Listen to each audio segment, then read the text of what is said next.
Robin Hood. By J. Walker McSpadden. Chapter 1. How Robin Hood became an outlaw. In the days of good King Harry II of England, he of the warring sons, there were certain forests in the north country set aside for the king's hunting, and no man might shoot deer therein under penalty of death. These forests were guarded by the king's foresters, the chief of whom, in each wood, was no mean man but equal in authority to the sheriff in his walled town, or even to my lord bishop in his abbey. One of the greatest of royal preserves was Sherwood and Barnesdale forests near the two towns of Nottingham and Barnesdale. Here for some years dwelt one Hugh Fitzooth as head forester, with his good wife and son Robert. The boy had been born in Locksley town, in the year 1160, stern records say, and was often called Locksley, or Rob of Locksley. He was a comely, well-knit stripling, and as soon as he was strong enough to walk, his chief delight was to go with his father into the forest. As soon as his right arm received thew and sinew, he learned to draw the long bow and speed a true arrow. While on winter evenings his greatest joy was to hear his father tell of bold Will o' the Green, the outlaw, who for many summers defied the king's foresters and feasted with his men upon king's deer. And on other stormy days the boy learned to whittle out a straight shaft for the long bow, and tip it with grey goose feathers. The fond mother sighed when she saw the boy's face light up at these woodland tales. She was of gentle birth, and had hoped to see her son famous at court or abbey. She taught him to read and to write, to doff his cap without awkwardness, and to answer directly and truthfully both lord and peasant. But the boy, although he took kindly to these lessons of breeding, was yet happiest when he had his beloved bow in hand and strolled at will, listening to the murmur of the trees. Two playmates had Rob in these gladsome early days. One was Will Gamewell, his father's brother's son, who lived at Gamewell Lodge, hard by Nottingham town. The other was Marian Fitzwalter, only child of the Earl of Huntingdon.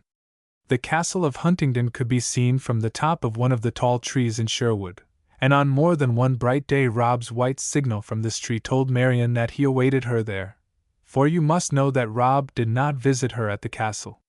His father and her father were enemies. Some people whispered that Hugh Fitzooth was the rightful Earl of Huntingdon, but that he had been defrauded out of his lands by Fitzwalter, who had won the king's favor by a crusade to the Holy Land. But little cared Rob or Marian for this enmity, however it had arisen. They knew that the great green wood was open to them, and that the wide, wide world was full of the scent of flowers and the song of birds. Days of youth speed all too swiftly, and troubled skies come all too soon. Rob's father had two other enemies besides Fitzwalter, in the persons of the lean sheriff of Nottingham and the fat bishop of Hereford. These three enemies one day got possession of the king's ear and whispered therein to such good, or evil, purpose that Hugh Fitzooth was removed from his post of king's forester. He and his wife and Rob, then a youth of 19, were descended upon, during a cold winter's evening, and dispossessed without warning. The sheriff arrested the forester for treason, of which, per man, he was as guiltless as you or I, and carried him to Nottingham jail. Rob and his mother were sheltered overnight in the jail, also, but next morning were roughly bade to go about their business. Thereupon they turned for succor to their only kinsman, Squire George of Gamewell, who sheltered them in all kindness. But the shock, and the winter night's journey, proved too much for Dame Fitzooth. She had not been strong for some time before leaving the forest. In less than 2 months she was no more. Rob felt as though his heart was broken at this loss. But scarcely had the first spring flowers begun to blossom upon her grave, when he met another crushing blow in the loss of his father. That stern man had died in prison before his accusers could agree upon the charges by which he was to be brought to trial. 2 years passed by. Rob's cousin Will was away at school, and Marian's father, who had learned of her friendship with Rob, had sent his daughter to the court of Queen Eleanor. So these years were lonely ones to the orphaned lad. The bluff old squire was kind to him, but secretly could make nothing of one who went about brooding and as though seeking for something he had lost. The truth is that Rob missed his old life in the forest no less than his mother's gentleness, and his father's companionship. Every time he twanged the string of the long bow against his shoulder, and heard the grey goose shaft sing, it told him of happy days that he could not recall. One morning as Rob came in to breakfast, his uncle greeted him with, "I have news for you, Rob, my lad." And the hearty old squire finished his draught of ale and set his pewter tankard down with a crash. "What may that be, Uncle Gamewell?" asked the young man. "Here is a chance to exercise your good long bow and win a pretty prize. The fair is on at Nottingham, and the sheriff proclaims an archers' tournament.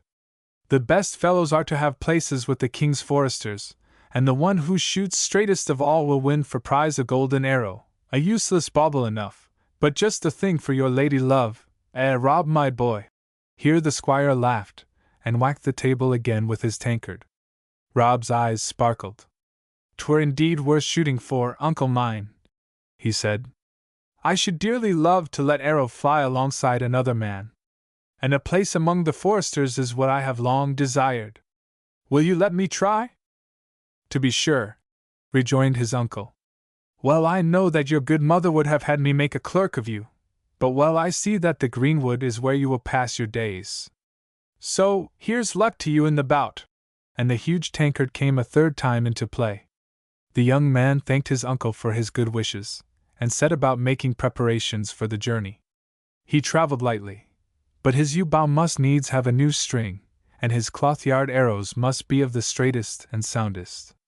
One fine morning, a few days after, Rob might have been seen passing by way of Locksley through Sherwood Forest to Nottingham town. Briskly walked he and gaily, for his hopes were high, and never an enemy had he in the wide world. But 'twas the very last morning in all his life when he was to lack an enemy. For, as he went his way through Sherwood, whistling a blithe tune, he came suddenly upon a group of foresters, making merry beneath the spreading branches of an oak tree. They had a huge meat pie before them and were washing down prodigious slices of it with nut-brown ale. One glance at the leader and Rob knew at once that he had found an enemy. 'Twas the man who had usurped his father's place as head forester, and who had roughly turned his mother out in the snow. But never a word said he for good or bad, and would have passed on his way, had not this man, clearing his throat with a huge gulp, bellowed out, "By my troth, here is a pretty little archer! Where go you, my lad, with that twopenny bow and toy arrows? Belike he would shoot at Nottingham fair. Ho! Ho!" A roar of laughter greeted this sally. Rob flushed, for he was mightily proud of his shooting. "My bow is as good as yours," he retorted, "and my shafts will carry as straight and as far.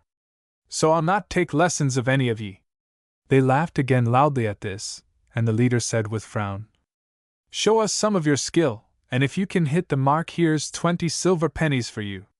But if you hit it not, you are in for a sound drubbing for your pertness. Pick your own target," quoth Rob in a fine rage. "I'll lay my head against that purse that I can hit it." "It shall be as you say," retorted the forester angrily. "Your head for your sauciness that you hit not my target." Now at a little rise in the wood a herd of deer came grazing by, distant full 50 yards. They were king's deer, but at that distance seemed safe from any harm. The head forester pointed to them. "If your young arm could speed a shaft for half that distance, I'd shoot with you." "Done!" cried Rob. "My head against 20 pennies, I'll cause yon fine fellow in the lead of them to breathe his last." And without more ado he tried the string of his long bow, placed a shaft thereon, and drew it to his ear. A moment, and the quivering string sang death as the shaft whistled across the glade. Another moment, and the leader of the herd leaped high in his tracks and fell prone, dyeing the sward with his heart's blood. A murmur of amazement swept through the foresters, and then a growl of rage. He that had wagered was angriest of all. "Know you what you have done, rash youth?" he said. "You have killed a king's deer, and by the laws of King Harry your head remains forfeit. Talk not to me of pennies, but get ye gone straight, and let me not look upon your face again." Rob's blood boiled within him, and he uttered a rash speech. "I have looked upon your face once too often already, my fine forester. 'Tis you who wear my father's shoes." And with this he turned upon his heel and strode away. The forester heard his parting thrust with an oath. Red with rage he seized his bow, strung an arrow, and without warning launched it full af Rob. Well was it for the latter that the forester's foot turned on a twig at the critical instant, for as it was the arrow whizzed by his ears so close as to take a stray strand of his hair with it. Rob turned upon his assailant, now 20 yards away. "Ha!" said he. "You shoot not so straight as I, for all your bravado. Take this from the twopenny bow!" Straight flew his answering shaft. The head forester gave one cry, then fell face downward and lay still. His life had avenged Rob's father, but the son was outlawed. Forward he ran through the forest, before the band could gather their scattered wits, still forward into the great greenwood. The swaying trees seemed to open their arms to the wanderer, and to welcome him home. Toward the close of the same day, Rob paused hungry and weary at the cottage of a poor widow who dwelt upon the outskirts of the forest. Now this widow had often greeted him kindly in his boyhood days, giving him to eat and drink. So he boldly entered her door. The old dame was right glad to see him, and baked him cakes in the ashes, and had him rest and tell her his story. Then she shook her head. "'Tis an evil wind that blows through Sherwood," she said. "The poor are despoiled and the rich ride over their bodies. My 3 sons have been outlawed for shooting king's deer to keep us from starving, and now hide in the wood. And they tell me that 20 of as good men as ever drew bow are in hiding with them." "Where are they, good mother?" cried Rob. "By my faith, I will join them." "Nay, nay," replied the old woman at first. But when she saw that there was no other way, she said, "My sons will visit me tonight. Stay you here and see them if you must." So Rob stayed willingly to see the widow's sons that night, for they were men after his own heart. And when they found that his mood was with them, they made him swear an oath of fealty, and told him the haunt of the band, a place he knew right well. Finally one of them said, "But the band lacks a leader, one who can use his head as well as his hand. So we have agreed that he who has skill enough to go to Nottingham, an outlaw, and win the prize at archery, shall be our chief." Rob sprang to his feet. "Said in good time," cried he, "for I had started to that selfsame fair, and all the foresters, and all the sheriff's men in Christendom shall not stand between me and the center of their target." And though he was but barely grown, he stood so straight, and his eye flashed with such fire that the 3 brothers seized his hand and shouted, "A Locksley! A Locksley! If you win the golden arrow, you shall be chief of outlaws in Sherwood Forest." So Rob fell to planning how he could disguise himself to go to Nottingham town, for he knew that the foresters had even then set a price on his head in the marketplace. It was even as Rob had surmised. The sheriff of Nottingham posted a reward of £200 for the capture, dead or alive, of one Robert Fitzooth, outlaw. And the crowds thronging the streets upon that busy fair day often paused to read the notice and talk together about the death of the head forester. But what with wrestling bouts and bouts with quarterstaves, and wandering minstrels, there came up so many other things to talk about, that the reward was forgotten for the nonce, and only the foresters and sheriff's men watched the gates with diligence, the sheriff indeed spurring them to effort by offers of largesse. His hatred of the father had descended to the son. The great event of the day came in the afternoon. It was the archers' contest for the golden arrow, and 20 men stepped forth to shoot. Among them was a beggarman, a sorry-looking fellow with leggings of different colors, and brown scratched face and hands. Over a tawny shock of hair he had a hood drawn, much like that of a monk. Slowly he limped to his place in the line, while the mob shouted in derision. But the contest was open to all comers, so no man said him nay. Side by side with Rob, for it was he, stood a muscular fellow of swarthy visage and with one eye hid by a green bandage. Him also the crowd jeered, but he passed them by with indifference while he tried his bow with practiced hand. A great crowd had assembled in the amphitheater, enclosing the lists. All the gentry and populace of the surrounding country were gathered there in eager expectancy. The central box contained a lean but pompous sheriff, his bejeweled wife, and their daughter, a supercilious young woman enough, who, it was openly hinted, was hoping to receive the golden arrow from the victor and thus be crowned queen of the day. Next to the sheriff's box was one occupied by the fat Bishop of Hereford, while in the other side was a box wherein sat a girl whose dark hair, dark eyes, and fair features caused Rob's heart to leap. 'twas Maid Marian. She had come up for a visit from the Queen's court at London town, and now sat demurely by her father the Earl of Huntingdon. If Rob had been grimly resolved to win the arrow before, the sight of her sweet face multiplied his determination an hundredfold. He felt his muscles tightening into bands of steel, tense and true. Yet withal his heart would throb, making him quake in a most unaccountable way. Then the trumpet sounded, and the crowd became silent, while the herald announced the terms of the contest. The lists were open to all comers. The first target was to be placed at 30 ells distance, and all those who hit its center were allowed to shoot at the second target, placed 10 ells farther off. The third target was to be removed yet farther, until the winner was proved. The winner was to receive the golden arrow, and a place with the king's foresters. He it was also who crowned the queen of the day. The trumpet sounded again, and the archers prepared to shoot.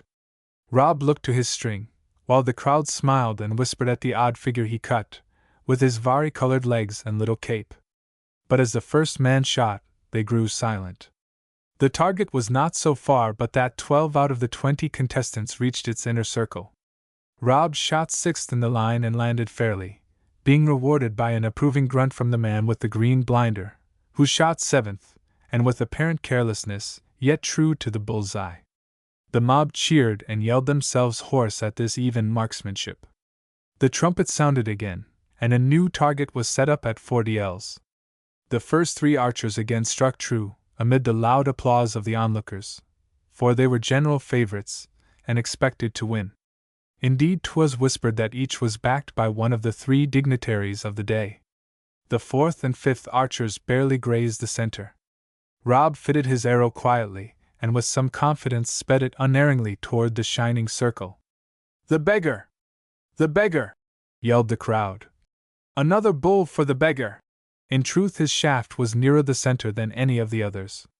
But it was not so near that Blinder, as the mob had promptly christened his neighbor, did not place his shaft just within the mark. Again the crowd cheered wildly. Such shooting as this was not seen every day in Nottingham town.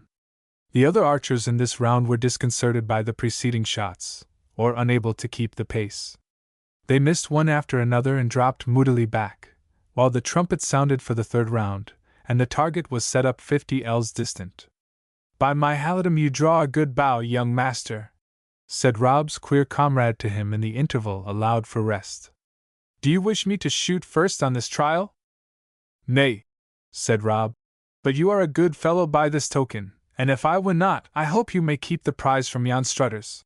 And he nodded scornfully to the 3 other archers who were surrounded by their admirers, and were being made much of by retainers of the sheriff, the bishop, and the earl. From them his eye wandered toward Maid Marian's booth. She had been watching him, it seemed, for their eyes met, then hers were hastily averted. "Blinders!" Quick eye followed those of Rob. "A fair maid that," he said smilingly, "and one more worthy the golden arrow than the sheriff's haughty miss." Rob looked at him swiftly, and saw naught but kindliness in his glance. "You are a shrewd fellow and I like you well," was his only comment. Now the archers prepared to shoot again, each with some little care. The target seemed hardly larger than the inner ring had looked at the first trial. The first 3 sped their shafts, and while they were fair shots they did not more than graze the inner circle. Rob took his stand with some misgiving. Some flecking clouds overhead made the light uncertain, and a handful of wind frolicked across the range in a way quite disturbing to a bowman's nerves. His eyes wandered for a brief moment to the box wherein sat the dark-eyed girl. His heart leaped. She met his glance and smiled at him reassuringly. And in that moment he felt that she knew him despite his disguise and looked to him to keep the honor of old Sherwood. He drew his bow firmly and, taking advantage of a momentary lull in the breeze, launched the arrow straight and true, singing across the range to the center of the target. "The beggar! The beggar! A bull! A bull!" yelled the fickle mob, who from jeering him were now his warm friends. "Can you beat that, Blinder?" The last archer smiled scornfully and made ready. He drew his bow with ease and grace and, without seeming to study the course, released the winged arrow. Forward it leaped toward the target, and all eyes followed its flight. A loud uproar broke forth when it alighted, just without the center and grazing the shaft sent by Rob. The stranger made a gesture of surprise when his own eyes announced the result to him, but saw his error. He had not allowed for the fickle gust of wind which seized the arrow and carried it to one side. But for all that he was the first to congratulate the victor. "I hope we may shoot again," quoth he. "In truth I care not for the golden bauble and wish to win it in despite of the sheriff for whom I have no love. Now crown the lady of your choice." And turning suddenly he was lost in the crowd, before Rob could utter what it was upon his lips to say, that he would shoot again with him. And now the herald summoned Rob to the sheriff's box to receive the prize. "You are a curious fellow enough," said the sheriff, biting his lip coldly. "Yet you shoot well.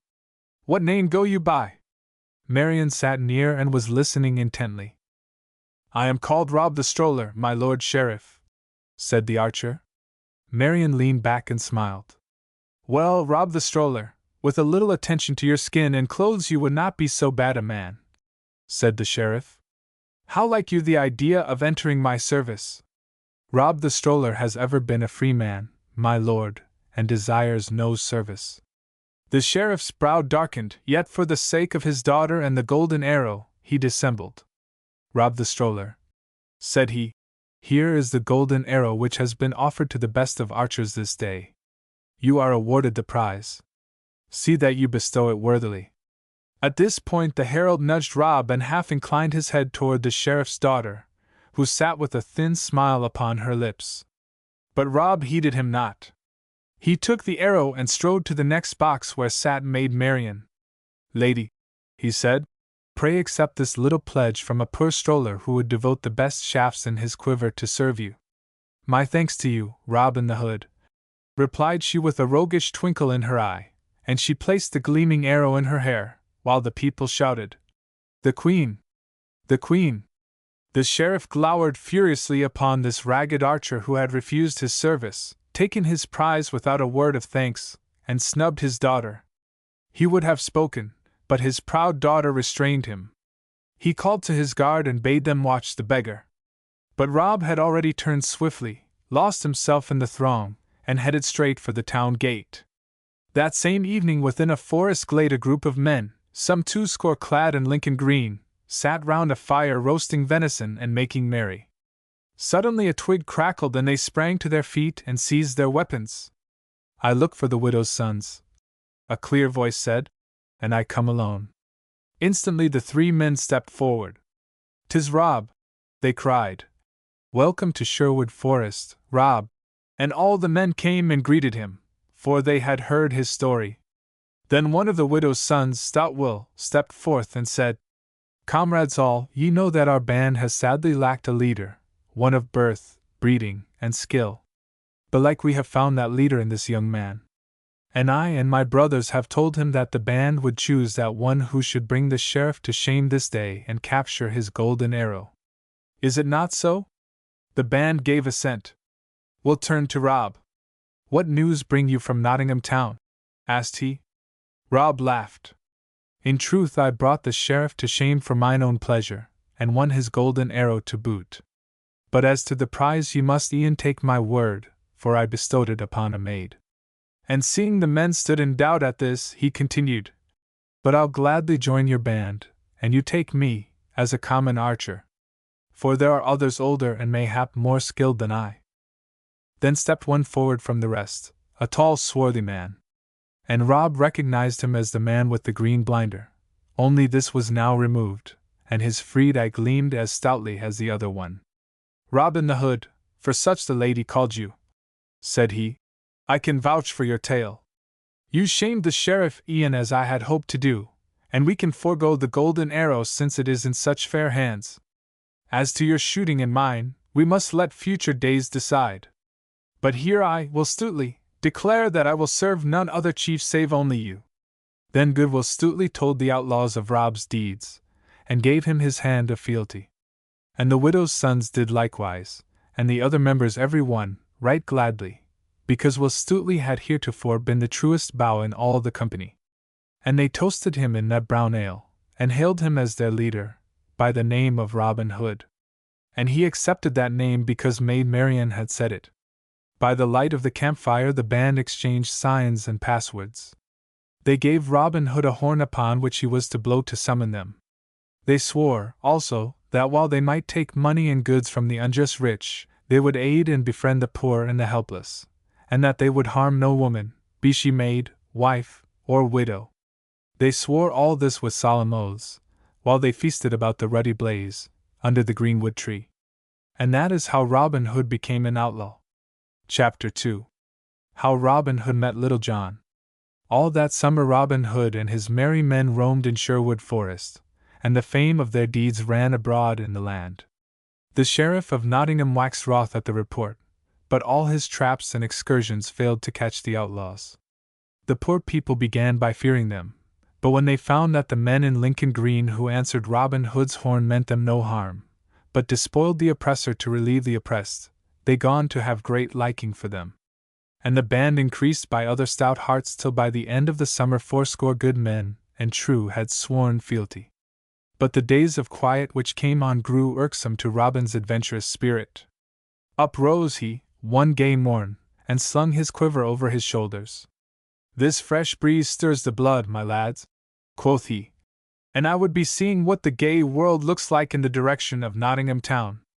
But tarry ye behind in the borders of the forest, within earshot of my bugle call."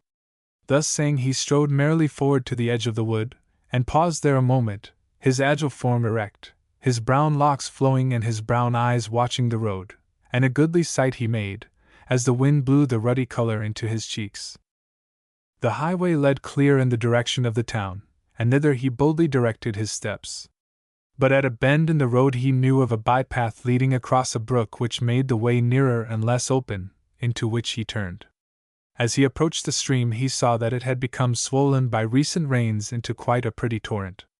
The log footbridge was still there, but at this end of it a puddle intervened which could be crossed only with a leap, if you would not get your feet wet.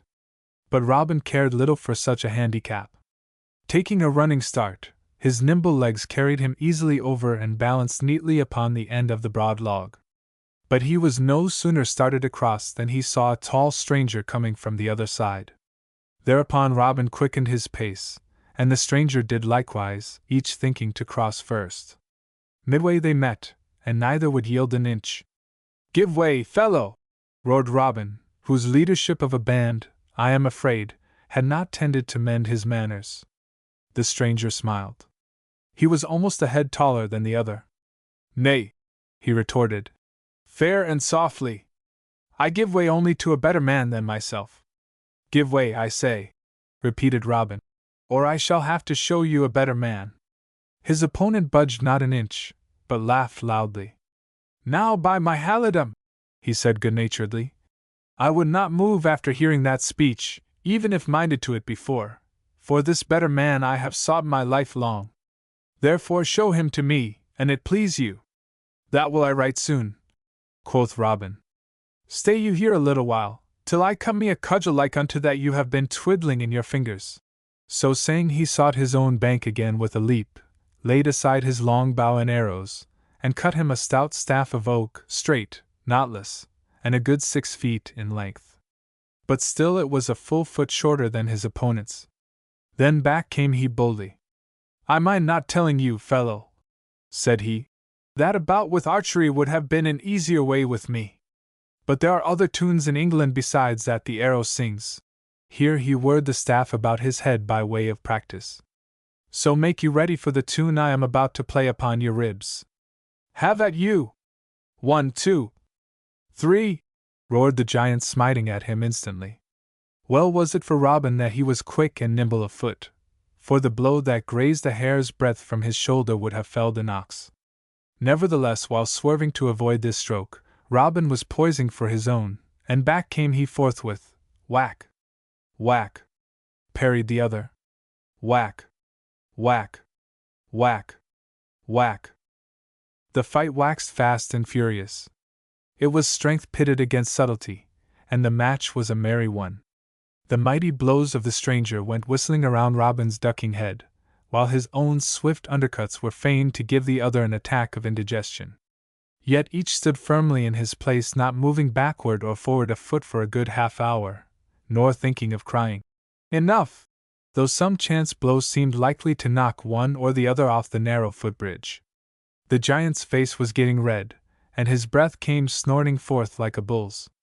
He stepped forward with a furious onslaught to finish this audacious fellow.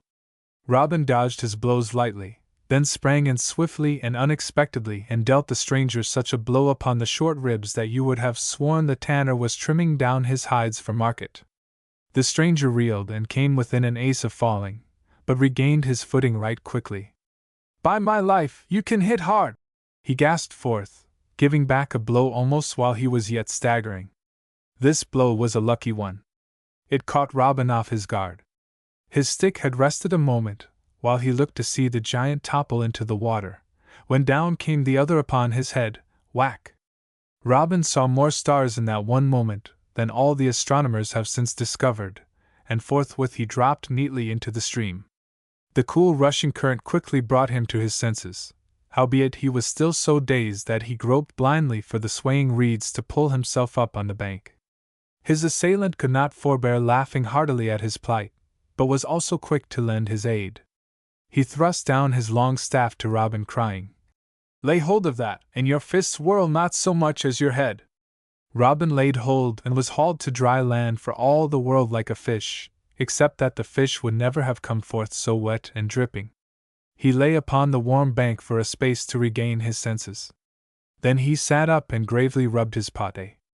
"By all the saints," said he, "you hit full stoutly. My head hums like a hive of bees on a summer morning." Then he seized his horn, which lay near, and blew thereon 3 shrill notes that echoed against the trees.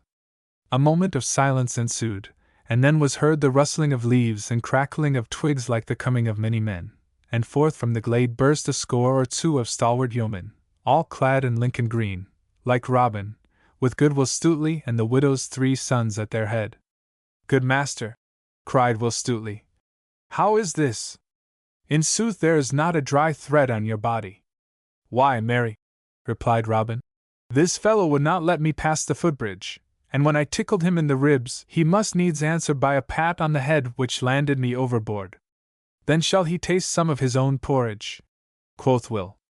"Seize him, lads." "Nay, let him go free," said Robin. "The fight was a fair one, and I abide by it.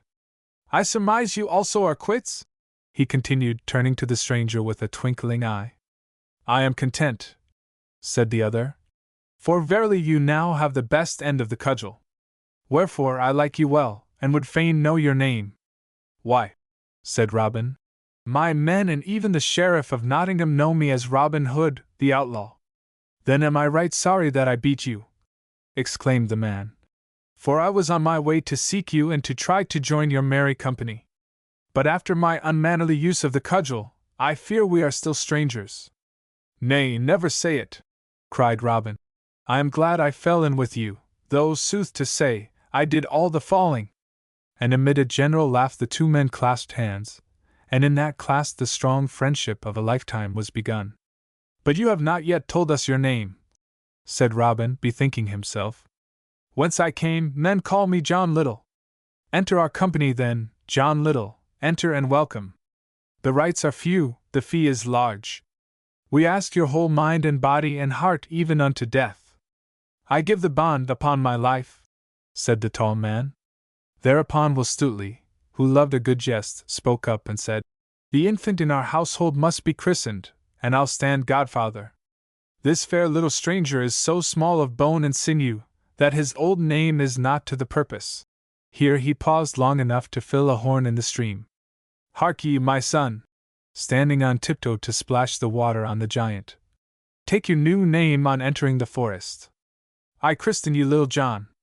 At this jest the men roared long and loud. "Give him a bow, and find a full sheath of arrows for Little John," said Robin joyfully. "Can you shoot as well as fence with the staff, my friend?" "I have hit an ash twig at 40 yards," said Little John. Thus chatting pleasantly the band turned back into the woodland and sought their secluded dell, where the trees were the thickest, the moss was the softest, and a secret path led to a cave, at once a retreat and a stronghold. Here under a mighty oak they found the rest of the band, some of whom had come in with a brace of fat does. And here they built a ruddy fire and sat down to the meat and ale, Robin Hood in the center with Will Stutely on the one hand and Little John on the other.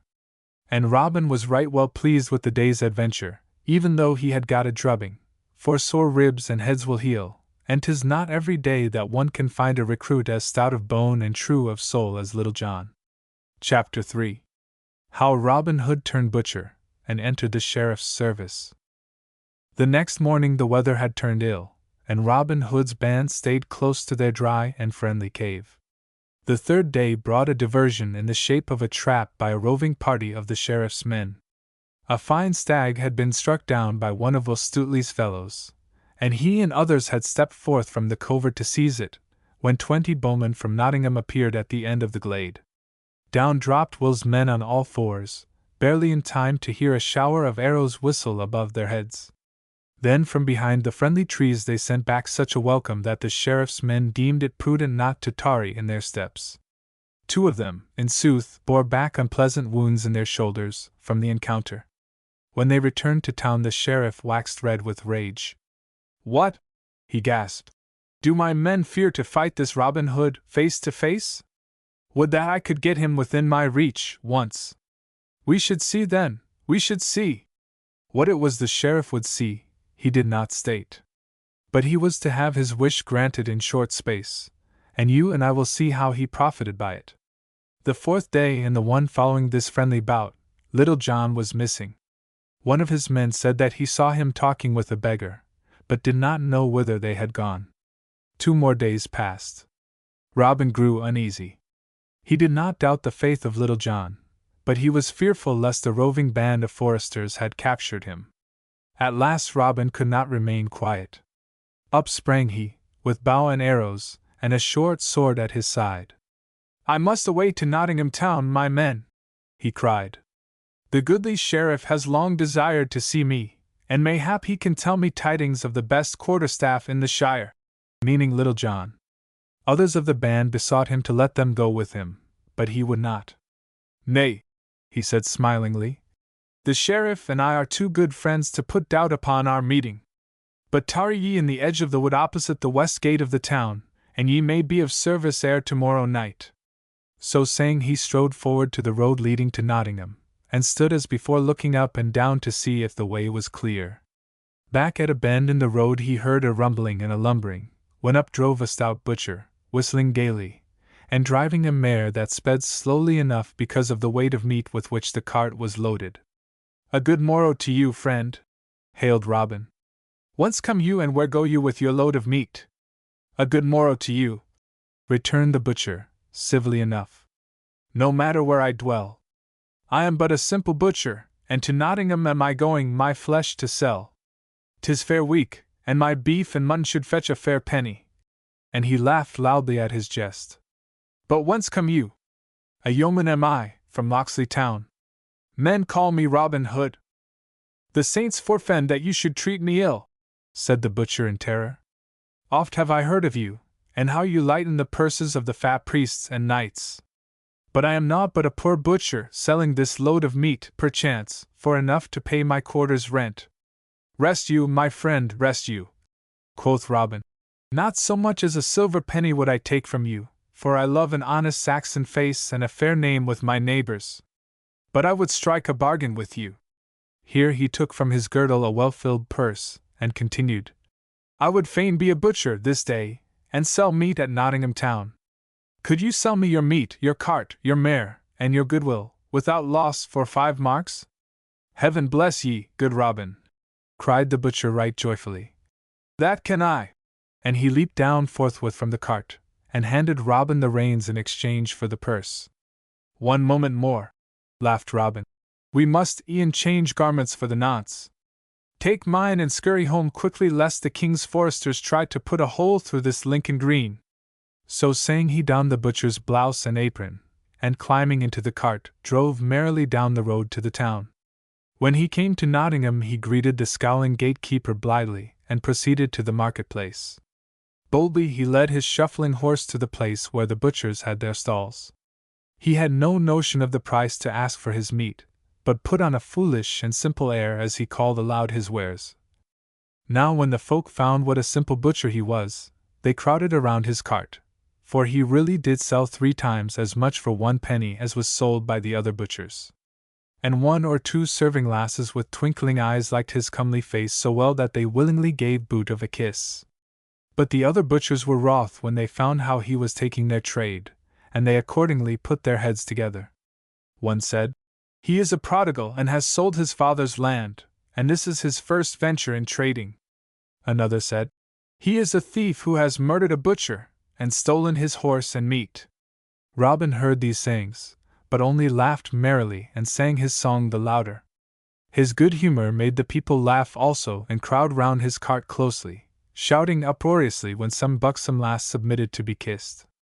Then the butchers saw that they must meet craft with craft, and they said to him, "Come, brother butcher, if you would sell meat with us, you must e'en join our guild and stand by the rules of our trade." "We dine at the sheriff's mansion today," said another, "and you must take one of our party." Whereupon, having sold all his meat, he left his horse and cart in charge of a friendly hostler, and prepared to follow his mates to the mansion house. It was the sheriff's custom to dine various guilds of the trade, from time to time, on fair days, for he got a pretty profit out of the fees they paid him for the right to trade in the marketplace. The sheriff was already come with great pomp into the banqueting room, when Robin Hood and 3 or 4 butchers entered, and he greeted them all with great condescension, and presently the whole of a large company was seated at a table groaning beneath the good cheer of the feast. Now the sheriff bade Robin sit by his right hand, at the head of the board, for 1 or 2 butchers had whispered to the official, "That fellow is a right mad blade, who yet made us much sport today. He sold more meat for 1 penny than we could sell for 3, and he gave extra weight to whatsoever lass would buss him." And others said, "He is some prodigal who knows not the value of goods, and may be plucked by a shrewd man right closely."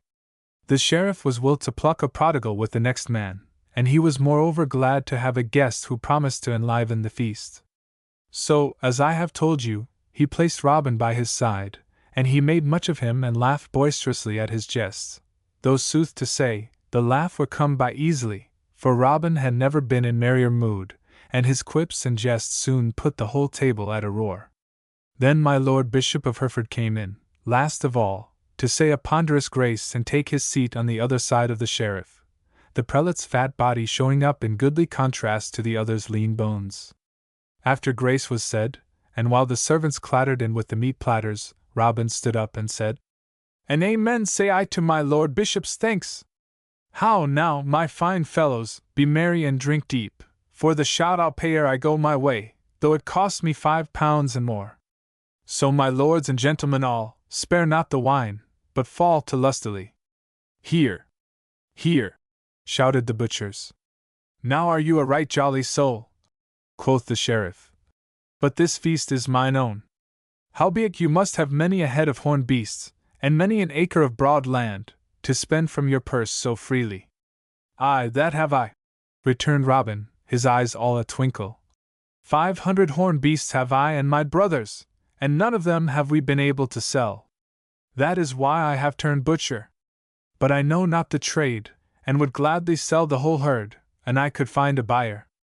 At this, the sheriff's greed gone to rise. Since this fool would be plucked, thought he, why should not he do the plucking?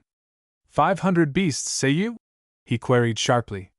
510 fat beasts by actual count, that I would sell for a just figure. Aye, to him who will pay me in right money, would I sell them for 20 pieces of gold. Is that too much to ask, lording? Was there ever such an idiot butcher? Thought the sheriff, and he so far forgot his dignity as to nudge the bishop in his fat ribs. Nay, good fellow, quoth he chuckling, I am always ready to help any in my shire. And you cannot find a buyer for your herd at this just figure, I will e'en buy them myself. At this generosity Robin was quite overcome, and fell to praising the sheriff to the skies, and telling him that he should not have cause to forget the kindness. Tut, tut, said the sheriff, 'tis naught but a trade. Drive in your herd tomorrow to the market-place, and you shall have money down. Nay, excellence, said Robin, That can I not easily do, for they are grazing in scattered fashion. But they are over near Gamewell, not more than a mile therefrom at most. Will you not come and choose your own beast tomorrow? Aye, that I will, said the sheriff, his cupidity casting his caution to the winds. Tarry with me overnight, and I will go with you in the morning. This was a poser for Robin, since he liked not the idea of staying overnight at the sheriff's house. He had hoped to appoint a meeting place for the other, but now saw that this might excite doubt. He looked around at the company. By this time, you must know, the feast had progressed far, and the butchers were deep in their cups. The sheriff and Robin had talked in a low voice, and my lord bishop was almost asleep. Agreed, said Robin presently, and the words were no sooner out of his mouth than the door opened and a serving man entered bearing tray of mulled wine. At sight of the fellow's face, Robin gave an involuntary start of surprise which was instantly checked. The other also saw him, stood still a moment, and as if forgetting something turned about and left the hall. It was Little John. A dozen questions flashed across Robin's mind, and he could find answer for none of them. What was Little John doing in the sheriff's house? Why had he not told the band? Was he true to them? Would he betray him? But these questions of distrust were dismissed from Robin's open mind as soon as they had entered. He knew that Little John was faithful and true. He recovered his spirits and began again upon a vein of foolish banter, for the amusement of the sheriff and his guests, all being now merry with wine. A song! One of them shouted, and the cry was taken up round the table. Robin mounted his chair and trolled forth. Then they joined in the chorus amid a pounding of cups upon the board. While the psalm was at its height, Little John reappeared, with other servants, and refilled the cups. He came up to Robin and, as if asking him if he would have more wine, said softly, "Meet me in the pantry tonight." Robin nodded, and sang loudly. The day was already far spent, and presently the company broke up with many hiccupy bows of the sheriff and little notice of the drowsy bishop. When the company was dispersed, the sheriff bade a servant show Robin to his room, and promised to see him at breakfast the next day. Robin kept his word and met Little John that night, and the sheriff next day, but Little John has been doing so much in the meantime that he must be allowed a chapter to himself. So let us turn to another story that was sung of, in the ballads of olden time, and find out how Little John entered the sheriff's service. Chapter 4. How Little John entered the sheriff's service. It had come around another fair day at Nottingham town, and folk crowded there by all the gates. Goods of many kinds were displayed in gaily colored booths, and at every cross street a free show was in progress. Here and there, stages had been erected for the play at quarterstaff, a highly popular sport. There was a fellow, one Eric of Lincoln, who was thought to be the finest man with the staff for miles around. His feats were sung about in ballads through all the shire. A great boaster was he withal, and today he strutted about on one of these corner stages, and vaunted of his prowess, and offered to crack any man's crown for a shilling. Several had tried their skill with Eric, but he had soon sent them spinning in no gentle manner, amid the jeers and laughter of the onlookers. A beggar man sat over against Eric's stage and grinned every time a potty was cracked. He was an uncouth fellow, ragged and dirty and unshaven. Eric caught sight of his leering face at one of his boasts, for there was a lull in the game, because no man else wanted to come within reach of Eric's blows. Eric, I say, noticed the beggar man grinning at him rather impudently, and turned toward him sharply. "How now, you dirty villain?" quoth he. "Mend your manners to your betters, or, by Our Lady, I'll dust your rags for you." The beggar man still grinned. "I am always ready to mend my manners to my betters," said he, "but I am afraid you cannot teach me any better than you can dust my jacket." "Come up! Come up!" roared the other, flourishing his staff. "That will I," said the beggar, getting up slowly and with difficulty. "It will pleasure me hugely to take a braggart down a notch, and some good man will lend me a stout quarterstaff." At this a score of idlers reached him their staves, being ready enough to see another man have his head cracked, even if they wished to save their own, and he took the stoutest and heaviest of all. He made a sorry enough figure, as he climbed awkwardly upon the stage, but when he had gained it, he towered full half a head above the other, for all his awkwardness. Nathless, he held his stick so clumsily that the crowd laughed in great glee. Now each man took his place and looked the other up and down, watching warily for an opening. Only a moment stood they thus, for Eric, intent on teaching this rash beggar a lesson and sweeping him speedily off the stage, launched forth boldly and gave the other a sounding crack on the shoulder. The beggar danced about, and made as though he would drop his staff from very pain, while the crowd roared and Eric raised himself for another crushing blow. But just then the awkward beggar came to life. Straightening himself like a flash, he dealt Eric a back-handed blow, the like of which he had never before seen. Down went the boaster to the floor with a sounding thump, and the fickle people yelled and laughed themselves purple, for it was a new sight to see Eric of Lincoln eating dust. But he was up again almost as soon as he had fallen, and right quickly retreated to his own ringside to gather his wits and watch for an opening. He saw instantly that he had no easy antagonist, and he came in cautiously this time. And now those who stood around saw the merriest game of quarterstaff that was ever played inside the walls of Nottingham town. Both men were on their guard and fenced with fine skill, being well matched in prowess. Again and again did Eric seek to force an opening under the other's guard, and just as often were his blows parried. The beggar stood sturdily in his tracks, contenting himself with beating off the attack. For a long time their blows met like the steady crackling of some huge forest fire, and Eric strove to be wary, for he now knew that the other had no mean wits or mettle.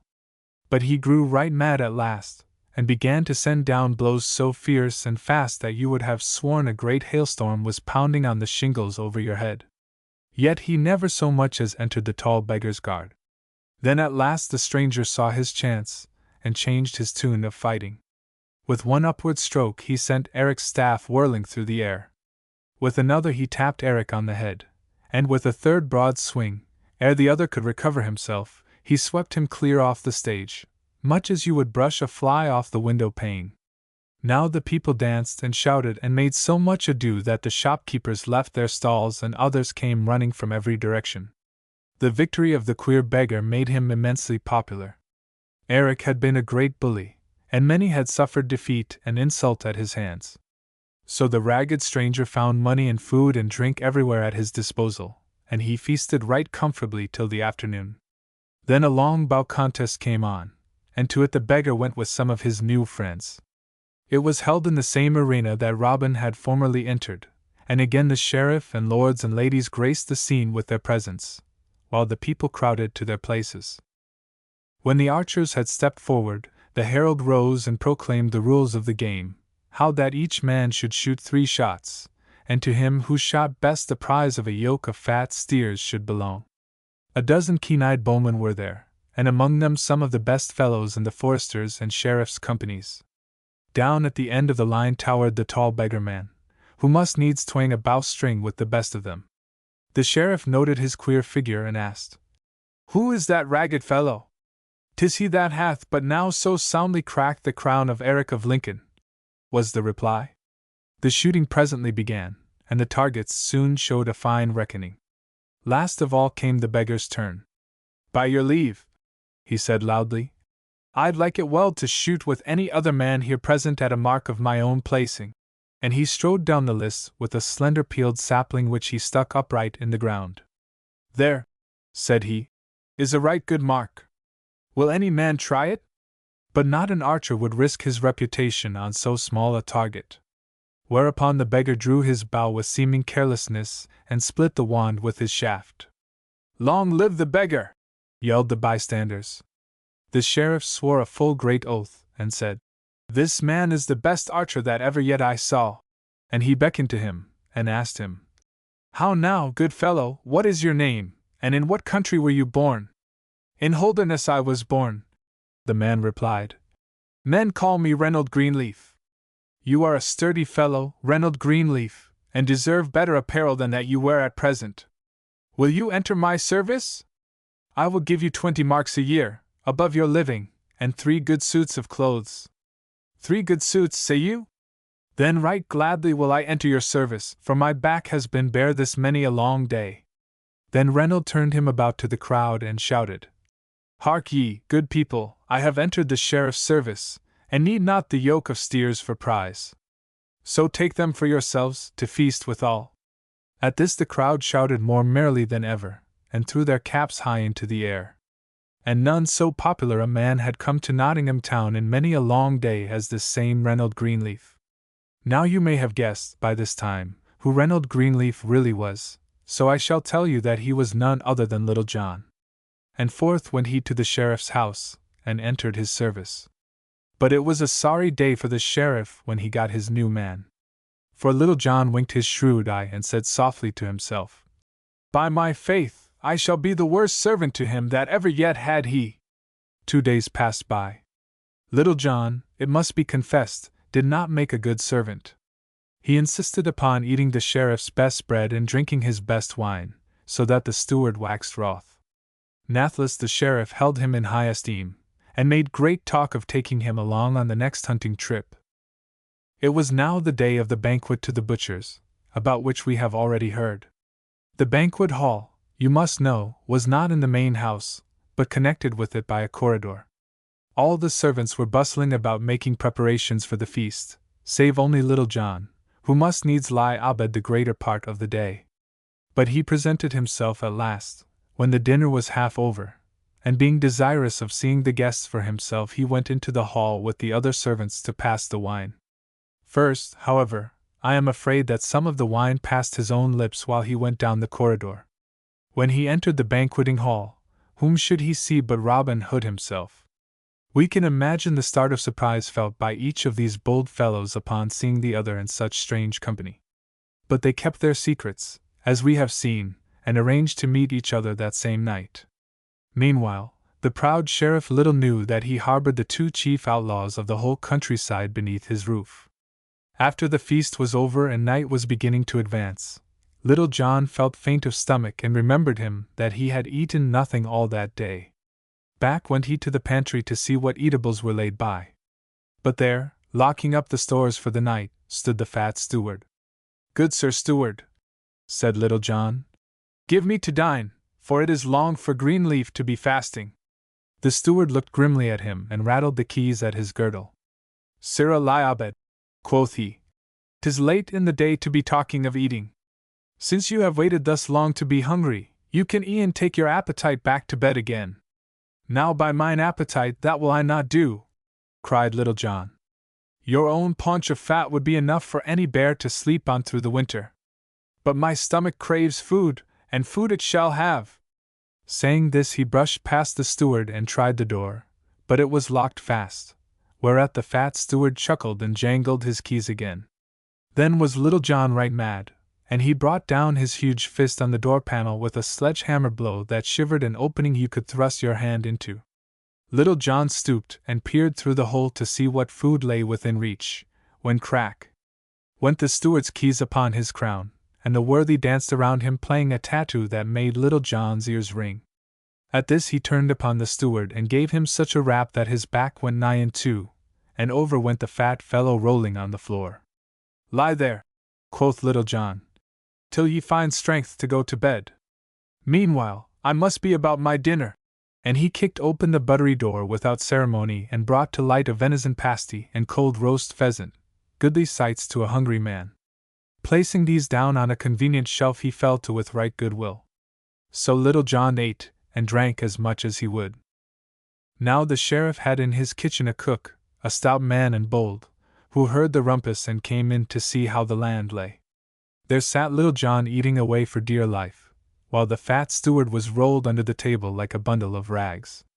"I make my vow," said the cook, "you are a shrewd hind to dwell thus in a household, and ask thus to dine." So saying, he laid aside his spit, and drew a good sword that hung at his side.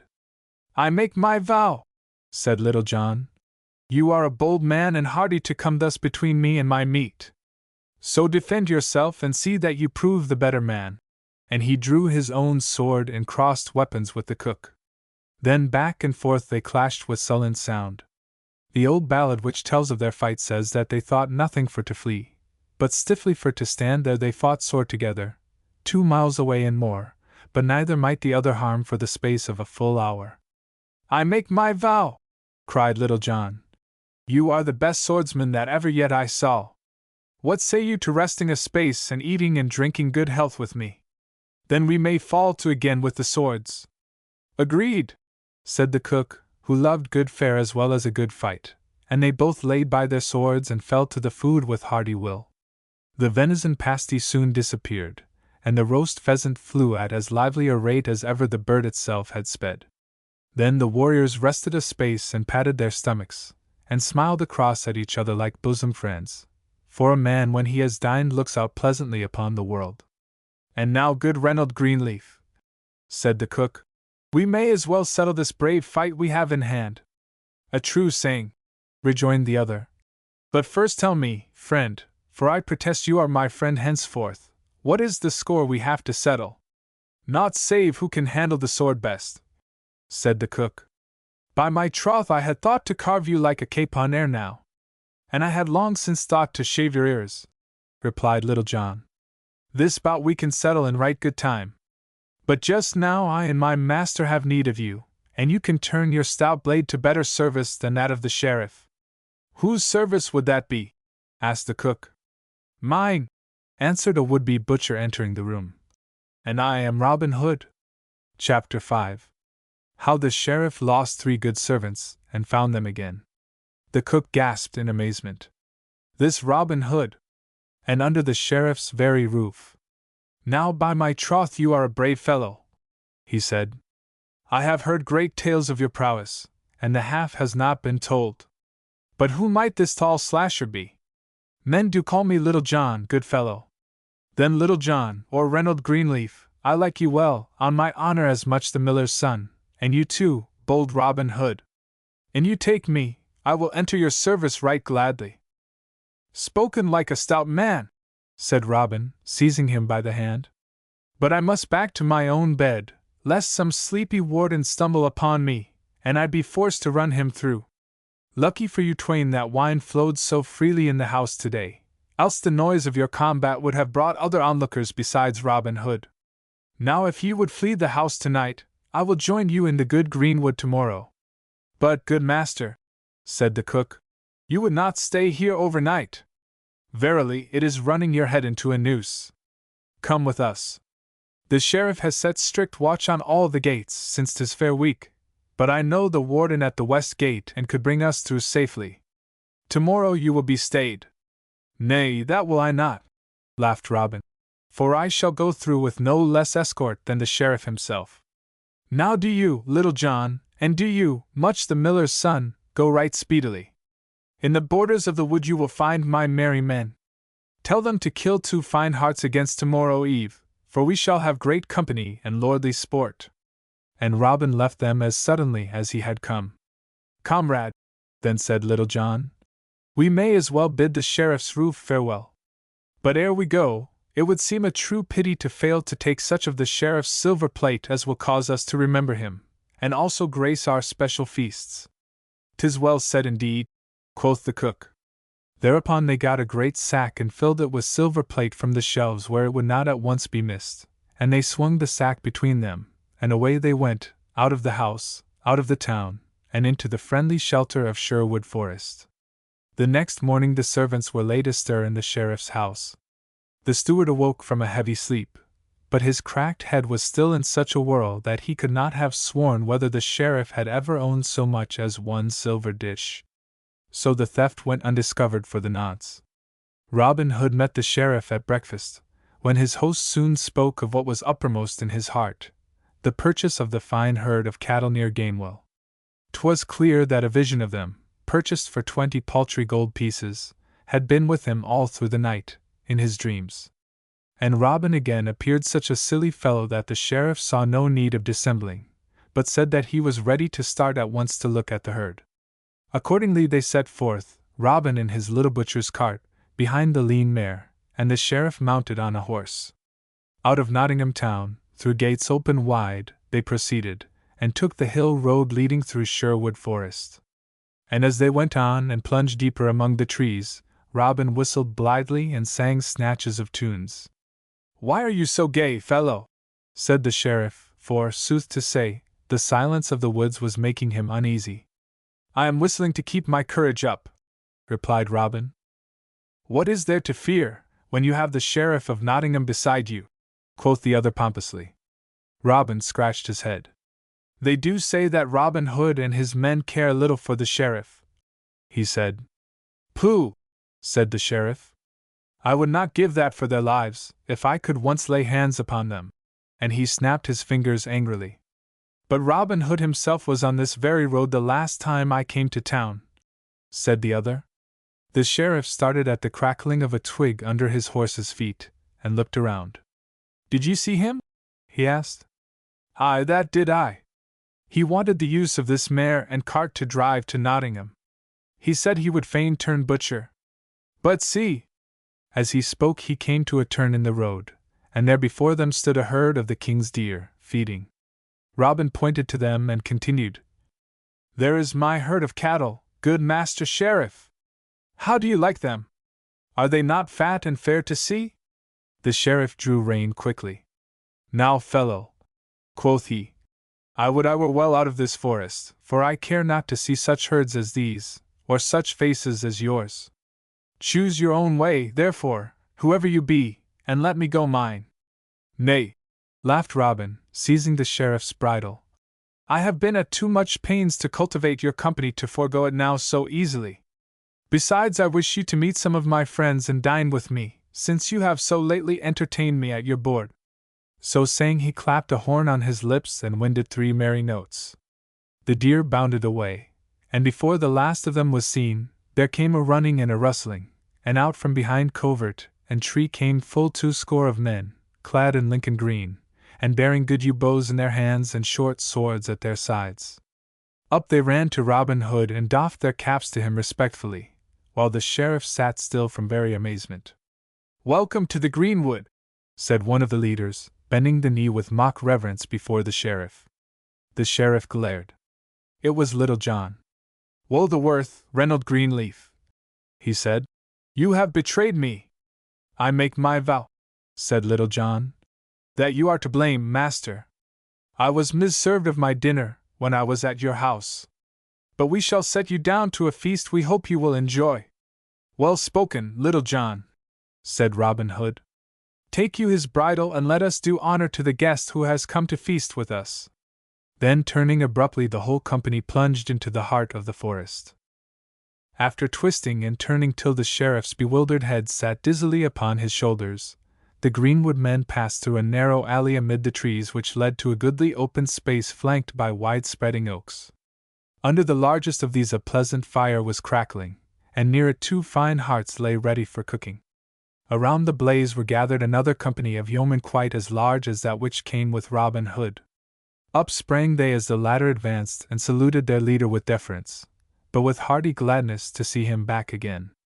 That merry wag Will Stutely was in command, and when he saw the pale-faced sheriff being led in like any culprit, he took his cloak and laid it humbly upon the ground and besought the sheriff to alight upon it, as the ground of Sherwood was in use to such dignitaries. Bestir yourselves, good fellows, cried Robin Hood, and while our new cook, whom I see with us, is preparing a feast worthy of our high guest, let us have a few games to do him honor. Then, while the whole glade was filled with the savory smell of roasting venison and fat capons, and brown pasties warmed beside the blaze, and mulled wines sent forth a cordial fragrance, Robin Hood placed the sheriff upon a knoll beneath the largest oak and sat himself down by him.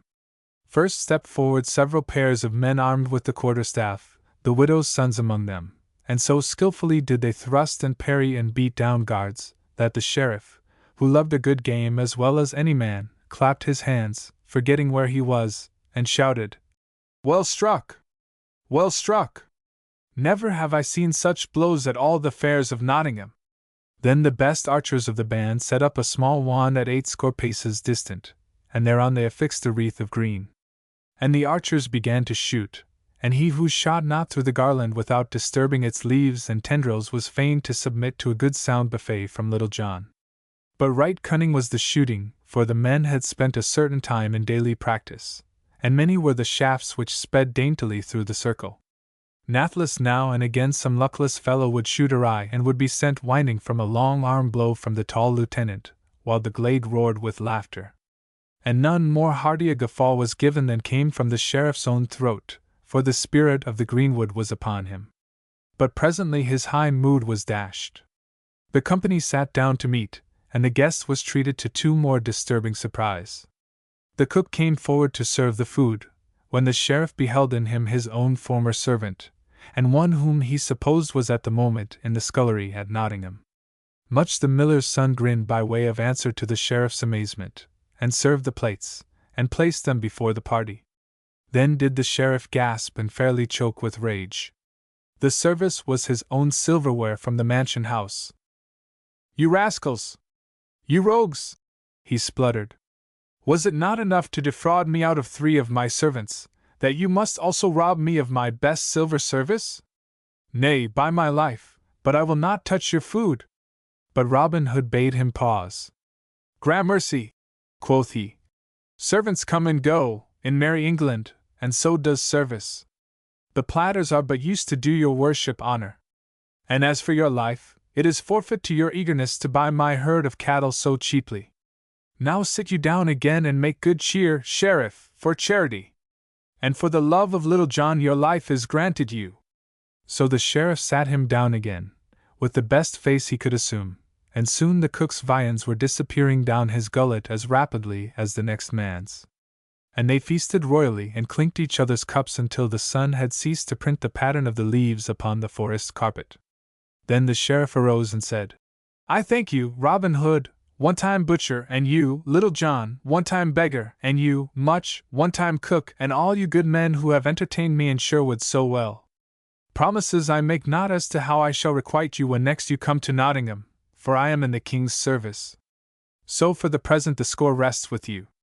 But the shadows grow long and I must away, if you will be pleased to pilot me to the road." Then Robin Hood and all his men arose and drank the sheriff's health, and Robin said, "If you must needs go at once we will not detain you, except that you have forgotten 2 things." "What may they be?" asked the sheriff, while his heart sank within him. "You forget that you came with me today to buy a herd of horned beasts, likewise that he who dines at the Greenwood Inn must pay the landlord." The sheriff fidgeted like a small boy who has forgotten his lesson. "Nay, I have but a small sum with me," he began apologetically. "What is that sum, gossip?" questioned Little John. "For my own wage should also come out of it." "And mine," said Much. "And mine," smiled Robin. The sheriff caught his breath. "By my troth, are all these silver dishes worth anything?"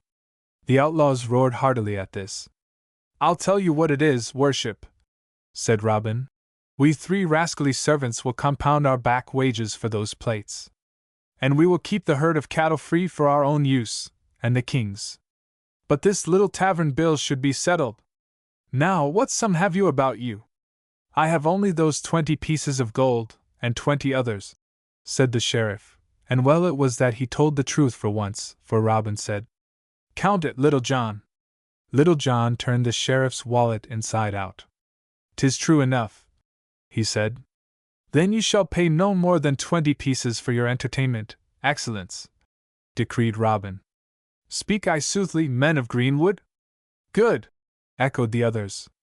"The sheriff should swear by his patron saint that he will not molest us," said Will Stutely, and his addition was carried unanimously. "So be it then," cried Little John, approaching the sheriff.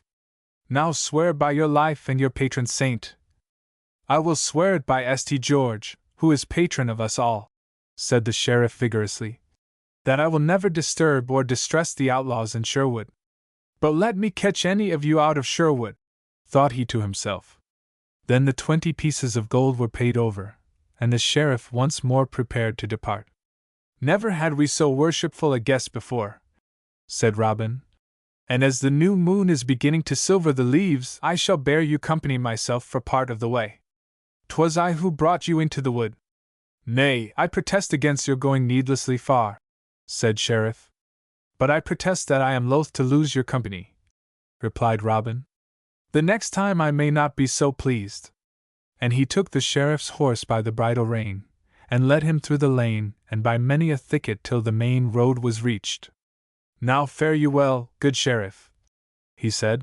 "And when next you think to despoil a poor prodigal, remember the herd you would have bought over against Gamewell. And when next you employ a servant, make certain that he is not employing you." So saying, he smote the nag's haunch, and off went the sheriff upon the road to Nottingham. And that is how, you will find from many ballads that came to be sung at the sheriff's expense, and which are known even to the present day, that, I say, is how the sheriff lost 3 good servants and found them again. Chapter 6. How Robin Hood met Will Scarlet.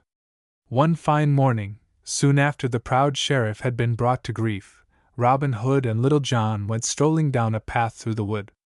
It was not far from the foot-bridge where they had fought their memorable battle, and by common impulse they directed their steps to the brook to quench their thirst and rest them in the cool bushes. The morning gave promise of a hot day. The road even by the brook was dusty, so the cooling stream was very pleasing and grateful to their senses. On each side of them, beyond the dusty highway, stretched out broad fields of tender young corn. On the yon side of the fields uprose the sturdy oaks and beeches and ashes of the forest, while at their feet modest violets peeped out shyly and greeted the loiterers with an odor which made the heart glad. Over on the far side of the brook in a tiny bay floated 3 lily pads, and from amid some clover blossoms on the bank an industrious bee rose with the hum of busy contentment.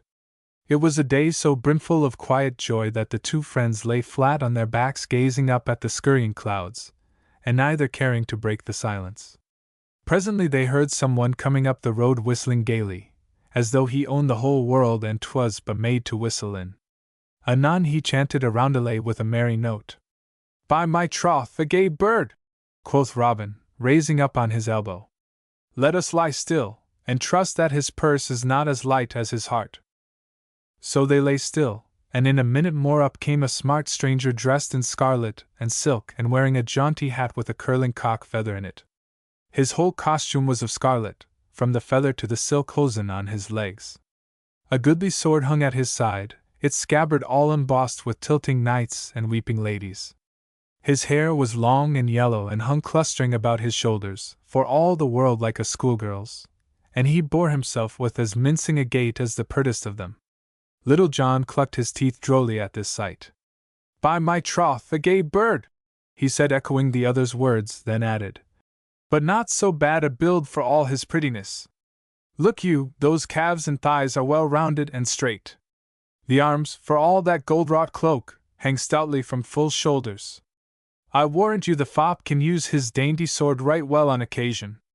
"Nay," retorted Robin, "he is naught but a lady's man from court. My longbow gainst a plugged shilling that he would run and bellow lustily at sight of a quarterstaff. Stay you behind this bush, and I will soon get some rare sport out of him. Belike his silk purse may contain more pennies than the law allows to one man in Sherwood or Barnesdale." So saying, Robin Hood stepped forth briskly from the covert, and planted himself in the way of the scarlet stranger. The latter had walked so slowly that he was scarce come to their resting place, and now on beholding Robin he neither slackened nor quickened his pace but sauntered idly straight ahead, looking to the right and to the left, with the finest air in the world, but never once at Robin. "Hold!" quoth the outlaw. "What mean ye by running thus over a wayfarer, rough-shod?" "Wherefore should I hold, good fellow?" said the stranger in a smooth voice, and looking at Robin for the first time. "Because I bid you to," replied Robin. "And who may you be?" asked the other as coolly as you please. "What my name is matters not," said Robin, "but know that I am a public tax-gatherer and equalizer of shillings. If your purse have more than a just number of shillings or pence, I must e'en lighten it somewhat, for there are many worthy people round about these borders who have less than the just amount. Wherefore, sweet gentlemen, I pray you hand over your purse without more ado, that I may judge of its weight in proper fashion." The other smiled as sweetly as though a lady were paying him a compliment. "You are a droll fellow," he said calmly. "Your speech amuses me mightily. Pray continue, if you have not done, for I am in no hurry this morning." "I have said all with my tongue that is needful," retorted Robin, beginning to grow red under the collar. "Nathless, I have other arguments which may not be so pleasing to your dainty skin. Prithee, stand and deliver. I promise to deal fairly with the purse." "Alack a day!" said the stranger with a little shrug of his shoulders. I am deeply sorrowful that I cannot show my purse to every rough lout that asks to see it. But I really could not, as I have further need of it myself and every farthing it contains. Wherefore, pray stand aside. Nay, that will I not. And 'twill go the harder with you if you do not yield at once. Good fellow, said the other gently, have I not heard all your speech with patience? Now that is all I promise to do. My conscience is salved and I must go on my way. Teroloroliloo, he caroled, making as though to depart. Hold, I say, quoth Robin hotly, for he knew how Little John must be chuckling at this from behind the bushes. Hold, I say, else I shall have to bloody those fair locks of yours. And he swung his quarterstaff threateningly. Alas! Moaned the stranger, shaking his head. The pity of it all! Now I shall have to run this fellow through with my sword. And I hope to be a peaceable man henceforth.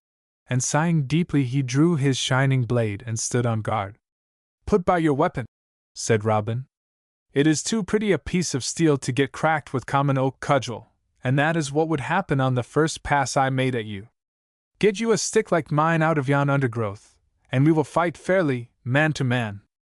The stranger thought a moment with his usual slowness, and eyed Robin from head to foot. Then he unbuckled his scabbard, laid it and the sword aside, and walked deliberately over to the oak thicket. Choosing from among the shoots and saplings, he found a stout little tree to his liking, when he laid hold of it, without stopping to cut it, and gave a tug. Up it came, root and all, as though it were a stalk of corn, and the stranger walked back trimming it as quietly as though pulling up trees were the easiest thing in the world. Little John from his hiding place saw the feat, and could hardly restrain a long whistle. By Our Lady! He muttered to himself. I would not be in Master Robin's boots! Whatever Robin thought upon seeing the stranger's strength, he uttered not a word and budged not an inch. He only put his oak staff at parry as the other took his stand. There was a threefold surprise that day, by the brookside. The stranger and Robin and Little John in the bushes all found a combat that upset all reckoning. The stranger, for all his easy strength and cool nerve, found an antagonist who met his blows with the skill of a woodman. Robin found the stranger as hard to hit as though fenced in by an oak hedge, while Little John rolled over and over in silent joy. Back and forth swayed the fighters, their cudgels pounding this way and that, knocking off splinters and bark, and threatening direst damage to bone and muscle and skin. Back and forth they pranced, kicking up a cloud of dust and gasping for fresh air. From a little way off you would have vowed that these two men were trying to put out a fire, so thickly hung the cloud of battle over them. Thrice did Robin smite the Scarlet Man, with such blows that a less stout fellow must have bowled over. Only twice did the Scarlet Man smite Robin, but the second blow was like to finish him. The first had been delivered over the knuckles, and though 'twas a glancing stroke it well nigh broke Robin's fingers, so that he could not easily raise his staff again. And while he was dancing about in pain and muttering a dust-covered oath, the other staff came swinging through the cloud at one side, zip, and struck him under the arm. Down went Robin as though he were a ninepin, flat down into the dust of the road. But despite the pain he was bounding up again like an india-rubber man to renew the attack, when Little John interfered. Hold! Said he, bursting out of the bushes and seizing the stranger's weapon. Hold, I say! Nay, retorted the stranger quietly. I was not offering to smite him while he was down. But if there be a whole nest of you hatching here by the waterside, cluck out the other chicks and I'll make shift to fight them all.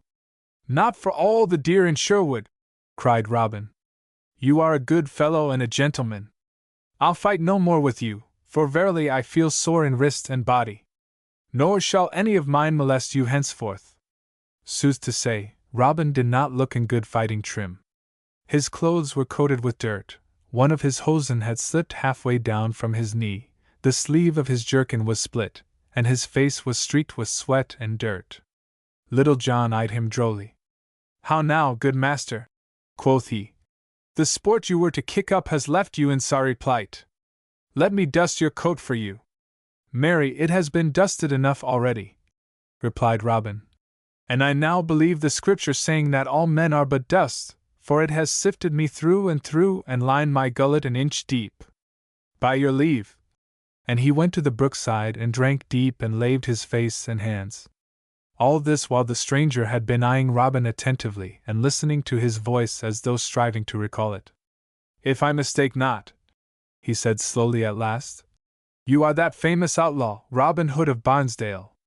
You say right, replied Robin. But my fame has been tumbling sadly about in the dust today. Now why did I not know you at once? Continued the stranger. This battle need not have happened, for I came abroad to find you today, and thought to have remembered your face and speech. Know you not me, Rob, my lad?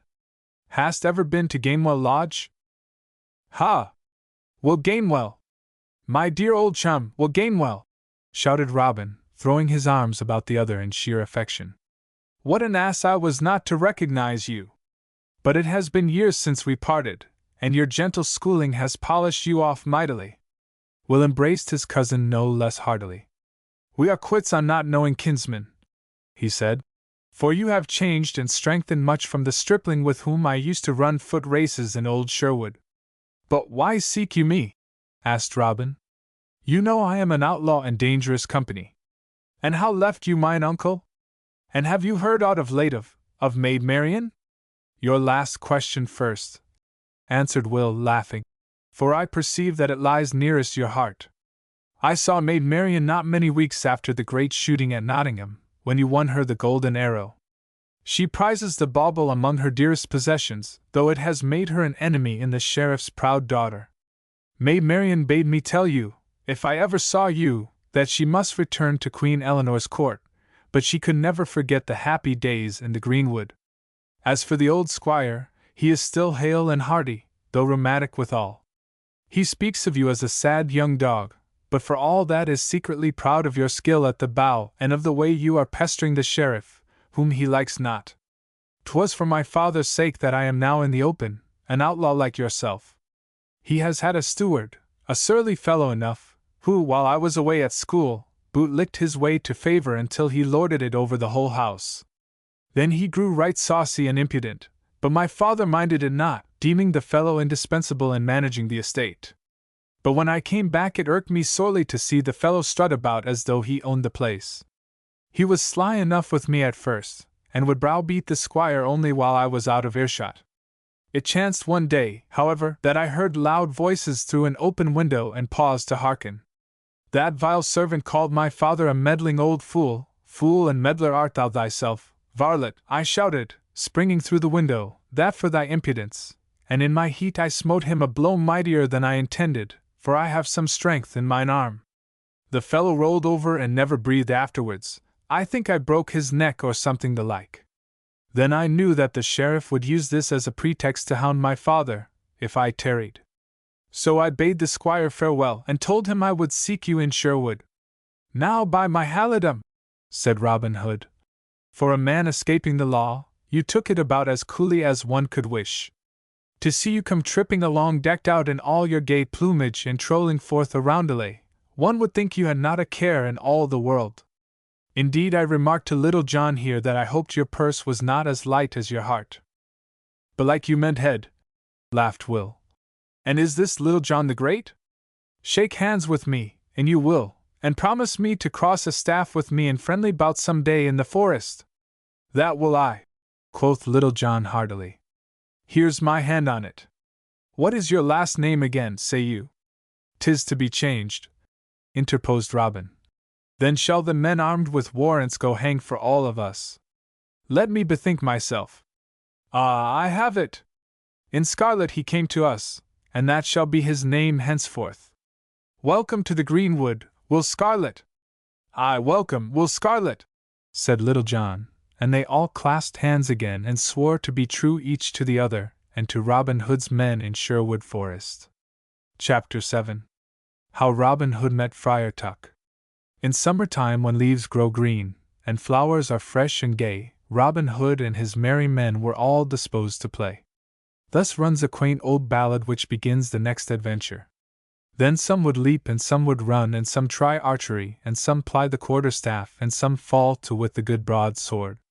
Some again would try a round at buffet and fisticuff, and thus by every variety of sport, and exercise they perfected themselves in skill and made the band and its prowess well known throughout all England. It had been a custom of Robin Hood's to pick out the best men in all the countryside. Whenever he heard of one more than usually skilled in any feat of arms, he would seek the man and test him in personal encounter, which did not always end happily for Robin. And when he had found a man to his liking, he offered him service with the bold fellows of Sherwood Forest. Thus it came about that one day, after a practice at shooting, in which Little John struck down a hart at 500 feet distance, Robin Hood was fain to boast. "God's blessing on your heart!" he cried, clapping the burly fellow on the shoulder. "I would travel 100 miles to find one who could match you." At this Will Scarlet laughed full roundly. "There lives a cur-tall friar in Fountain's Abbey, Tuck by name, who can beat both him and you," he said. Robin pricked up his ears at this free speech. "By Our Lady," he said, "I'll neither eat nor drink till I see this same friar." And with his usual impetuosity he at once set about arming himself for the adventure. On his head he placed a cap of steel. Underneath his Lincoln green he wore a coat of chain metal. Then with sword and buckler girded at his side he made a goodly show. But he also took with him his stout yew bow and a sheaf of chosen arrows. So he set forth upon his way with blithe heart, for it was a day when the whole face of the earth seemed glad and rejoicing in pulsing life. Steadily he pressed forward by winding ways till he came to a green broad pasture land at whose edge flowed a stream dipping in and out among the willows and rushes on the banks. A pleasant stream it was, but it flowed calmly as though of some depth in the middle. Robin did not fancy getting his feet wet, or his fine suit of mail rusted, so he paused on the hither bank to rest and take his bearings. As he sat down quietly under the shade of a drooping willow he heard snatches of a jovial song floating to him from the farther side. Then came a sound of two men's voices arguing. One was upholding the merits of hasty pudding and the other stood out stoutly for meat pie, especially, quoth this one, when flavored with young onions. "Gramercy," muttered Robin to himself. "That is a tantalizing speech to a hungry man. But odds bodikins! Did ever two men talk more alike than those two fellows yonder?" In truth, Robin could well marvel at the speech, for the voices were curiously alike. Presently the willows parted on the other bank, and Robin could hardly forbear laughing outright. His mystery was explained. It was not two men who had done all this singing and talking, but one, and that one a stout cur-tall friar who wore a long cloak over his portly frame, tied with a cord in the middle. On his head was a knight's helmet, and in his hand was a no more warlike weapon than a huge pasty pie, with which he sat down by the water's edge. His twofold argument was finished. The meat pie had triumphed, and no wonder, for it was the present witness, soon to give its own testimony. But first the friar took off his helmet to cool his head, and a droll picture he made. His head was as round as an apple, and eke as smooth in spots. A fringe of close curling black hair grew round the base of his skull, but his crown was bare and shiny as an egg. His cheeks also were smooth and red and shiny, and his little gray eyes danced about with the funniest air imaginable. You would not have blamed Robin Hood for wanting to laugh, had you heard this serious two-faced talk and then seen this jovial one-faced man. Good humor and fat living stood out all over him, yet for all that he looked stout enough and able to take care of himself with any man.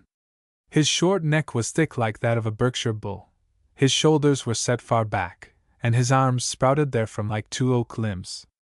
As he sat him down, the cloak fell apart, disclosing a sword and buckler as stout as Robin's own. Nathless, Robin was not dismayed at sight of the weapons. Instead, his heart fell within him when he saw the meat pie which was now in fair way to be devoured before his very eyes, for the friar lost no time in thrusting one hand deep into the pie, while he crossed himself with the other. Thereupon Robin seized his bow and fitted a shaft. "Hey, friar!" he sang out. "Carry me over the water, or else I cannot answer for your safety." The other started at the unexpected greeting, and laid his hand upon his sword. Then he looked up and beheld Robin's arrow pointing full upon him. "Put down your bow, fellow," he shouted back, "and I will bring you over the brook. 'Tis our duty in life to help each other, and your keen shaft shows me that you are a man worthy of some attention. So the friar knight got him up gravely, though his eyes twinkled with a cunning light, and laid aside his beloved pie and his cloak and his sword and his buckler, and waded across the stream with waddling dignity. Then he took Robin Hood upon his back and spoke neither good word nor bad till he came to the other side. Lightly leaped Robin off his back, and said, I am much beholden to you, good father. Beholden, say you, rejoined the other, drawing his sword. Then by my faith you shall e'en repay your score. Now mine own affairs, which are of a spiritual kind and much more important than yours which are carnal, lie on the other side of this stream. I see that you are a likely man and one, moreover, who would not refuse to serve the church. I must therefore pray of you that whatsoever I have done unto you, you will do also unto me. In short, my son, you must e'en carry me back again. Courteously enough was this said, but so suddenly had the friar drawn his sword that Robin had no time to unsling his bow from his back, whither he had placed it to avoid getting it wet, or to unfasten his scabbard. So he was fain to temporize. Nay, good father, but I shall get my feet wet, he commenced. Are your feet any better than mine? Retorted the other. I fear me now that I have already wetted myself so sadly as to lay in a store of rheumatic pains by way of penance. I am not so strong as you, continued Robin.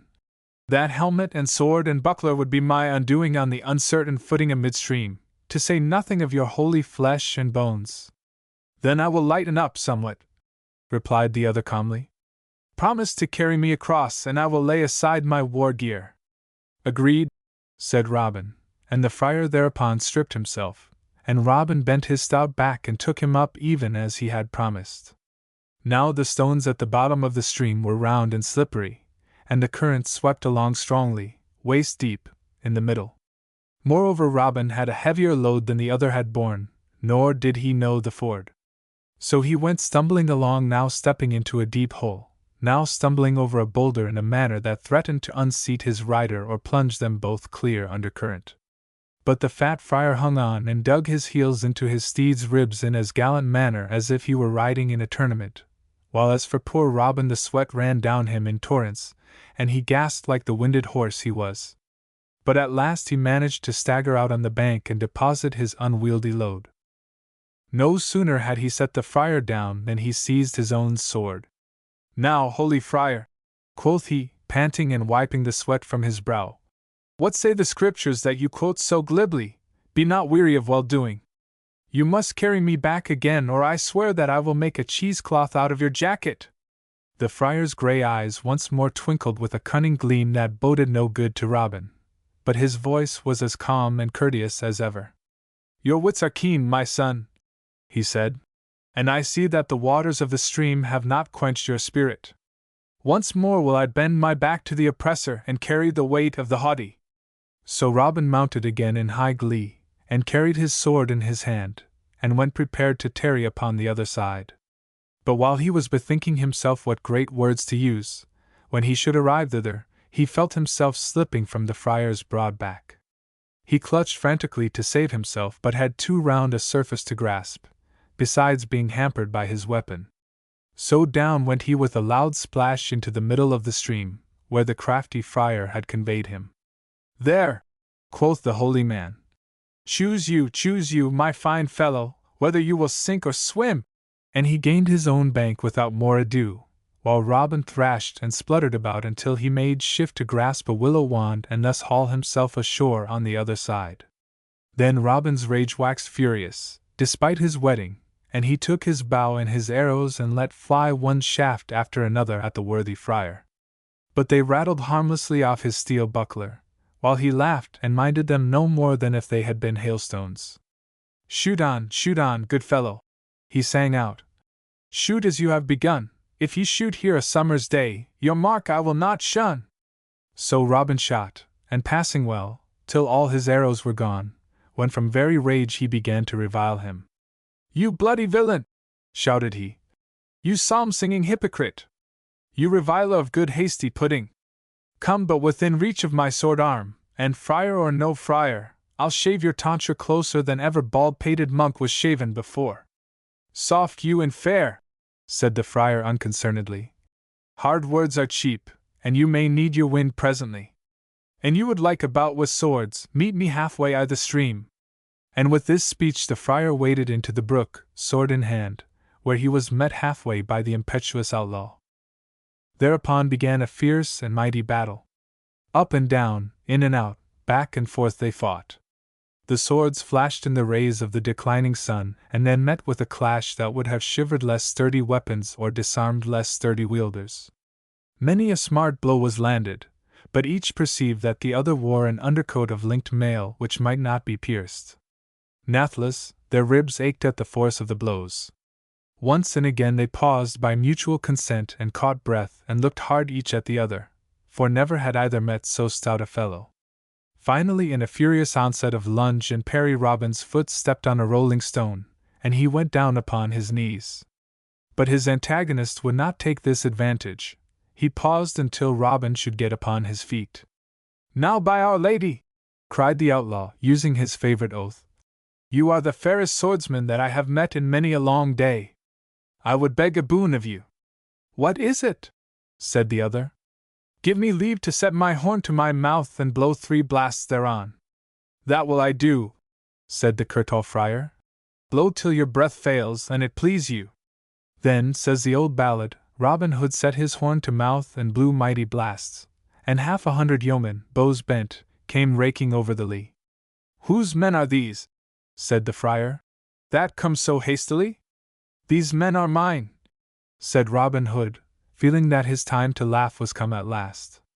Then said the friar in his turn, a boon, the like I gave to you. Give me leave to set my fist to my mouth and whistle 3 blasts thereon." "That will I do," said Robin, "or else I were lacking in courtesy." The friar set his fist to his mouth and put the horn to shame by the piercing whistles he blew, whereupon 100 great dogs came running and jumping so swiftly that they had reached their bank as soon as Robin Hood's men had reached his side. Then followed a rare foolish conflict. Stuteley, Much, Little John, and the other outlaws began sending their arrows whizzing toward the opposite bank, but the dogs, which were taught of the friar, dodged the missiles cleverly and ran and fetched them back again, just as the dogs of today catch sticks. "I have never seen the like of this in my days," cried Little John, amazed. "'Tis rank sorcery and witchcraft." "Take off your dogs, Friar Tuck!" shouted Will Scarlet, who had but then run up, and who now stood laughing heartily at the scene. "Friar Tuck!" exclaimed Robin, astounded. "Are you Friar Tuck? Then am I your friend, for you are he I came to seek." "I am but a poor anchorite, a curtal friar," said the other, whistling to his pack. "By name Friar Tuck of Fountain's Dale.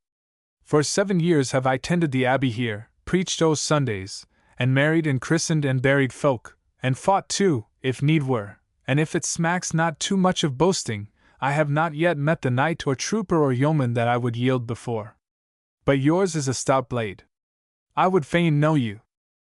"'Tis Robin Hood, the outlaw, who has been assisting you at this christening," said Will Scarlet, glancing roguishly at the 2 opponents' dripping garments. And at this sally the whole band burst into a shout of laughter, in which Robin and Friar Tuck joined. "Robin Hood!" cried the good friar presently, holding his sides. "Are you indeed that famous yeoman? Then I like you well, and had I known you earlier, would have both carried you across and shared my pasty pie with you." "To speak soothly," replied Robin gaily, "'twas that same pie that led me to be rude. Now, therefore, bring it and your dogs and repair with us to the greenwood. We have need of you. With this message came I today to seek you. We will build you a hermitage in Sherwood Forest, and you shall keep us from evil ways. Will you not join our band?" "Marry, that will I," cried Friar Tuck jovially.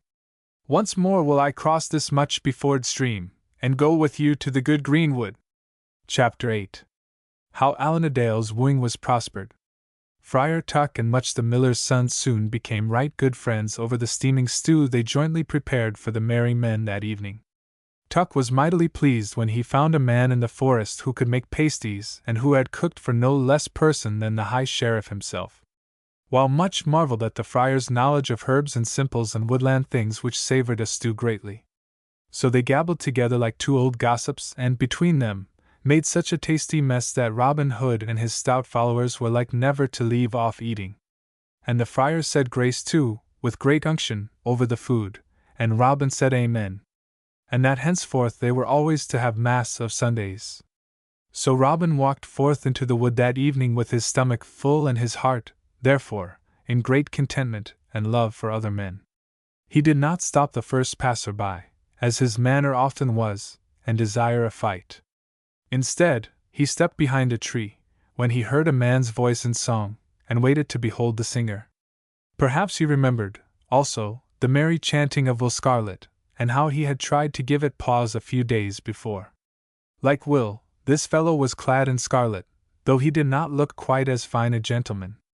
Nathless, he was a sturdy yeoman of honest face and a voice far sweeter than Will's.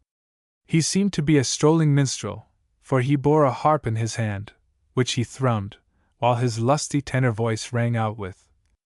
Robin let the singer pass, carolling on his way. "'Tis not in me to disturb a light-hearted lover this night," he muttered, a memory of Marian coming back to him. "Pray heaven she may be true to him, and the wedding be a gay one back I' the town." So Robin went back to his camp, where he told of the minstrel. "If any of ye set on him after this," quoth he in ending, "bring him to me, for I would have speech with him." The very next day his wish was gratified. Little John and Much the miller's son were out together on a foraging expedition when they espied the same young man.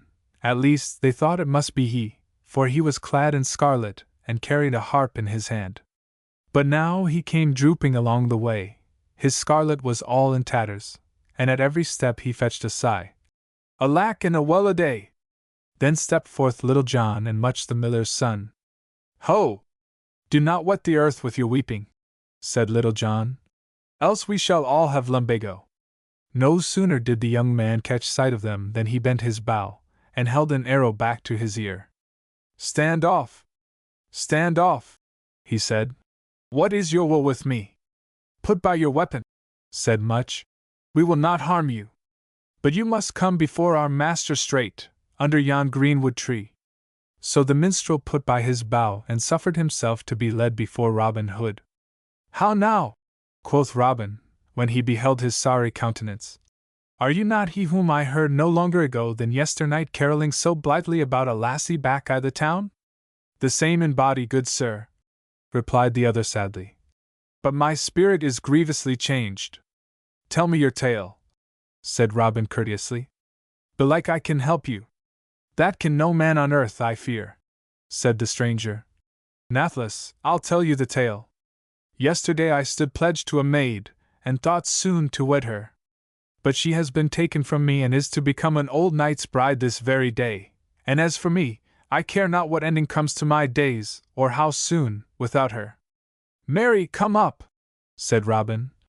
"How got the old knight so sudden vantage?" "Look you, worship, 'tis this way. The Normans overrun us, and are in such great favor that none may say them nay. This old returned crusader coveted the land whereon my lady dwells. The estate is not large, but all in her own right, whereupon her brother says she shall wed a title, and he and the old knight have fixed it up for today." "Nay, but surely," began Robin. "Hear me out, worship," said the other. "Belike you think me a sorry dog not to make fight of this. But the old knight, look you, is not come at able. I threw one of his varlets into a thorn hedge, and another into a water-butt, and a third landed headfirst into a ditch. But I couldn't do any fighting at all." "'Tis a pity," quoth Little John gravely. He had been sitting cross-legged listening to this tale of woe. "What think you, Friar Tuck, doth not a bit of fighting ease a man's mind?" "Bloodletting is ofttimes recommended of the leeches," replied Tuck. "Does the maid love you?" asked Robin Hood. "By our troth, she loved me right well," said the minstrel. "I have a little ring of hers by me which I have kept for 7 long years." "What is your name?" then said Robin Hood. "By the faith of my body," replied the young man, "my name is Allan a Dale." "What will you give me, Allan a Dale?" said Robin Hood. "In ready gold or fee, to help you to your true love again, and deliver her back unto you." I have no money, save only 5 shillings, quoth Allan. But are you not Robin Hood? Robin nodded. Then you, if any one, can aid me, said Allan-a-Dale eagerly. And if you give me back my love, I swear upon the book that I will be your true servant forever after. Where is this wedding to take place, and when? Asked Robin. At Plympton Church, scarce 5 miles from here, and at 3 the afternoon. Then to Plympton we will go, cried Robin, suddenly springing into action, and he gave out orders like a general. Will Stuteley, do you have 24 good men over against Plympton Church gains 3 the afternoon? Much, good fellow, do you cook up some porridge for this youth, for he must have a good round stomach, aye, and a better gear. Will Scarlet, you will see to decking him out bravely for the nonce. And Friar Tuck, hold yourself in readiness, good book in hand, at the church. Mayhap you had best go ahead of us all. The fat Bishop of Hereford was full of pomp and importance that day at Plympton Church. He was to celebrate the marriage of an old knight, a returned crusader, and a landed young woman, and all the gentry thereabout were to grace the occasion with their presence. The church itself was gaily festooned with flowers for the ceremony, while out in the churchyard at one side brown ale flowed freely for all the servitors. Already were the guests beginning to assemble, when the bishop, back in the vestry, saw a minstrel clad in green walk up boldly to the door and peer within. It was Robin Hood, who had borrowed Allan's beribboned harp for the time. Now who are you, fellow? Quoth the bishop. And what do you here at the church door with you harp and saucy air? May it please your reverence, returned Robin, bowing very humbly. I am but a strolling harper, yet likened the best in the whole north country. And I had hoped that my thrumming might add zest to the wedding today. What tune can you harp? Demanded the bishop. I can harp a tune so merry that a forlorn lover will forget he is jilted, said Robin. I can harp another tune that will make a bride forsake her lord at the altar. I can harp another tune that will bring loving souls together though they were up hill and down dale 5 good miles away from each other. Then welcome, good minstrel, said the bishop. Music pleases me right well, and if you can play up to your prattle, 'twill indeed grace your ceremony. Let us have a sample of your wares. Nay, I must not put finger to string until the bride and groom have come. Such a thing would ill fortune both us and them. Have it as you will, said the bishop. But here comes the party now. Then up the lane to the church came the old knight, preceded by 10 archers liveried in scarlet and gold. A brave sight the archers made, but their master walked slowly, leaning upon a cane and shaking as though in a palsy. And after them came a sweet lass leaning upon her brother's arm. Her hair did shine like glistering gold, and her eyes were like blue violets that peep out shyly at the sun. The color came and went in her cheeks like that tinting of a seashell, and her face was flushed as though she had been weeping. But now she walked with a proud air, as though she defied the world to crush her spirit. She had but 2 maids with her, Fenican lasses, with black eyes and broad bosoms, who set off their lady's more delicate beauty well. One held up the bride's gown from the ground, the other carried flowers in plenty. Now by all the wedding bells that ever were rung, quoth Robin boldly, this is the worst matched pair that ever mine eyes beheld. Silence, miscreant, said a man who stood near. The bishop had hurriedly donned his gown, and now stood ready to meet the couple at the chancel. But Robin paid no heed to him. He let the knight and his 10 archers pass by, then he strode up to the bride, and placed himself on the other side from her brother. Courage, lady, he whispered. There is another minstrel near, who mayhap may play more to your liking. The lady glanced at him with a frightened air, but read such honesty and kindness in his glance that she brightened and gave him a grateful look. Stand aside, fool, cried the brother wrathfully. Nay, but I am to bring good fortune to the bride by accompanying her through the church doors, said Robin, laughing. Thereupon he was allowed to walk by her side unmolested, up to the chancel with the party. Now strike up your music, fellow, ordered the bishop. Right gladly will I, quoth Robin, and you will let me choose my instrument. For sometimes I like the harp, and other times I think the horn makes the merriest music in all the world. And he drew forth his bugle from underneath his green cloak and blew 3 winding notes that made the church rafters ring again. "Seize him!" yelled the bishop. "There's mischief afoot! These are the tricks of Robin Hood!" The 10 liveried archers rushed forward from the rear of the church, where they had been stationed. But their rush was blocked by the onlookers, who now rose from their pews in alarm and crowded the aisles. Meanwhile Robin had leaped lightly over the chancel rail and stationed himself in a nook by the altar. "Stand where you are!" he shouted, drawing his bow. "The first man to pass the rail dies the death. And all ye who have come to witness a wedding, stay in your seats. We shall e'en have one, since we are come into the church. But the bride shall choose her own swain." Then up rose another great commotion at the door, and 420 good bowmen came marching in with Will Stuteley at their head. And they seized the 10 liveried archers and the bride's scowling brother, and the other men on guard, and bound them prisoners. Then in came Allan a Dale, decked out gaily, with Will Scarlet for best man. And they walked gravely down the aisle and stood over against the chancel. "Before a maiden wed she chooses, and the laws of good King Harry be just ones," said Robin. "Now, maiden, before this wedding continues, whom will you have to husband?" The maiden answered not in words, but smiled with a glad light in her eyes, and walked over to Allan and clasped her arms about his neck. "That is her true love," said Robin. "Young Allan instead of the gouty knight. And the true lovers shall be married at this time before we depart away. Now, my lord bishop, proceed with the ceremony." "Nay, that shall not be," protested the bishop. "The banns must be cried 3 times in the church. Such is the law of our land. Come here, Little John," called Robin impatiently, and plucked off the bishop's frock from his back and put it on the yeoman. Now the bishop was short and fat, and Little John was long and lean. The gown hung loosely over Little John's shoulders and came only to his waist. He was a fine comical sight, and the people began to laugh consumedly at him. "By the faith o' my body," said Robin, "this cloth makes you a man. You're the finest bishop that ever I saw in my life. Now cry the banns." So Little John clambered awkwardly into the choir, his short gown fluttering gaily, and he called the banns for the marriage of the maid and Allan a Dale once, twice, and thrice. "That's not enough," said Robin. "Your gown is so short that you must talk longer."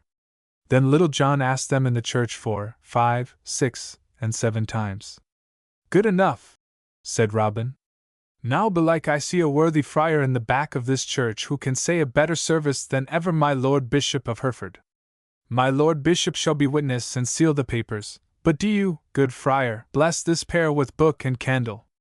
So Friar Tuck, who all along had been back in one corner of the church, came forward, and Allan and his maid kneeled before him, while the old knight, held an unwilling witness, gnashed his teeth in impotent rage, and the friar began with the ceremony.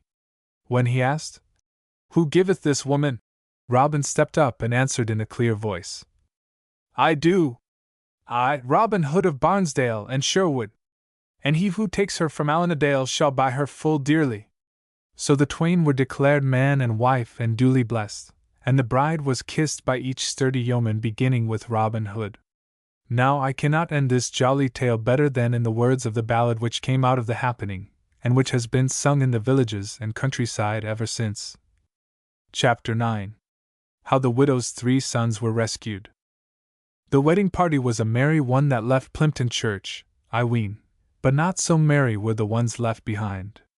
My Lord Bishop of Hereford was stuck up in the organ loft and left, gownless and fuming. The 10 liveried archers were variously disposed about the church to keep him company, 2 of them being locked in a tiny crypt, 3 in the belfry, to ring us a wedding peal, as Robin said, and the others under choir seats or in the vestry. The bride's brother at her entreaty was released, but bidden not to return to the church that day or interfere with his sister again on pain of death. While the rusty old knight was forced to climb a high tree, where he sat insecurely perched among the branches, feebly cursing the party as it departed. It was then approaching sundown, but none of the retainers or villagers dared rescue the imprisoned ones that night, for fear of Robin Hood's men. So it was not until sunup the next day that they were released. The bishop and the old knight, stiff as they were, did not delay longer than for breakfast, but so great was their rage and shame, made straight to Nottingham and levied the sheriff's forces. The sheriff himself was not anxious to try conclusions again with Robin in the open. Perhaps he had some slight scruples regarding his oath. But the others swore that they would go straight to the king, if he did not help them, so he was fain to consent. A force of 100 picked men from the royal foresters and swordsmen of the shire was gathered together, and marched straightway into the greenwood. There, as fortune would have it, they surprised some score of outlaws hunting, and instantly gave chase. But they could not surround the outlaws, who kept well in the lead, ever and anon dropping behind a log or boulder to speed back a shaft which meant mischief to the pursuers. One shaft indeed carried off the sheriff's hat, and caused that worthy man to fall forward upon his horse's neck from sheer terror, while 5 other arrows landed in the fleshy parts of Forrester's arms. But the attacking party was not wholly unsuccessful.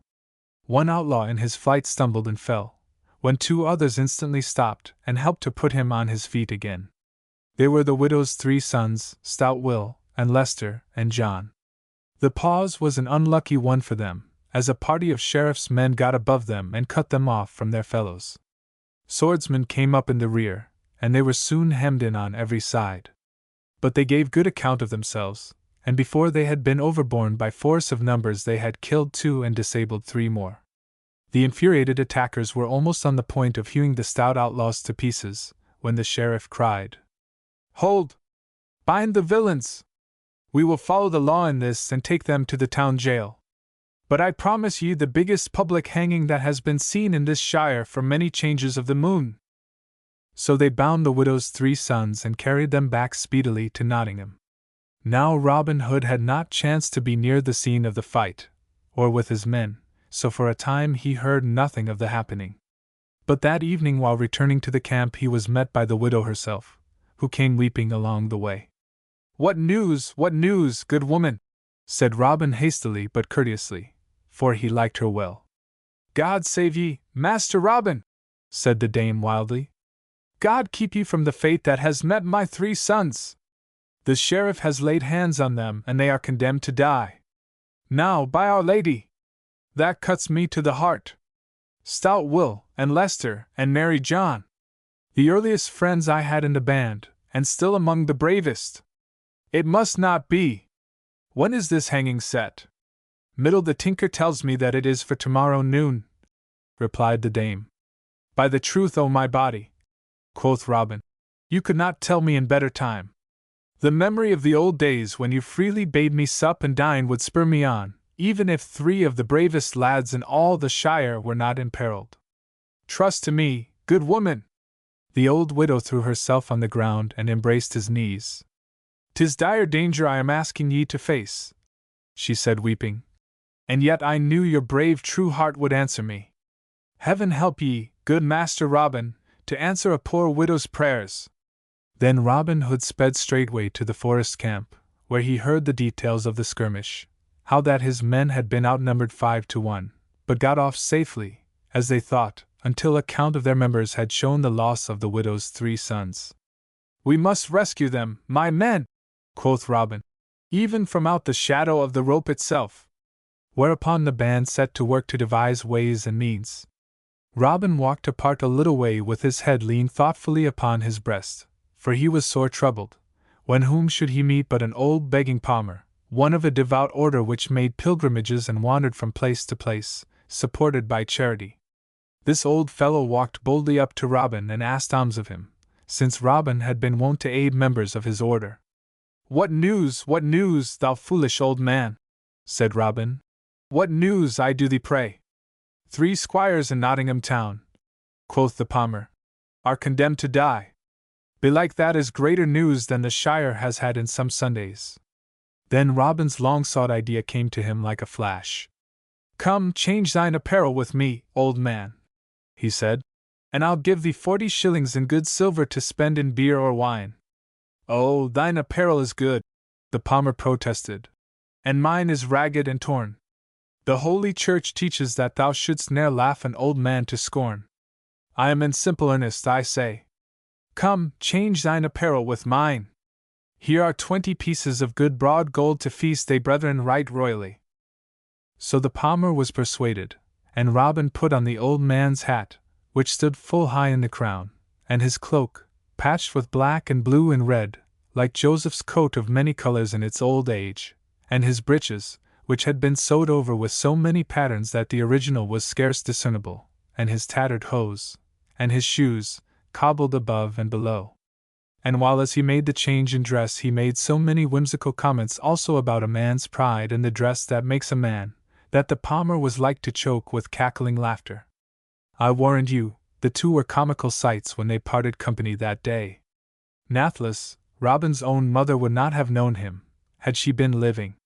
The next morning the whole town of Nottingham was early astir, and as soon as the gates were opened country folk began to pour in, for a triple hanging was not held there every day in the week, and the bustle almost equated a fair day. Robin Hood in his palmer's disguise was one of the first ones to enter the gates, and he strolled up and down and around the town as though he had never been there before in all his life. Presently he came to the market-place, and beheld thereon 3 gallows erected. "Who are these builded for, my son?" asked he of a rough soldier standing by. "For 3 of Robin Hood's men," answered the other. "An it were Robin himself, 'twould be thrice as high, I warrant ye. But Robin is too smart to get within the sheriff's clutches again." The palmer crossed himself. "They say that he is a bold fellow," he whined. "Ha!" said the soldier. "He may be bold enough out behind stumps i' the forest, but the open market-place is another matter." "Who is to hang these 3 poor wretches?" asked the palmer. "That hath the sheriff not decided. But here he comes now to answer his own questions." And the soldier came to stiff attention as the sheriff and his bodyguard stalked pompously up to inspect the gallows. "Oh, heaven save you, worshipful sheriff!" said the palmer. "Heaven protect you!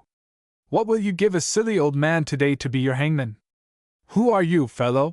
asked the sheriff sharply. "Naught save a poor old palmer. But I can shrive their souls and hang their bodies most devoutly." "Very good," replied the other. "The fee today is 13 pence, and I will add thereunto some suits of clothing for that ragged back of yours." "God bless ye!" said the palmer. And he went with the soldier to the jail to prepare his 3 men for execution. Just before the stroke of noon the doors of the prison opened and the procession of the condemned came forth. Down through the long lines of packed people they walked to the market-place, the palmer in the lead, and the widow's 3 sons marching firmly erect between soldiers. At the gallows foot they halted. The palmer whispered to them, as though offering last words of consolation, and the 3 men, with arms bound tightly behind their backs, ascended the scaffold, followed by their confessor. Then Robin stepped to the edge of the scaffold, while the people grew still as death, for they desired to hear the last words uttered to the victims. But Robin's voice did not quaver forth weakly, as formerly, and his figure had stiffened bolt upright beneath the black robe that covered his rags. "Hark ye, proud sheriff!" he cried. "I was ne'er a hangman in all my life, nor do I now intend to begin that trade. Accursed be he who first set the fashion of hanging! I have but 3 more words to say. Listen to them." And forth from the robe he drew his horn and blew 3 loud blasts thereon. Then his keen hunting knife flew forth, and in a trice, stout Will, Lester, and Merry John were free men and had sprung forward and seized the halberds from the nearest soldiers guarding the gallows. "Seize them! 'Tis Robin Hood!" screamed the sheriff. "An £100 if he hold them, dead or alive!" "I make it 200!" roared the fat bishop. But their voices were drowned in the uproar that ensued immediately after Robin blew his horn. He himself had drawn his sword and leaped down the stairs from the scaffold, followed by his 3 men. The guard had closed around them in vain effort to disarm them, when a rescuer shouted Will Stuteley's clear voice on one side of them, and "A rescue!" bellowed Little John's on the other, and down through the terror-stricken crowd rushed 80 men in Lincoln green, their force seeming twice that number in the confusion. With swords drawn they fell upon the guard from every side at once. There was a brief clash of hot weapons, then the guard scattered wildly, and Robin Hood's men formed in a compact mass around their leader, and forced their way slowly down the market-place. "Seize them! In the king's name!" shrieked the sheriff. "Close the gates!" In truth, the peril would have been even greater, had this last order been carried out. But Will Scarlet and Allan a Dale had foreseen that event, and had already overpowered the two warders. So the gates stood wide open, and toward them the band of outlaws headed. The soldiers rallied a force of twice their number, and tried resolutely to pierce their center. But the retreating force turned thrice and sent such volleys of keen arrows from their good yew bows, that they kept a distance between the two forces. And thus the gate was reached, and the long road leading up the hill, and at last the protecting greenwood itself. The soldiers dared come no farther. And the widow's 3 sons, I warrant you, supped more heartily that night than ever before in their whole lives. Chapter 10. How a Beggar Filled the Public Eye.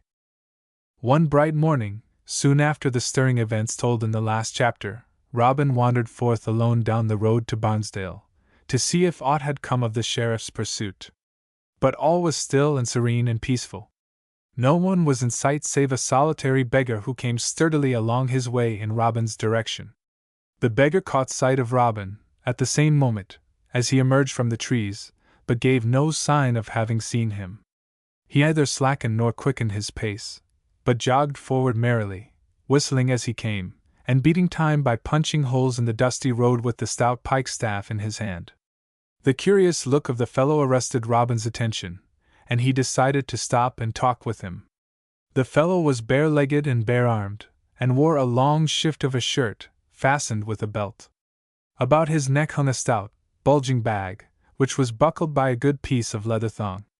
The fellow looked so fat and hearty, and the wallet on his shoulder seemed so well filled, that Robin thought within himself, "Ha! This is a lucky beggar for me. If any of them have money, this is the chap, and marry, he should share it with us poorer bodies." So he flourished his own stick and planted himself in the traveller's path. "Sirrah, fellow," quoth he, "whither away so fast? Tarry, for I would have speech with ye." The beggar made as though he heard him not, and kept straight on with his faring. "Tarry, I say, fellow," said Robin again, "for there's a way to make folks obey." "Nay, 'tis not so," answered the beggar, speaking for the first time. "I obey no man in all England, not even the king himself. So let me pass on my way, for 'tis growing late, and I have still far to go before I can care for my stomach's good." "Now, by my troth," said Robin, once more getting in front of the other, "I see well by your fat countenance, that you lack not for good food, while I go hungry. Therefore you must lend me of your means till we meet again, so that I may hie to the nearest tavern." "I have no money to lend," said the beggar crossly. "Methinks you are as young a man as I, and as well able to earn a supper. So go your way, and I'll go mine. If you fast till you get aught out of me, you'll go hungry for the next 12-month. "Not while I have a stout stick to thwack your saucy bones," cried Robin. "Stand and deliver, I say, or I'll dust your shirt for you, and if that will not teach you manners, then we'll see what a broad arrow can do with a beggar's skin." The beggar smiled, and answered boast with boast. "Come on with your staff, fellow. I care no more for it than for a pudding stick. And as for your pretty bow, that for it." And with amazing quickness, he swung his pike-staff around and knocked Robin's bow clean out of his hand, so that his fingers smarted with pain.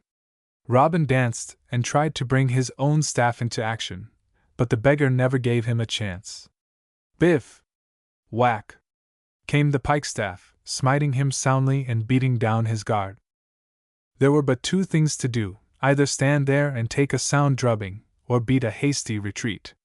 Robin chose the latter, as you or I would probably have done, and scurried back into the wood, blowing his horn as he went. "Fie, for shame, man!" jeered the bold beggar after him. "What is your haste? We had but just begun. Stay and take your money, else you will never be able to pay your reckoning at the tavern." But Robin answered him never a word. He fled up hill and down dale till he met 3 of his men who were running up in answer to his summons. "What is wrong?" they asked. "'Tis a saucy beggar," said Robin, catching his breath. "He is back there on the highroad with the hardest stick I've met in a good many days. He gave me no chance to reason with him, the dirty scamp." The men, Much and 2 of the widow's sons, could scarce conceal their mirth at the thought of Robin Hood running from a beggar. Nathless, they kept grave faces, and asked their leader if he was hurt. "Nay," he replied, "but I shall speedily feel better if you will fetch me that same beggar and let me have a fair chance at him." So the three yeomen made haste and came out upon the high road and followed after the beggar, who was going smoothly along his way again, as though he were at peace with all the world. "The easiest way to settle this beggar," said Much, "is to surprise him. Let us cut through yon neck of woods and come upon him before he is aware." The others agreed to this, and the three were soon close upon their prey. "Now," quoth Much, and the other two sprang quickly upon the beggar's back and wrested his pike-staff from his hand. At the same moment Much drew his dagger and flashed it before the fellow's breast. "Yield you, my man!" cried he, "for a friend of ours awaits you in the wood, to teach you how to fight properly." "Give me a fair chance," said the beggar valiantly, "and I'll fight you all at once." But they would not listen to him. Instead, they turned him about and began to march him toward the forest. Seeing that it was useless to struggle, the beggar began to parley. "Good my masters," quoth he, "why use this violence? I will go with ye safe and quietly if ye insist, but if you will set me free I'll make it worth your while. I've £100 in my bag here. Let me go my way, and ye shall have all that's in the bag." The three outlaws took counsel together at this. "What say you?" asked Much of the others. "Our master will be more glad to see this beggar's wallet than his sorry face." The other two agreed, and the little party came to a halt and loosed hold of the beggar. "Count out your gold speedily, friend," said Much. There was a brisk wind blowing, and the beggar turned about to face it, directly they had unhanded him. "It shall be done, gossips," said he. "One of you lend me your cloak, and we will spread it upon the ground and put the wealth upon it." The cloak was handed him, and he placed his wallet upon it as though it were very heavy indeed. Then he crouched down and fumbled with the leather fastenings. The outlaws also bent over and watched the proceeding closely, lest he should hide some of the money on his person. Presently he got the bag unfastened and plunged his hands into it. Forth from it he drew, not shining gold, but handfuls of fine meal which he dashed into the eager faces of the men around him. The wind aided him in this, and soon there arose a blinding cloud which filled the eyes, noses, and mouths of the three outlaws till they could scarcely see or breathe. While they gasped and choked and sputtered and felt around wildly for that rogue of a beggar, he finished the job by picking up the cloak by its corners and shaking it vigorously in the faces of his suffering victims. Then he seized a stick which lay conveniently near, and began to rain blows down upon their heads, shoulders, and sides, all the time dancing first on one leg, then on the other, and crying, "Villains! Rascals! Here are the £100 I promised. How do you like them? Faith, you'll get all that's in the bag." Whack! Whack! Whack! Whack! Went the stick, emphasizing each word. Howls of pain might have gone up from the sufferers, but they had too much meal in their throats for that. Their one thought was to flee, and they stumbled off blindly down the road, the beggar following them a little way to give them a few parting love taps. "Fare you well, my masters," he said finally, turning the other way. "And when next I come along the Barnesdale road, I hope you will be able to tell gold from meal dust." With this he departed, an easy victor, and again went whistling on his way, while the three outlaws rubbed the meal out of their eyes and began to catch their breath again. As soon as they could look around them clearly, they beheld Robin Hood leaning against a tree trunk and surveying them smilingly. He had recovered his own spirits in full measure on seeing their plight. "God save ye, gossips!" he said. "Ye must, in sooth, have gone the wrong way and been to the mill, from the looks of your clothes." Then, when they looked shamefaced and answered never a word, he went on, in a soft voice, "Did ye see aught of that bold beggar I sent you for lately?" "In sooth, master," responded Much the miller's son, "we heard more of him than we saw him. He filled us so full of meal that I shall sweat meal for a week. I was born in a mill, and had the smell of meal in my nostrils from my very birth, you might say, and yet never before did I see such a quantity of the stuff in so small space." And he sneezed violently. "How was that?" asked Robin demurely. Why, we laid hold of the beggar, as you did order, when he offered to pay for his release out of the bag he carried upon his back. The same I coveted, quoth Robin as if to himself. So we agreed to this, went on Much, and spread a cloak down, and he opened his bag and shook it thereon. Instantly a great cloud of meal filled the air, whereby we could neither see nor breathe, and in the midst of this cloud he vanished like a wizard. But not before he left certain black and blue spots, to be remembered by I see, commented Robin. He was in league with the evil one, said one of the widow's sons, rubbing himself ruefully. Then Robin laughed outright, and sat him down upon the gnarled root of a tree, to finish his merriment. For bold outlaws, put to rout by a sorry beggar, cried he. I can laugh at ye, my men, for I am in the same boat with ye. But 'twould never do to have this tale get abroad, even in the greenwood, how that we could not hold our own with the odds in our favor. So let us have this little laugh all to ourselves, and no one else need be the wiser. The others saw the point of this, and felt better directly, despite their itching desire to get hold of the beggar again. And none of the four ever told of the adventure. But the beggar must have boasted of it at the next tavern, or a little bird perched among the branches of a neighboring oak must have sung of it. For it got abroad, as such tales will, and was put into a right droll ballad which, I warrant you, the four outlaws did not like to hear. Chapter 11. How Robin Hood fought Guy of Gisborne.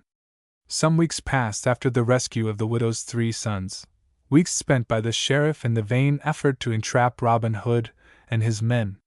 For Robin's name and deeds had come to the king's ears, in London town, and he sent word to the sheriff to capture the outlaw, under penalty of losing his office. So the sheriff tried every manner of means to surprise Robin Hood in the forest, but always without success.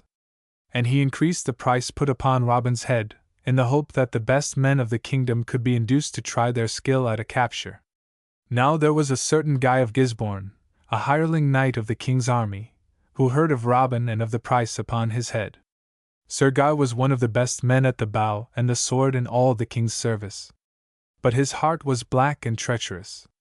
He obtained the king's leave forthwith to seek out the forester, and armed with the king's scroll he came before the sheriff at Nottingham.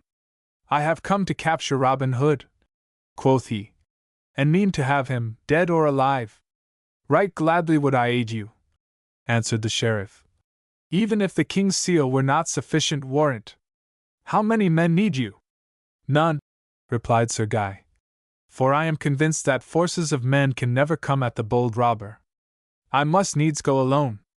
But do you hold your men in readiness at Barnesdale, and when you hear a blast from this silver bugle, come quickly, for I shall have the sly Robin within my clutches.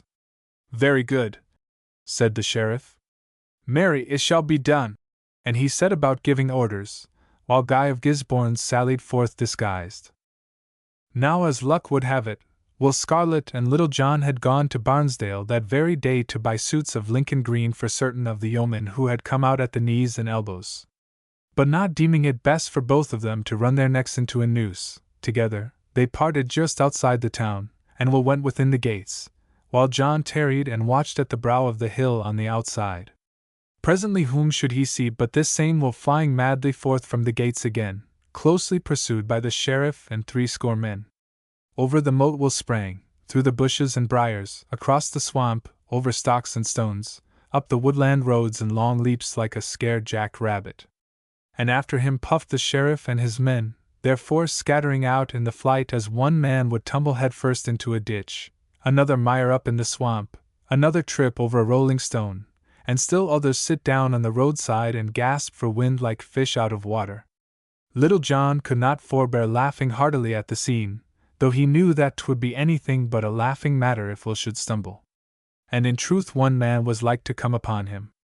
It was William a Trent, the best runner among the sheriff's men. He had come within 20 feet of Scarlet, and was leaping upon him with long bounds like a greyhound, when John rose up quickly, drew his bow and let fly one of his fatal shafts. It would have been better for William a Trent to have been abed with sorrow, says the ballad, than to be that day in the greenwood slayed to meet with Little John's arrow. He had run his last race. The others halted a moment in consternation, when the shaft came hurtling down from the hill, but looking up they beheld none save Little John, and with a cry of fierce joy they turned upon him. Meanwhile Will Scarlet had reached the brow of the hill and sped down the other side. "I'll just send one more little message of regret to the sheriff," said Little John, "before I join Will." But this foolhardy deed was his undoing, for just as the arrow left the string, the good yew bough that had never before failed him snapped in twain. "Woolworth, Woolworthy, wicked wood, that ere thou grew on a tree!" cursed Little John, and planted his feet resolutely in the earth, resolved to sell the path dearly, for the soldiers were now so close upon him that he dared not turn. And a right good account of himself he gave that day, dealing with each man as he came up according to his merit. And so winded were the pursuers when they reached the top of the hill that he laid out the first 10 of them right and left with huge blows of his brawny fist. But if 5 men can do more than 3, a score can overcome 1. A body of archers stood off at a prudent distance and covered Little John with their arrows. "Now yield you!" panted the sheriff. "Yield you, Little John, or Reynold Greenleaf, or whatever else name you carry this day. Yield you, or some few of these shafts will reach your heart." "Marry, my heart has been touched by your words ere now," said Little John, "and I yield me." So the sheriff's men laid hold of Little John and bound him fast with many cords, so fearful were they lest he should escape. And the sheriff laughed aloud in glee, and thought of how he should avenge his stolen plate, and determined to make a good day's work of it. "By the saints," he said, "you shall be drawn by dale and down, and hanged high on a hill in Barnesdale this very day." "Hang and be hanged," retorted the prisoner. "You may fail of your purpose if it be heaven's will." Back down the hill and across the moor went the company speedily, for they feared a rescue. And as they went the stragglers joined them. Here a man got up feebly out of the ditch, and rubbed his pate and fell in like a chicken with the pip going for its dinner. Yonder came hobbling a man with a lame ankle, or another with his shins torn by the briars, or another with his jacket all muddy from the marsh. So in truth it was a tatterdemalion crew that limped and straggled and wandered back into Barnesdale that day. Yet all were merry, for the sheriff had promised them flagons of wine, and moreover they were to hang speedily the boldest outlaw in England, next to Robin Hood himself.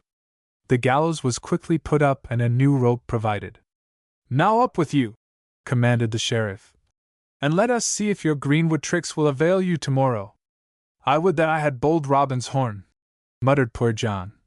"Methinks 'tis all up with me even as the sheriff hath spoken."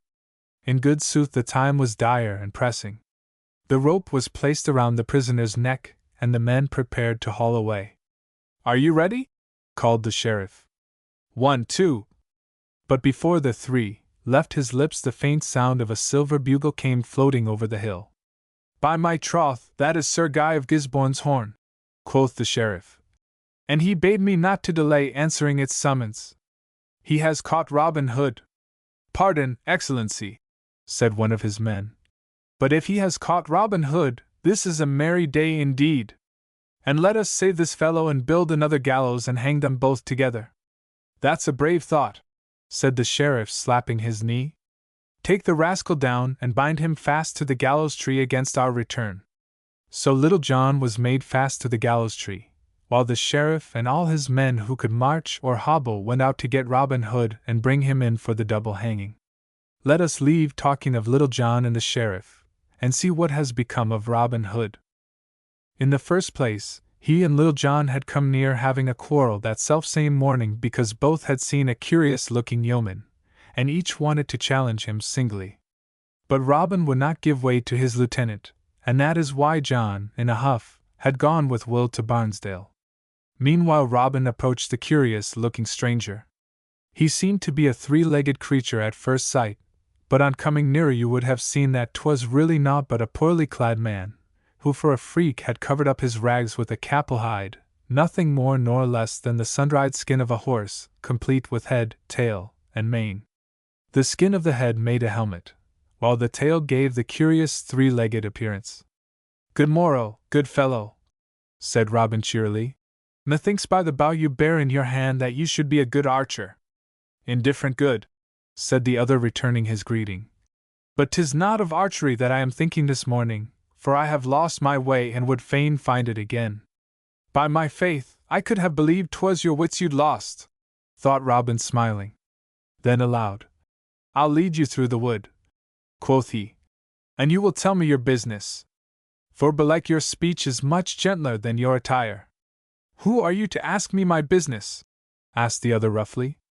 I am one of the king's rangers, replied Robin, set here to guard his deer against curious-looking strollers.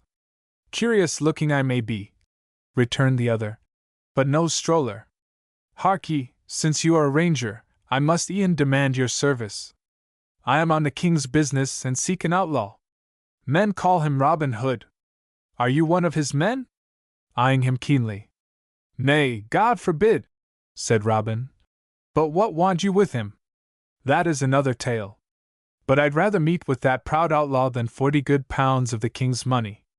Robin now saw how the land lay.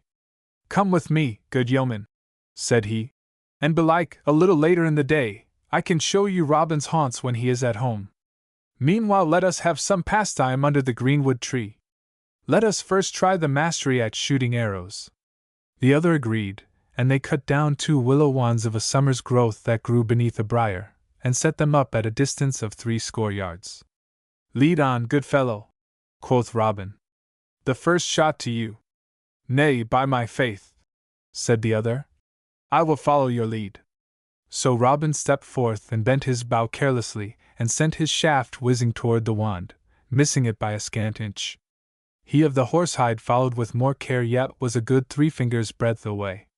On the second round, the stranger led off and landed cleverly within the small garland at the top of the wand, but Robin shot far better, and clave the wand itself, clean at the middle. A blessing on your heart, shouted Capelhide. Never saw I such shooting as that. Belike you are better than Robin Hood himself. But you have not yet told me your name. Nay, by my faith, quoth Robin, I must keep it secret till you have told me your own. I do not disdain to tell it, said the other. I dwell by dale and down, and to take bold Robin am I sworn. This would I tell him to his face, were he not so great a craven. When I am called by my right name, I am Guy of Gisborne. This he said with a great show of pride, and he strutted back and forth, forgetful that he had just been beaten at archery. Robin eyed him quietly. Methinks I have heard of you elsewhere. Do you not bring men to the gallows for a living? Aye, but only outlaws such as Robin Hood. But pray what harm has Robin Hood done you? He is a highway robber, said Sir Guy, evading the question. Has he ever taken from the rich that he did not give again to the poor? Does he not protect the women and children and side with weak and helpless? Is not his greatest crime the shooting of a few king's deer? Have done with your sophistry, said Sir Guy impatiently. I am more than ever of opinion that you are one of Robin's men yourself. I have told you I am not, quoth Robin briefly. But if I am to help you catch him, what is your plan? Do you see this silver bugle? Said the other. A long blast upon it will summon the sheriff and all his men, when once I have Robin within my grasp. And if you show him to me, I'll give you the half of my 40 pounds reward. I would not help hang a man for 10 times 40 pounds, said the outlaw. Yet will I point out Robin to you for the reward I find at my sword's point. I myself am Robin Hood of Sherwood and Barnesdale. Then have at you, cried the other, springing swiftly into action. His sword leaped forth from beneath the horse's hide with the speed born of long practice, and before Robin had come to guard, the other had smitten at him full and foul. Robin eluded the lunge and drew his own weapon. A scurvy trick, quoth he grimly, to strike at a man unprepared. Then neither spoke more, but fell sternly to work, lunge and thrust and ward and parry. For 2 full hours the weapons smote together sullenly, and neither Robin Hood nor Sir Guy would yield an inch. I promise you that if you could have looked forth on the fight from behind the trunk of some friendly tree, you would have seen deadly sports such as few men beheld in Sherwood Forest. For the fighters glared sullenly at each other, the fires of hatred burning in their eyes. One was fighting for his life, the other for a reward and the king's favor. still circled the bright blades swiftly in the air, now gleaming in the peaceful sunlight, again hissing like maddened serpents. Neither had yet touched the other, until Robin, in an unlucky moment, stumbled over the projecting root of a tree, when Sir Guy, instead of giving him the chance to recover himself, as any courteous knight would have done, struck quickly at the falling man and wounded him in the left side. "Ah, dear Lady in heaven!" gasped Robin, uttering his favorite prayer. "Shield me now! 'Twas never a man's destiny to die before his day." And adroitly he sprang up again, and came straight at the other with an awkward but unexpected stroke. The knight had raised his weapon high to give a final blow, when Robin reached beneath and across his guard. One swift lunge, and Sir Guy of Gisborne staggered backward with a deep groan, Robin's sword through his throat. Robin looked at the slain man regretfully. "You did bring it upon yourself," said he. "And traitor and hireling though you were, I would not willingly have killed you." He looked to his own wound. It was not serious, and he soon staunched the blood and bound up the cut. Then he dragged the dead body into the bushes, and took off the horse's hide and put it upon himself. He placed his own cloak upon Sir Guy, and marked his face so none might tell who had been slain. Robin's own figure and face were not unlike the others. Pulling the capul hide well over himself, so that the helmet hid most of his face, Robin seized the silver bugle and blew a long blast. It was the blast that saved the life of Little John, over in Barnesdale, for you and I have already seen how it caused the fond sheriff to prick up his ears and stay the hanging, and go scurrying up over the hill and into the wood with his men in search of another victim. In 5 and 20 minutes up came running a score of the sheriff's best archers. "Did you signal us, lording?" they asked, approaching Robin. "Aye," said he, going to meet the puffing sheriff. What news, Sir Guy?" said that officer. "Robin Hood and Guy of Gisborne had a fight, and he that wears Robin's cloak lies under the covert yonder." "The best news I have heard in all my life!" exclaimed the sheriff, rubbing his hands. "I would that we could have saved him for the hanging, though I cannot now complain." "The hanging?" repeated Robin. "Yes. This is our lucky day on the calendar.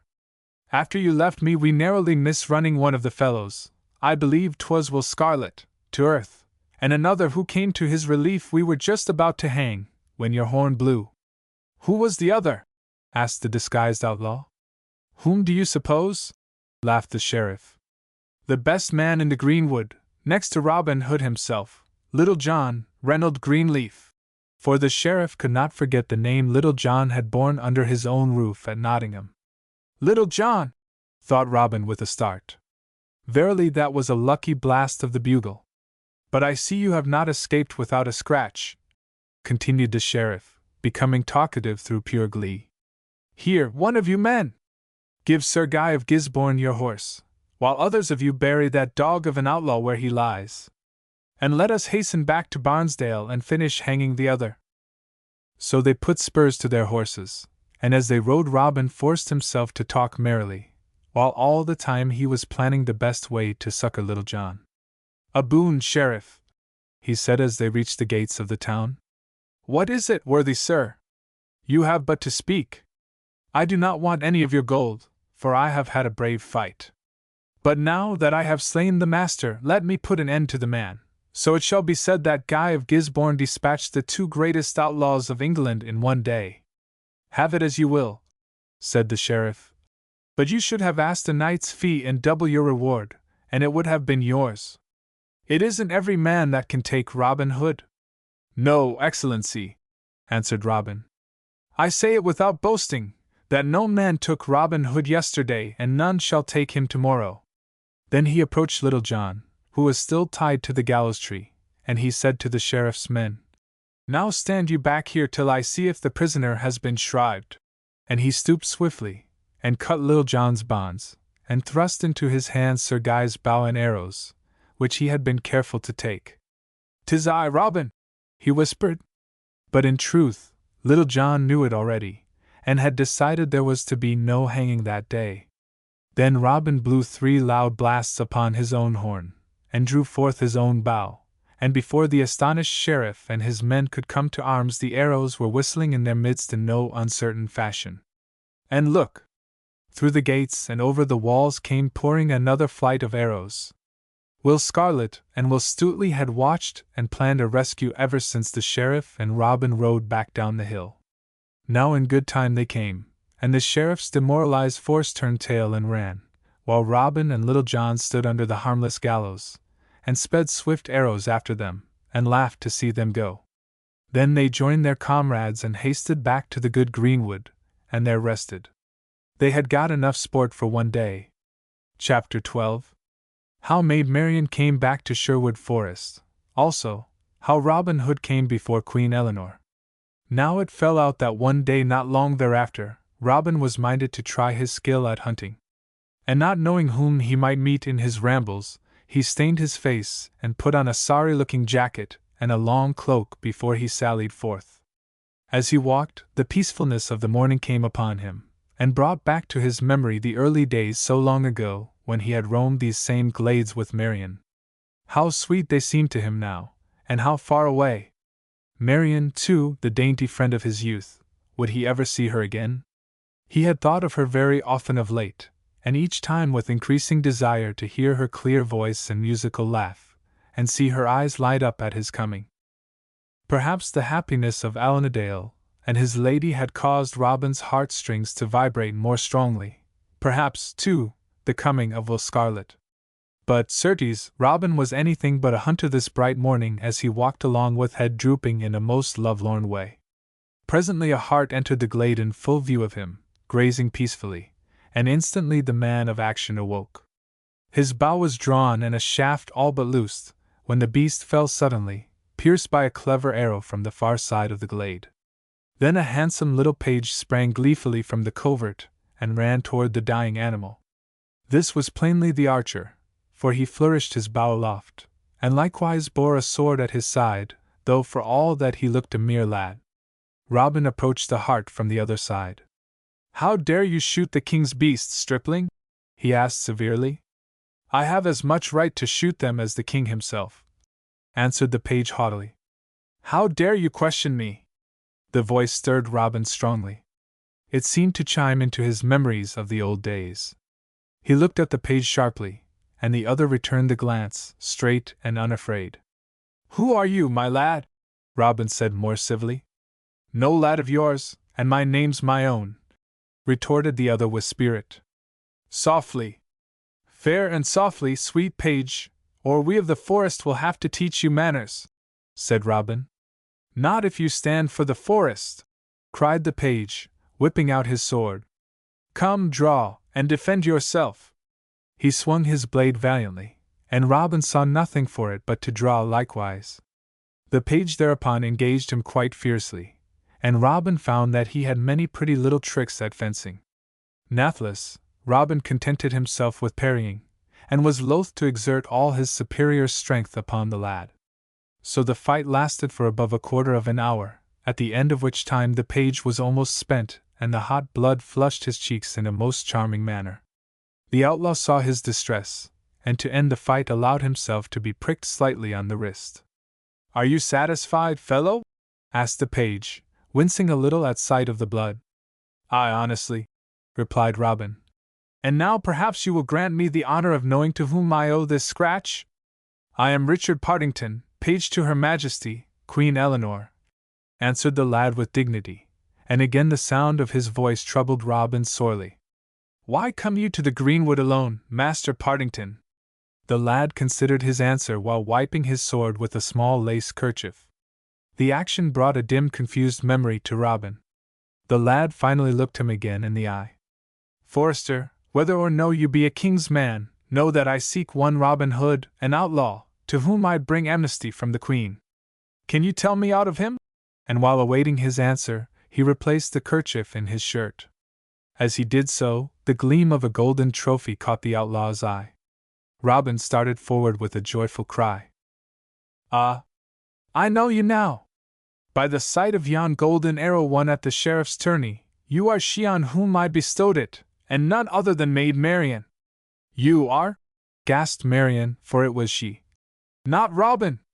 "Robin's self," said he gaily, and forthwith, clad as he was in rags, and stained of face, He clasped the dainty page close to his breast, and she forsooth yielded right willingly. "But Robin!" she exclaimed presently. "I knew you not, and was rude, and wounded you." "'Twas nothing," he replied laughingly, "so long as it brought me you." But she made more ado over the sore wrist than Robin had received for all his former hurts put together. And she bound it with the little kerchief, and said, "Now 'twill get well." And Robin was convinced she spoke the truth, for he never felt better in all his life. The whole wood seemed tinged with a roseate hue, since Marian had come again. But she, while happy also, was ill at ease, and Robin with a man's slow discernment at last saw that it was because of her boy's attire. He thought bluntly that there was naught to be ashamed of, yet smilingly handed her his tattered long cloak, which she blushingly put on, and forthwith recovered her spirits directly. Then they began to talk of each other's varied fortunes, and of the many things which had parted them, and so much did they find to tell that the sun had begun to decline well into the afternoon before they realized how the hours sped. "I am but a sorry host!" exclaimed Robin, springing to his feet. "I have not once invited you to my wild roof." "And I am but a sorry page," replied Marian, "for I had clean forgot that I was Richard Partington, and really did bring you a message from Queen Eleanor. Tell me on our way home, and there you shall be entrusted to Mistress Dale. While the first of my men we meet will I send back for your deer." So she told him, as they walked back through the glade, how that the fame of his prowess had reached Queen Eleanor's ears, in London town. And the Queen had said, "Fain would I see this bold yeoman, and behold his skill at the longbow." And the Queen had promised him amnesty if he and 4 of his archers would repair to London against the next tournament the week following, there to shoot against King Henry's picked men, of whom the king was right vain. All this Marian told in detail, and added, "When I heard Her Majesty say she desired to see you, I asked leave to go in search of you, saying I had known you once. And the Queen was right glad, and bade me go, and sent this gold ring to you from off her finger, in token of her faith." Then Robin took the ring and bowed his head and kissed it loyally. "By this token will I go to London town," quoth he, "and ere I part with the Queen's pledge, may the hand that bears it be stricken off at the wrist." By this time they were come to the grove before the cave, and Robin presented Maid Marian to the band, who treated her with the greatest respect. Will Scarlet was especially delighted to greet again his old-time friend, while Alanadale and his good wife bustled about to make her welcome in their tiny thatched cottage. That evening, after they had supped royally upon the very hart that Marian had slain, Alan sang sweet songs of northern minstrelsy to the fair guest as she sat by Robin's side, the golden arrow gleaming in her dark hair. The others all joined in the chorus, from Will Scarlet's baritone to Friar Tuck's heavy bass. Even Little John essayed to sing, although looked at threateningly by Much the miller's son. Then Robin bade Marian repeat her message from the Queen, which Marian did in a way befitting the dignity of her royal mistress. After which the yeoman gave 3 cheers for the Queen and 3 more for her page, and drank toasts to them both, rising to their feet. "Ye have heard," quoth Robin standing forth, "how that Her Majesty, whom God preserve, wishes but 4 men to go with me. Wherefore I choose Little John and Will Stuteley, my 2 lieutenants, Will Scarlet, my cousin, and Alanadale, my minstrel. Mistress Dale, also, can go with her husband and be company for the Queen's page. We will depart with early morning, decked in our finest. So stir ye, my lads! And see that not only your tunics are fresh, but your swords bright and your bows and arrows fit. For we must be a credit to the Queen as well as the good greenwood. You, Much, with stout Will, Lester, and John, the widow's 3 sons, shall have command of the band while we are away, and Friar Tuck shall preside over the needs of your souls and stomachs." The orders were received with shouts of approval, and toasts all around were drunk again in nut-brown ale, ere the company dispersed to rest after making ready for the journey. The next morning was as fine a summer's day as ever you want to see, and the green leaves of the forest made a pleasing background for the gay picture of the yeoman setting forth. Says the old ballad, it was a seemly sight to see how Robin Hood himself had dressed, and all his yeomanry. He clothed his men in Lincoln green, and himself in scarlet red, with hats of black and feathers white to bravely deck each head. nor were the two ladies behindhand, I ween, at the bedecking. Thus the chosen party of 7 sallied forth, being accompanied to the edge of the wood by the whole band, who gave them a merry parting and Godspeed. The journey to London town was made without incident. The party proceeded boldly along the King's highroad, and no man met them who was disposed to say them nay. Besides, the good Queen's warrant and ring would have answered for them, as indeed it did at the gates of London. So on they sped, and in due course came to the palace itself and awaited audience with the Queen. Now the King had gone that day to Finsbury Field, where the tourney was soon to be held, in order to look over the lists, and see some of his picked men whom he expected to win against all comers. So much had he boasted of these men, that the Queen had secretly resolved to win a wager of him. She had heard of the fame of Robin Hood and his yeomen, as Marian had said, and Marian on her part had been overjoyed to be able to add a word in their favor and to set out in search of them. Today the Queen sat in her private audience-room chatting pleasantly with her ladies, when in came Mistress Marian Fitzwalter attired again as befitted her rank of lady-in-waiting. She courtesied low to the Queen and awaited permission to speak. "How now?" said the Queen, smiling. "Is this my Lady Marian, or the page, Richard Partington?" "Both, an it please your Majesty. Richard found the man you sought, while Marian brought him to you." "Where is he?" asked Queen Eleanor eagerly. "Awaiting your audience, he and 4 of his men, likewise a lady of whose wooing and wedding I can tell you a pretty story at another time." "Have them admitted." So Marian gave orders to a herald, and presently Robin Hood and his little party entered the room. Now the Queen had half expected the men to be rude and uncouth in appearance, because of their wild life in the forest, but she was delightfully disappointed. Indeed, she started back in surprise and almost clapped her hands. For, sooth to say, the yeomen made a brave sight, and in all the court no more gallant men could be found. Marian felt her cheeks glow with pride, at sight of the half-hidden looks of admiration sent forth by the other ladies-in-waiting. Robin had not forgot the gentle arts taught by his mother, and he wore his fine red velvet tunic and breeches with the grace of a courtier. We have seen, before, what a dandified gentleman Will Scarlet was, and Allan a Dale, the minstrel, was scarcely less goodly to look upon, while the giant Little John and broad-shouldered Will Stutely made up in stature what little they lacked in outward polish. Mistress Dale, on her part, looked even more charming, if possible, than on the momentous day when she went to Plympton Church to marry one man and found another. Thus came the people of the greenwood before Queen Eleanor, in her own private audience-room. And Robin advanced and knelt down before her, and said, "Here I am, Robin Hood, I and my chosen men. At your Majesty's bidding am I come, bearing the ring of amnesty which I will protect, as I would protect your Majesty's honor, with my life." "Thou art welcome, Locksley," said the Queen, smiling graciously. "Thou art come in good time, thou and all thy brave yeomanry." Then Robin presented each of his men in turn, and each fell on his knee and was greeted with most kindly words. And the Queen kissed fair Mistress Dale upon the cheek, and bade her remain in the palace with her ladies while she was in the city. And she made all the party be seated to rest themselves after their long journey. Fine wines were brought, and cake, and rich food, for their refreshment. And as they ate and drank, the Queen told them further of the tourney to be held at Finsbury Field, and of how she desired them to wear her colours and shoot for her. Meantime, she concluded, they were to lie by quietly and be known of no man. To do all this, Robin and his men pledged themselves full-heartedly. Then at the Queen's request, they related to her and her ladies some of their merry adventures, whereat the listeners were vastly entertained, and laughed heartily.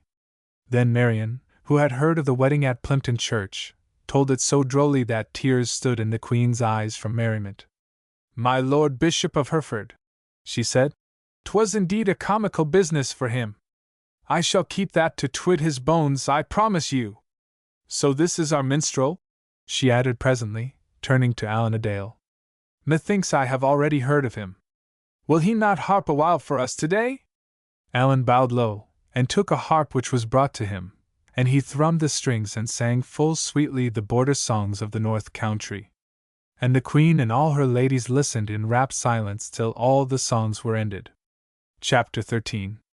How the outlaws shot in King Harry's tourney. The morning of the great archery contest dawned fair and bright, bringing with it a fever of impatience to every citizen of London town, from the proudest courtier to the lowest kitchen wench.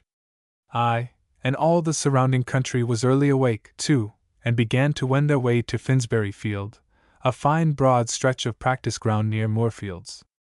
Around three sides of the field were erected tier upon tier of seats, for the spectators, with the royal boxes and booths for the nobility and gentry in the centre. Down along one end were pitched gaily colored tents for the different bands of King's archers. There were 10 of these bands, each containing a score of men headed by a captain of great renown. So today there were 10 of the pavilions, each bearing aloft the royal arms and vari-colored pennants which fluttered lightly in the fresh morning breeze. Each captain's flag was of peculiar color and device. First came the royal purple streamer of Tepus, own bow-bearer to the king, and esteemed the finest archer in all the land. Then came the yellow of Clifton of Buckinghamshire, and the blue of Gilbert of the White Hand, he who was renowned in Nottinghamshire, and the green of Elwyn the Welshman, and the white of Robert of Cloudsdale, and after them, 5 other captains of bands, each a man of proved prowess. As the Queen had said aforetime, the king was mightily proud of his archers, and now held this tourney to show their skill and, mayhap, to recruit their forces. The uprising tiers of seats filled early, upon this summer morning, and the merry chatter of the people went abroad like the hum of bees in a hive. The royal party had not yet put in an appearance, nor were any of the king's archers visible. So the crowd was content to hide its impatience by laughing jibes passed from one section to another, and crying the colors of their favorite archers. In and out among the seats went hawkers, their arms laden with small pennants to correspond with the rival tents. Other vendors of pie and small cakes and cider also did a thrifty business, for so eager had some of the people been to get good seats, that they had rushed away from home without their breakfast. Suddenly the gates at the far end, next the tents, opened wide, and a courier in scarlet and gold, mounted upon a white horse, rode and blowing lustily upon the trumpet at his lips, and behind him came 6 standard-bearers riding abreast. The populace arose with a mighty cheer. King Harry had entered the arena.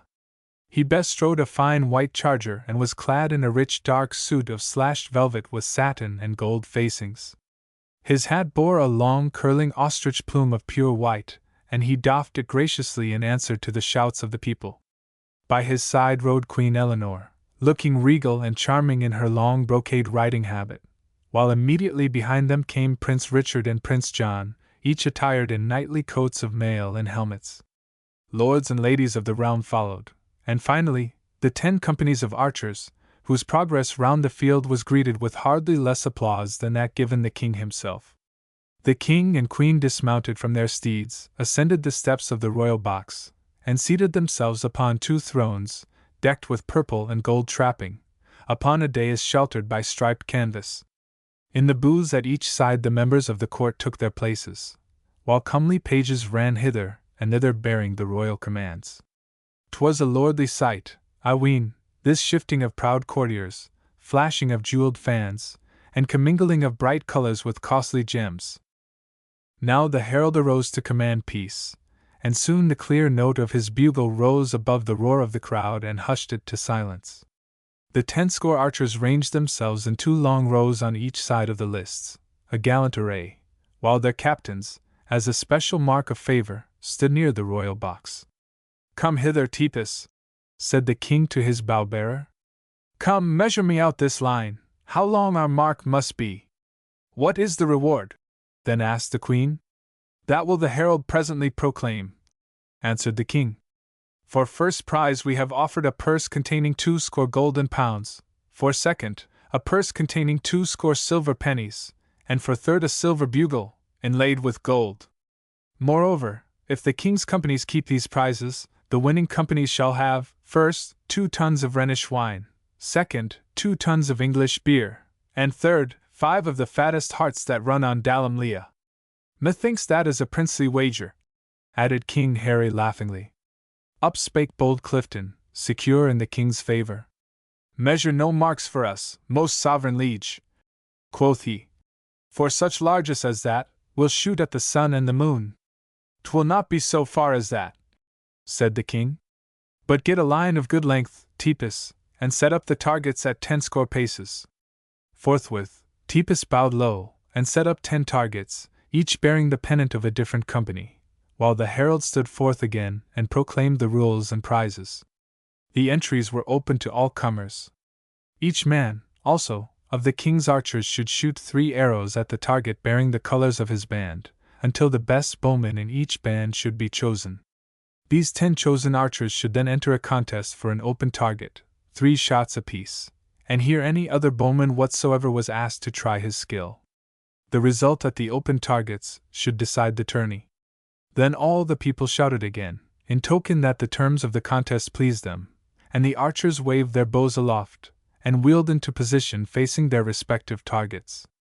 The shooting now began, upon all the targets at once, and the multitude had so much ado to watch them, that they forgot to shout. Besides, silence was commanded during the shooting. Of all the fine shooting that morning, I have not now space to tell you.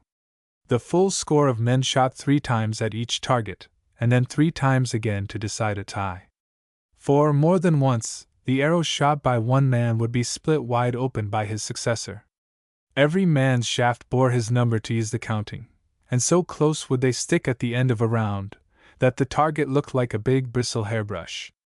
Then must the spectators relieve their tense spirits by great cheering, while the king looked mighty proud of his skilled bowmen.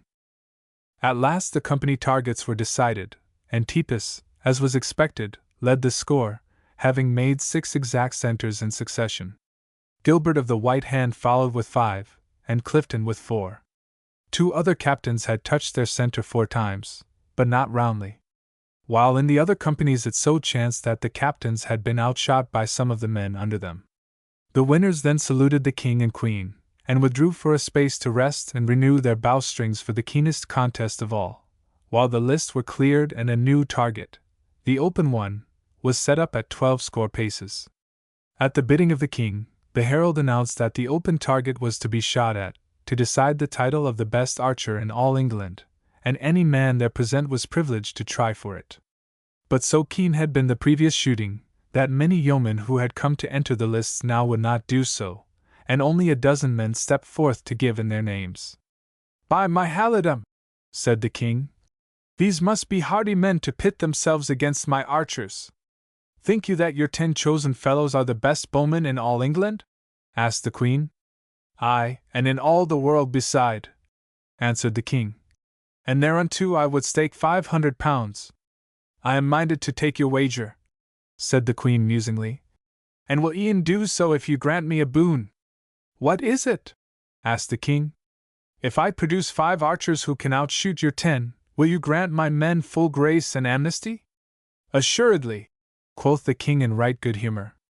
"Nathless, I tell you now, your wager is in jeopardy, for there never were such bowmen as Tepus and Clifton and Gilbert." "Hum!" said the queen, puckering her brow, still as though lost in thought. "I must see if there be none present to aid me in my wager. Boy, call hither Sir Richard of the Lea and my Lord Bishop of Hereford." The 2 summoned ones, who had been witnessing the sport, came forward. "Sir Richard," said she, "thou art a full knight and good. Wouldst advise me to meet a wager of the king's, that I can produce other archers as good as Tepus and Gilbert and Clifton?"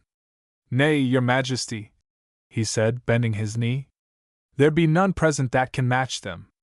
Howbeit," he added, dropping his voice, "I have heard of some who lie hid in Sherwood Forest who could show them strange targets." The queen smiled and dismissed him. "Come hither, my Lord Bishop of Hereford," quoth she. "Wouldst thou advance a sum to support my wager gainst the king?" "Nay, your majesty," said the fat bishop, "an you pardon me, I'd not lay down a penny on such a bet. For by my silver mitre, the king's archers are men who have no peers. But suppose I found men whom thou knewest to be masters at the bow," she insisted roguishly. "Wouldst thou not back them? Belike I have heard that there be men round about Nottingham and Plympton who carry such matters with a high hand." The bishop glanced nervously around, as if half expecting to see Robin Hood's men standing near, then turned to find the queen looking at him with much amusement lurking in her eyes. "Odds bodikins!" The story of my misadventure must have preceded me, he thought ruefully. Aloud he said, resolved to face it out. Your Majesty, such tales are idle and exaggerated. And you pardon me, I would add to the king's wager that his men are invincible. As it pleases thee, replied the queen imperturbably. How much? Here is my purse, said the bishop uneasily. It contains 15 score nobles, or near £100. I'll take it at even money, she said, dismissing him. And your Majesty, turning to the king who had been conversing with the two princes and certain of the nobles. I accept your wager of £500. Very good, said the king, laughing as though it were a great jest. But what had minded you to take such interest in the sport of a sudden? It is as I have said. I have found 5 men whom I will pit against any you may produce. Then we will try their skill speedily, quoth the king.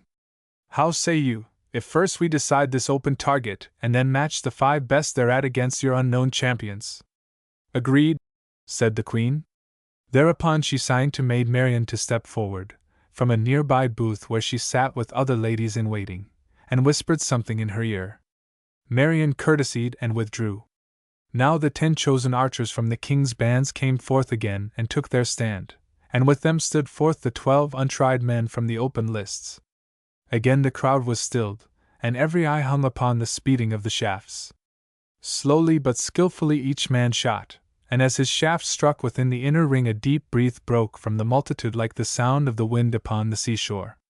And now Gilbert of the White Hand led the shooting, and 'twas only by the space of a hair's breadth upon the line that Titus tied his score. Stout Elwyn, the Welshman, took 3rd place, one of the private archers, named Geoffrey, come 4th, while Clifton must needs content himself with 5th. The men from the open list shot fairly true, but nervousness and fear of ridicule wrought their undoing. The herald then came forward again, and, instead of announcing the prize winners, proclaimed that there was to be a final contest. 2 men had tied for 1st place, declared His Majesty the King, and 3 others were entitled to honors. Now all these 5 were to shoot again, and they were to be pitted against 5 other of the Queen's choosing, men who had not yet shot upon that day. A thrill of astonishment and excitement swept around the arena. Who were these men of the Queen's choosing? Was upon every lip. The hubbub of eager voices grew intense, and in the midst of it all, the gate at the far end of the field opened and 5 men entered and escorted a lady upon horseback across the arena to the royal box. The lady was instantly recognized as Mistress Marian of the Queen's household, but no one seemed to know the faces of her escort. 4 were clad in Lincoln green, while the 5th, who seemed to be the leader, was dressed in a brave suit of scarlet red. Each man wore a close-fitting cap of black, decked with a curling white feather. For arms, they carried simply a stout bow, a sheaf of new arrows, and a short hunting knife. When the little party came before the dais on which the king and queen sat, the yeomen doffed their caps humbly, while Maid Marian was assisted to dismount. Your gracious Majesty, she said, addressing the queen, these be the men for whom you sent me, and who are now come to wear your colours and service you in the tourney. The queen leaned forward and handed them each a scarf of green and gold. Locksley, she said in a clear voice, I thank thee and thy men for this service. Know that I have laid a wager with the king that ye can outshoot the best 5 whom he has found in all his bowmen. The 5 men pressed the scarfs to their lips in token of fealty. The king turned to the queen inquiringly. Who are these men you have brought before us? Asked he. Up came the worthy Bishop of Hereford, growing red and pale by turns. Your pardon, my liege lord, cried he, but I must denounce these fellows as outlaws. Yon man in scarlet is none other than Robin Hood himself.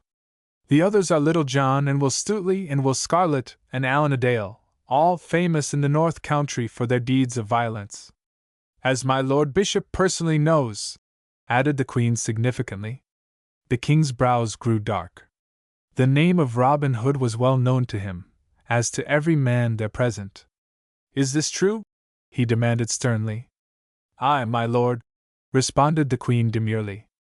But bethink you, I have your royal promise of grace and amnesty. That will I keep, said the king, holding in check his ire by a mighty effort. But, look you! Only 40 days do I grant of respite.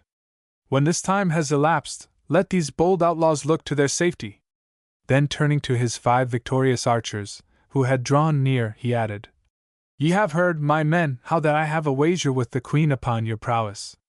Now here be men of her choosing, certain free shafts of Sherwood and Barnesdale.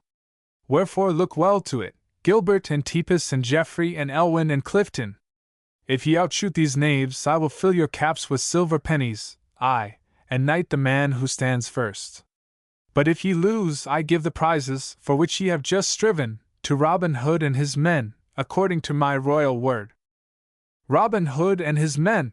The saying flew round the arena with the speed of wildfire, and every neck craned forward to see the famous fellows who had dared to brave the king's anger, because of the Queen. Another target was now set up, at the same distance as the last, and it was decided that the 10 archers should shoot 3 arrows in turn. Gilbert and Robin tossed up a penny for the lead, and it fell to the king's men. So Clifton was bidden to shoot first. Forth he stood, planting his feet firmly, and wetting his fingers before plucking the string. For he was resolved to better his losing score of that day. And in truth he did so, for the shaft he loosed sped true, and landed on the black bull's eye, though not in the exact center. Again he shot, and again he hit the black, on the opposite rim. The third shaft swerved downward and came within the second ring, some 2 fingers' breadths away. Nathless, a general cry went up, as this was the best shooting Clifton had done that day. Will Scarlet was chosen to follow him, and now took his place, and carefully chose 3 round and full-feathered arrows. Careful, my sweet coz, quoth Robin in a low tone.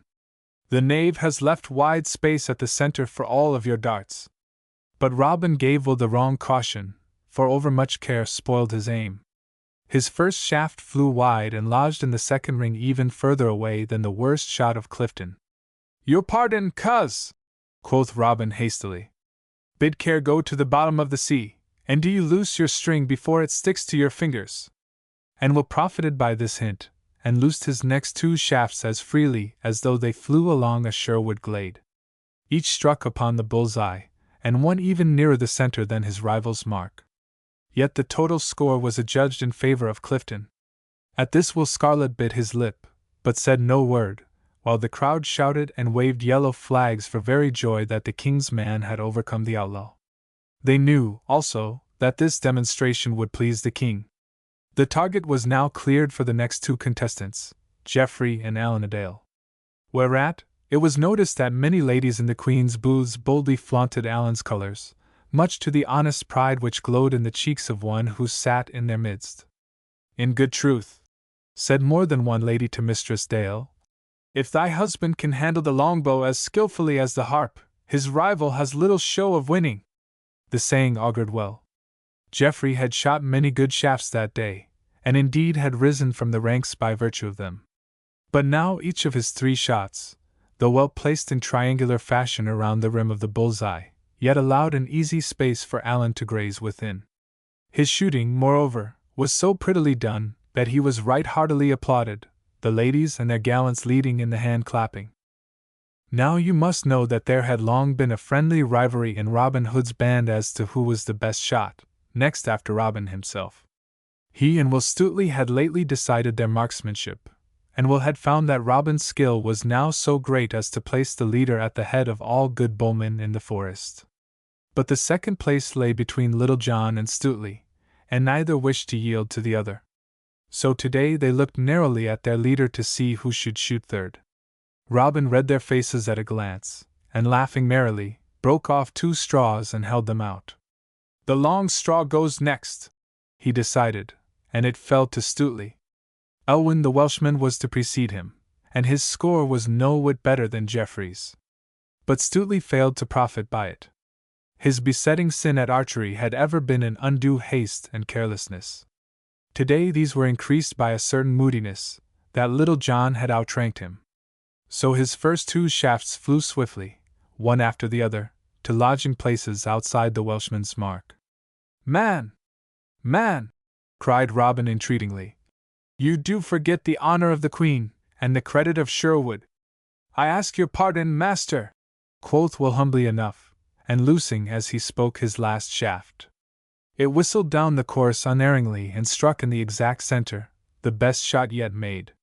Now some shouted for Stuteley and some shouted for Elwyn, but Elwyn's total mark was declared the better. Whereupon the king turned to the queen. "What say you now?" quoth he in some triumph. "2 out of the 3 first rounds have gone to my men. Your outlaws will have to shoot better than that in order to save your wager." The queen smiled gently. "Yea, my lord," she said. "But the twain who are left are able to do the shooting. You forget that I still have Little John and Robin Hood. And you forget, my lady, that I still have Tippus and Gilbert." So each turned again to the lists, and awaited the next rounds in silent eagerness. I ween that King Harry had never watched the invasion of an enemy with more anxiety than he now felt. Tippus was chosen to go next, and he fell into the same error with Will Scarlet. He held the string a moment too long, and both his first and second arrows came to grief. One of them, however, came within the black rim, and he followed it up by placing his third in the full center, just as Stuteley had done in his last. These 2 centers were the fairest shots that had been made that day, and loud was the applause which greeted this second one. But the shouting was as nothing to the uproar which followed Little John's shooting. That good-natured giant seemed determined to outdo Tippus by a tiny margin in each separate shot, for the first and the second shafts grazed his rivals on the inner side, while for the third Little John did the old trick of the forest. He shot his own arrow in a graceful curve which descended from above upon Tippus's final center shaft with a glancing blow that drove the other out and left the outlaws in its place. The king could scarce believe his eyes.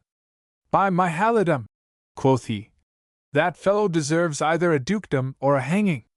He must be in league with Satan himself. Never saw I such shooting." "The score is tied, my lord," said the queen. "We have still to see Gilbert and Robin Hood." Gilbert now took his stand and slowly shot his arrows, one after another, into the bull's-eye. 'Twas the best shooting he had yet done, but there was still the smallest of spaces left, if you looked closely, at the very center. "Well done, Gilbert!" spoke up Robin Hood. "You are a foeman worthy of being shot against." He took his own place as he spoke. "Now if you had placed one of your shafts there," loosing one of his own, "and another there," out sped the second, "and another there," the third was launched. "Mayhap the king would have declared you the best bowman in all England." But the last part of his merry speech was drowned in the wild tumult of applause which followed his exploit. His first 2 shafts had packed themselves into the small space left at the bull's-eye, while his third had split down between them, taking half of each, and making all 3 appear from a distance, as one immense arrow. Up rose the king in amazement and anger. "Gilbert is not yet beaten!" he cried. "Did he not shoot within the mark thrice? And that is allowed a best in all the rules of archery." Robin bowed low. "As it please your majesty," quoth he. "But may I be allowed to place the mark for the second shooting?" The king waved his hand sullenly. Thereupon Robin prepared another old trick of the greenwood, and got him a light, peeled willow wand which he set in the ground in place of the target. "There, friend Gilbert," called he gaily.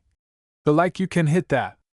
"I can scarce see it from here," said Gilbert, "much less hit it." "Nathless, for the king's honor, I will try." But this final shot proved his undoing, and his shaft flew harmlessly by the thin white streak.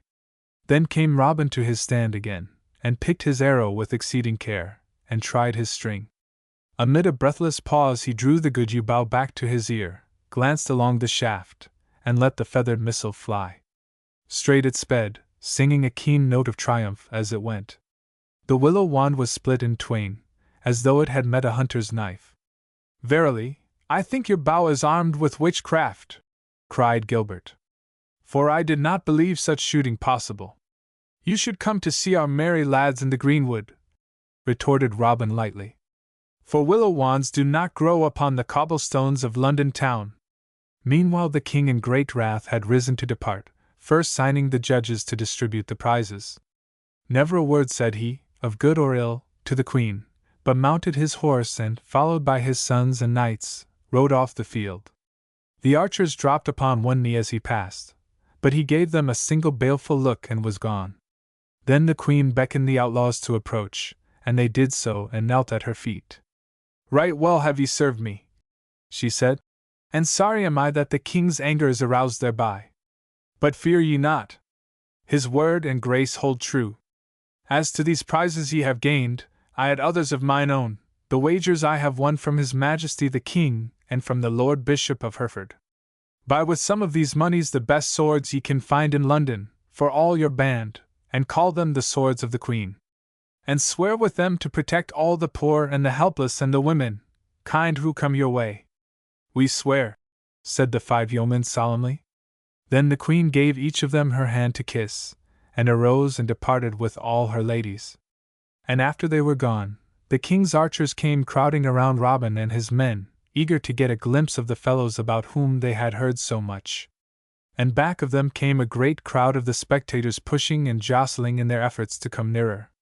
"Verily," laughed Little John, "they must take us for a merry Andrew's show."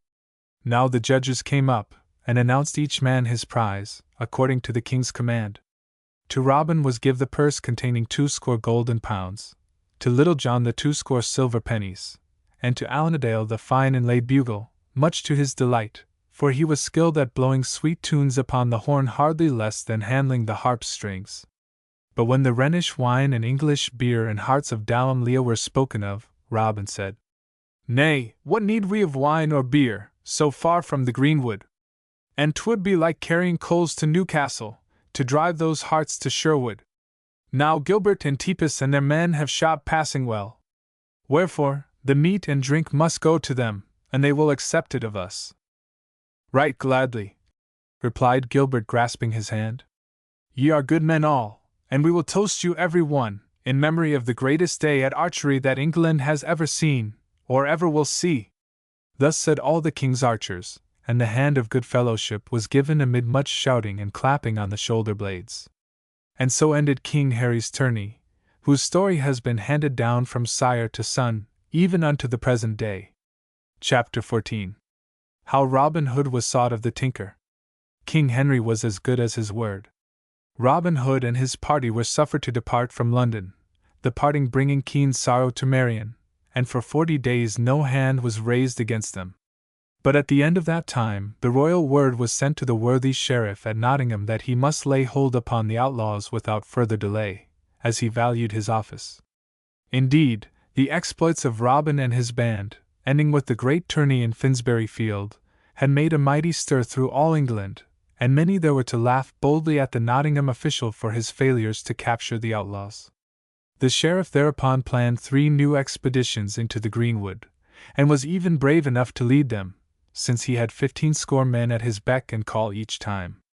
But never the shadow of an outlaw did he see, for Robin's men lay close, and the sheriff's men knew not how to come at their chief hiding place in the cove before the cavern. Now the sheriff's daughter had hated Robin Hood bitterly in her heart ever since the day he refused to bestow upon her the golden arrow, and shamed her before all the company. His tricks, also, upon her father were not calculated to lessen her hatred, and so she sought about for means to aid the sheriff in catching the enemy. "There is no need to go against this man with force of arms," she said. "We must meet his tricks with other tricks of our own." "Would that we could!" groaned the sheriff. "The fellow is becoming a nightmare unto me." "Let me plan a while," she replied. "Belike I can cook up some scheme for his undoing." "Agreed," said the sheriff. "And if anything comes of your planning, I will e'en give you 100 silver pennies for a new gown, and a double reward to the man who catches the outlaws." Now upon that same day, while the sheriff's daughter was racking her brains for a scheme, there came to the mansion house a strolling tinker named Middle, a great gossip and braggart. And as he pounded away upon some pots and pans in the scullery, he talked loudly about what he would do, if he once came within reach of that rascal Robin Hood. "It might be that this simple fellow could do something through his very simplicity," mused the sheriff's daughter, overhearing his prattle. "Odds bodikins! 'Twill do no harm to try his service, while I bethink myself of some better plan." And she called him to her, and looked him over, a big brawny fellow enough, with an honest look about the eye, and a countenance so open that when he smiled his mouth seemed the only country on the map. "I am minded to try your skill at outlaw catching," she said, "and will add goodly measure to the stated reward if you succeed.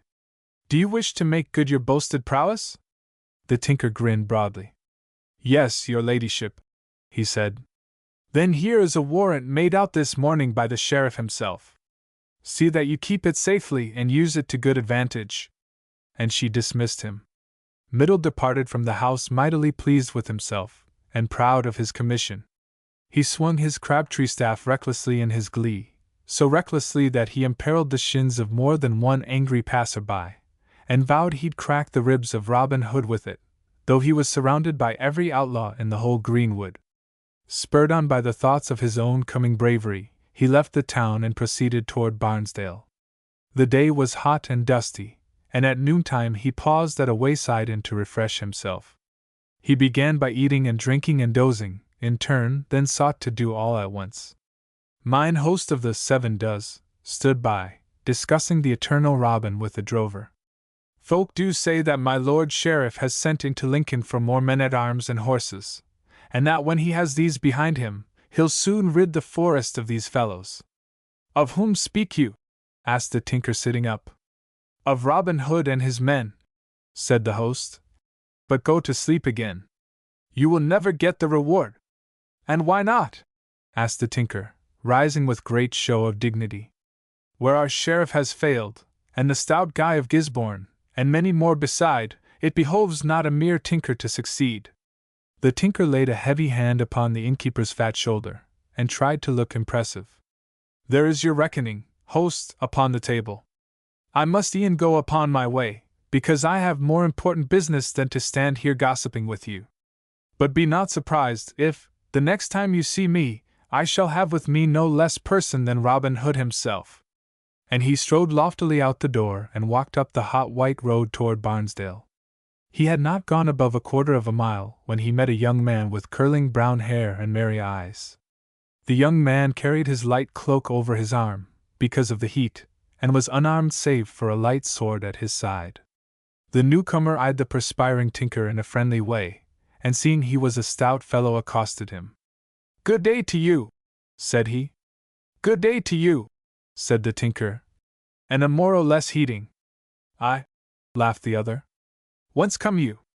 And know you the news?" "What is the news?" said the gossipy tinker, pricking up his ear. "I am a tinker by trade, Middle by name, and come from over against Banbury." "Why, as for the news," laughed the stranger, "I hear that 2 tinkers were set at the stocks for drinking too much ale and beer." "If that be all your news," retorted Middle, "I can beat you clear to the end of the lane." "What news have you? Seeing that you go from town to town, I ween you can outdo a poor country yokel at tidings." "All I have to tell," said the other, "is that I am especially commissioned." He felt mightily proud of these big words. "Especially commissioned to seek a bold outlaw which they call Robin Hood." "So?" said the other, arching his brows. "How especially commissioned?" "I have a warrant from the sheriff, sealed with the king's own seal, to take him where I can, and if you can tell me where he is, I will e'en make a man of you." "Let me see the warrant," said the other, "to satisfy myself if it be right, and I will do the best I can to bring him to you." "That will I not," replied the tinker. "I will trust none with it. And if you'll not help me to come at him, I must forsooth catch him by myself." And he made his crabtree staff whistle shrill circles in the air. The other smiled at the tinker's simplicity and said, "The middle of the road on a hot July day is not a good place to talk things over. Now if you're the man for me and I'm the man for you, let's go back to the inn, just beyond the bend of road, and quench our thirsts and cool our heads for thinking." "Marry, come up," quoth the tinker. "That will I. For though I've just come from there, my thirst rises mightily at the sound of your voice." So back he turned with the stranger and proceeded to the 7 Does. The landlord arched his eyebrows silently when he saw the 2 come in, but served them willingly. The tinker asked for wine, and Robin for ale. The wine was not the most cooling drink in the cellar, nor the clearest headed. Nathless, the tinker asked for it, since it was expensive and the other man had invited him to drink. They lingered long over their cups, Master Middle emptying one after another while the stranger expounded at great length on the best plans for coming at and capturing Robin Hood. In the end the tinker fell sound asleep while in the act of trying to get a tankard to his lips. Then the stranger deftly opened the snoring man's pouch, took out the warrant, read it, and put it in his own wallet. Calling mine host to him, he winked at him with a half-smile and told him that the tinker would pay the whole score when he awoke. Thus was Master Middle left in the lurch, for the great shot to pay. Nathless, the stranger seemed in no great hurry. He had the whim to stay a while and see what the droll tinker might do when he awoke. So he hid behind a window shutter, on the outside, and awaited events. Presently the tinker came to himself with a prodigious yawn, and reached at once for another drink. "What were you saying, friend, about the best plan, for catching this fellow? Hello, where's the man gone?" He had looked around and saw no one with him at the table. "Host! Host!" he shouted. "Where is that fellow who was to pay my reckoning?" "I know not," answered the landlord sharply. "Mayhap he left the money in your purse." "No, he didn't," roared Middle, looking therein. "Help! Help! I've been robbed! Look you, host, you are liable to arrest for high treason. I am here upon the king's business, as I told you earlier in the day. And yet while I did rest under your roof, thinking you were an honest man, and one loving of the king, my pouch has been opened and many matters of state taken from it." "Cease your bellowing," said the landlord. "What did you lose?" "Oh, many weighty matters, I do assure you. I had with me, a warrant granted under the hand of my Lord High Sheriff of Nottingham, and sealed with the king's own seal, for the capture, and arrest, and overcoming of a notorious rascal, one Robin Hood of Barnesdale. 1 crust of bread. 1 lump, of solder. 3 pieces of twine. 6 single keys, useful withal. 12 silver pennies, the which I earned this week, in fair labor. Have done with your items," said the host. "And I marvel greatly to hear you speak in such fashion of your friend, Robin Hood of Barnesdale. For was he not with you in all good fellowship?" "At? That Robin Hood?" gasped Middle with staring eyes. "Why did you not tell me? Faith, I saw no need o' telling you. Did you not tell me the first time you were here today, that I need not be surprised if you came back with no less person than Robin Hood himself?" "Yesu give me pardon," moaned the tinker. "I see it all now. He got me to drinking, and then took my warrant, and my pennies, and my crust." Yes, interrupted the host. "I know all about that. But pay me the score for both of you. But I have no money, gossip. Let me go after that vile bag o' bones, and I'll soon get it out of him." "Not so," replied the other. "If I waited for you to collect from Robin Hood, I would soon close up shop." "What is the account?" asked Middle. 10 shillings, just."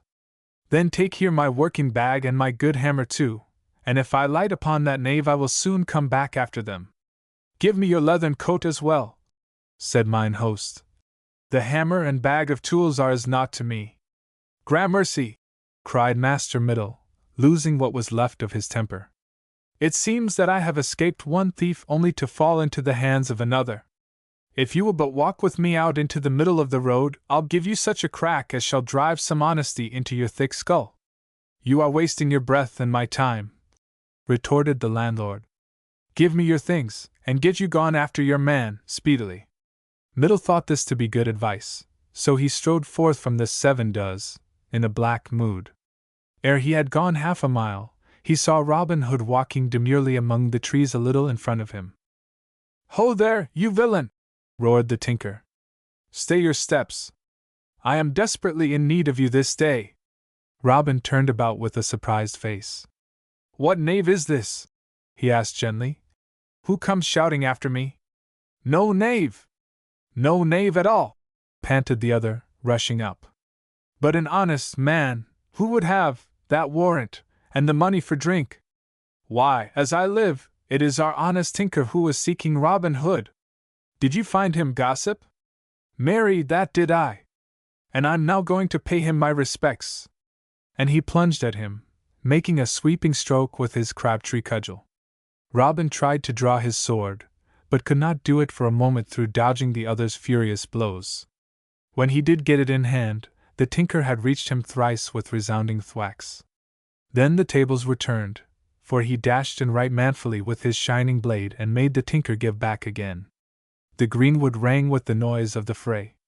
'Twas steel against wood, and they made a terrible clattering when they came together. Robin thought at first that he could hack the cudgel to pieces, for his blade was one of Toledo, finely tempered steel which the Queen had given him. But the crabtree staff had been fired and hardened and seasoned by the tinker's arts until it was like a bar of iron, no pleasant neighbor for one's ribs. Robin presently found this out to his sorrow. The long reach and long stick got to him when 'twas impossible for him to touch his antagonist. So his sides began to ache sorely. "Hold your hand, tinker," he said at length. "I cry a boon of you." "Before I do it," said the tinker, "I'd hang you on this tree." But even as he spoke, Robin found the moment's grace for which he longed, and immediately grasped his horn and blew the 3 well-known blasts of the greenwood. "A murrain seize you!" roared the tinker, commencing afresh. "Up to your old tricks again, are you? Well, I'll have time to finish my job if I hurry." But Robin was quite able to hold his own at a pinch, and they had not exchanged many lunges and passes when up came Little John and Will Scarlet and a score of yeomen at their heels. Middle was seized without ceremony, while Robin sat himself down to breathe. "What is the matter?" quoth Little John, "that you should sit so weariedly upon the highway side? Faith, that rascally tinker yonder has paid his score well upon my hide," answered Robin ruefully. "That tinker, then," said Little John, "must be itching for more work.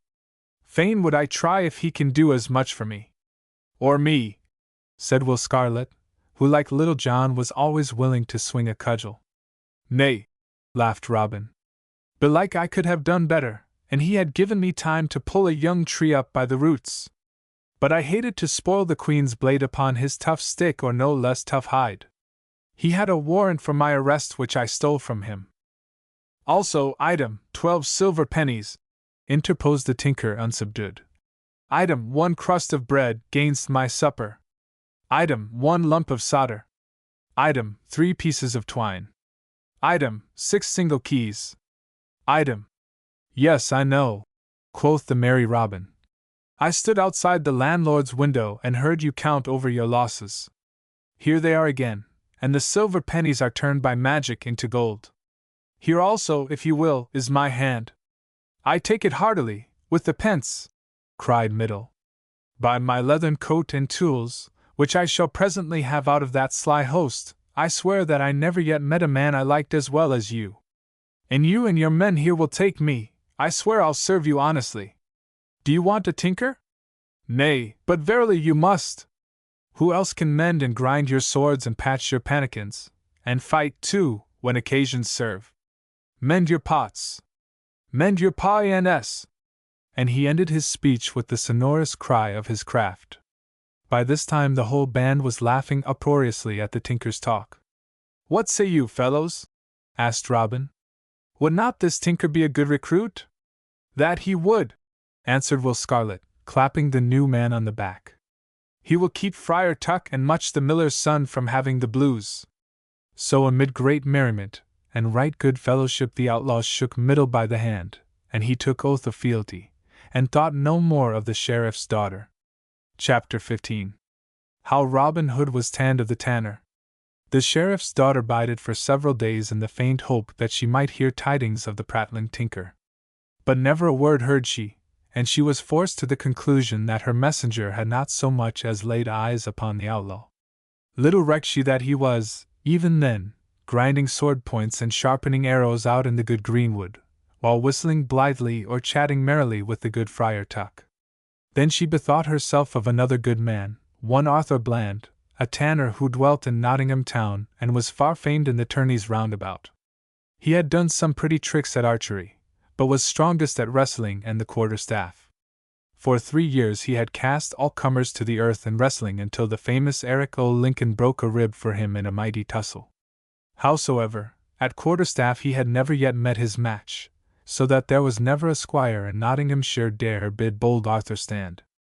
Thus at least runs the old song which tells of his might. "This is just the man for me," thought the sheriff's daughter to herself, and she forthwith summoned him to the mansion house and commissioned him to seek out Robin Hood. The warrant was quite to Arthur's liking, for he was happiest when out in the forest taking a sly peep at the king's deer, and now he reckoned that he could look at them boldly, instead of by the rays of the moon. He could say to any king's forester who made bold to stop him, "I am here on the king's business. Gramercy! No more oak bark and ditch water and the smell of half-tanned hides today," quoth he gaily. "I shall e'en see what the free air of heaven tastes like, when it sweeps through the open wood." So the tanner departed joyfully upon his errand, but much more interested in the dun deer of the forest than in any two-legged rovers therein. This interest had, in fact, caused the foresters to keep a shrewd eye upon him in the past, for his tannery was apt to have plenty of meat in it that was more like venison than the law allowed. As for the outlaws, Arthur bore them no ill will. Indeed, he had felt a secret envy in his heart at their free life, but he was not afraid to meet any two men who might come against him. Nathless, the sheriff's daughter, did not choose a very good messenger, as you shall presently see. Away sped the tanner, a piece of bread and some wine in his wallet, a good long bow and arrows slung across his shoulder, his stout quarterstaff in his hand, and on his head a cap of trebled rawhide so tough that it would turn the edge of a broadsword. He lost no time in getting out of the hot sun and into the welcome shade of the forest, where he stalked cautiously about seeking some sign of the dun deer. Now it so chanced that upon that very morning Robin Hood had sent Little John to a neighboring village to buy some cloth of Lincoln green for new suits for all the band. Some of the money recently won of the king was being spent in this fashion, gainst the approach of winter. Will Scarlet had been sent on a similar errand to Barnesdale some time before, if you remember, only to be chased up the hill without his purchase. So today Little John was chosen, and for sweet company's sake Robin went with him a part of the way until they came to the 7 Does, the inn where Robin had recently played his prank upon Middle the Tinker. Here they drank a glass of ale to refresh themselves withal, and for good luck, and Robin tarried a bit while Little John went on his errand. Presently Robin entered the edge of the wood, when whom should he see but Arthur Bland, busily creeping after a graceful deer that browsed alone down the glade. "Now by St. George and the Dragon," quoth Robin to himself, "I much fear that yon same fellow is a rascally poacher come after our own and the king's meat." For you must know, by a curious process of reasoning, Robin and his men had hunted in the royal preserves so long that they had come to consider themselves joint owners to every animal which roamed therein. "Nay," he added, "this must be looked into. That cowskin cap in sooth must hide a scurvy varlet." And forthwith he crept behind a tree, and thence to another, stalking our friend Arthur as busily as Arthur was stalking the deer. This went on for quite a space, until the tanner began to come upon the deer and to draw his bow in order to tickle the victim's ribs with a clothyard shaft. But just at this moment Robin unluckily trod upon a twig which snapped and caused the tanner to turn suddenly. Robin saw that he was discovered, so he determined to put a bold face on the matter, and went forward with some smart show of authority. "Hold!" he cried. "Stay your hand! Why, who are you, bold fellow, to range so boldly here? In sooth, to be brief, you look like a thief that has come to steal the king's deer." "Marry, it is scant concern of yours, what I look like," retorted Arthur Bland. "Who are you, who speak so bravely?" "You shall soon find out who I am," quoth Robin, determining to find some sport in the matter. "I am a keeper of this forest. The king knows that I am looking after his deer for him, and therefore we must stay you." "Have you any assistance, friend?" asked the tanner calmly. "For it is not one man alone who can stop me." "Nay, truly, gossip," replied Robin. "I have a good yew bow, also a right sharp blade at my side. Nathless, I need no better assistant than a good oak graff like unto yours. Give me a baker's dozen of minutes with it, and it shall pleasure me to crack that pate of yours for your sauciness." Softly, my man! Fair and softly! Big words never killed so much as a mouse, least of all yon deer which has got away while you were filling all the woods with your noisy breath. So choose your own playthings. For your sword and your bow I care not a straw, nor for all your arrows to boot. If I get but a knock at you, 'twill be as much as you'll need. Now by Our Lady! Will you listen to the braggart? Cried Robin in a fine rage. Marry, but I'll teach ye to be more mannerly. So saying he unbuckled his belt, and flinging his bow upon the ground he seized hold of a young sapling that was growing near by. His hunting knife soon had it severed and lopped into shape. Now come, fellow, said Arthur Bland, seeing that he was ready. And if I do not tan your hide for you in better shape than ever calfskin was turned into top boots, may a murrain seize me. Stay, said Robin. Methinks my cudgel is half a foot longer than yours. I would have them of even length before you begin your tanning. I pass not for length, bold Arthur replied. My staff is long enough, as you will shortly find out. 8 foot and a half, and 'twill knock down a calf. Here he made it whistle in the air. And I hope it will knock down you. Forthwith the two men spat on their hands, laid firm hold upon their cudgels, and began slowly circling round each other, looking for an opening. Now it so chanced that Little John had fared expeditiously with his errand. He had met the merchant, from whom he was wont to buy Lincoln Green, coming along the road, and had made known his wants in few words. The merchant readily undertook to deliver the suits by a certain day in the following month. So Little John, glad to get back to the cool shelter of the greenwood, hasted along the road lately taken by Robin. Presently he heard the sound of angry voices, one of which he recognized as his captain's. Now, heaven forfend, quoth he, that Robin Hood has fallen into the clutches of a king's man. I must take a peep at this fray. So he cautiously made his way from tree to tree, as Robin had done, till he came to the little open space where Robin and Arthur were circling about each other with angry looks, like two dogs at bay. Ha! This looks interesting, muttered Little John to himself, for he loved a good quarterstaff bout above anything else in the world, and was the best man at it in all the greenwood. And he crawled quietly underneath a friendly bush, much as he had done when Robin undertook to teach Will Scarlet a lesson, and chuckled softly to himself, and slapped his thigh and prepared to watch the fight at his ease. Indeed, it was both exciting and laughable. You would have chuckled one moment, and caught your breath the next, to see those two stout fellows swinging their sticks, each half as long again as the men were, and thick as their arm, and edging along sidewise, either wishing to strike the first blow. At last Robin could no longer forbear, and his good right arm swung round like a flash. Ping! Went the stick on the back of the other's head, raising such a welt that the blood came. But the tanner did not seem to mind it at all, for bing! Went his own staff in return, giving Robin as good as he had sent. Then the battle was on, and furiously it waged. Fast fell the blows, but few save the first ones landed, being met in midair by a counterblow till the thwacking sticks sounded like the steady roll of a kettledrum, and the oak bark flew as fine as it had ever done in Arthur Bland's tannery. Round and round they fought, digging their heels into the ground to keep from slipping, so that you would have vowed there had been a yoke of oxen ploughing a potato patch. Round and round, up and down, in and out, their arms working like threshing machines, went the yeoman and the tanner, for a full hour, each becoming more astonished every minute that the other was such a good fellow. While Little John from underneath his bushy covert had much ado to keep from roaring aloud in pure joy. Finally Robin saw his chance and brought a full-arm blow straight down upon the other's head with a force that would have felled a bullock. But Arthur's trebled cowskin cap here stood him in good stead. The blow glanced off without doing more than stunning him.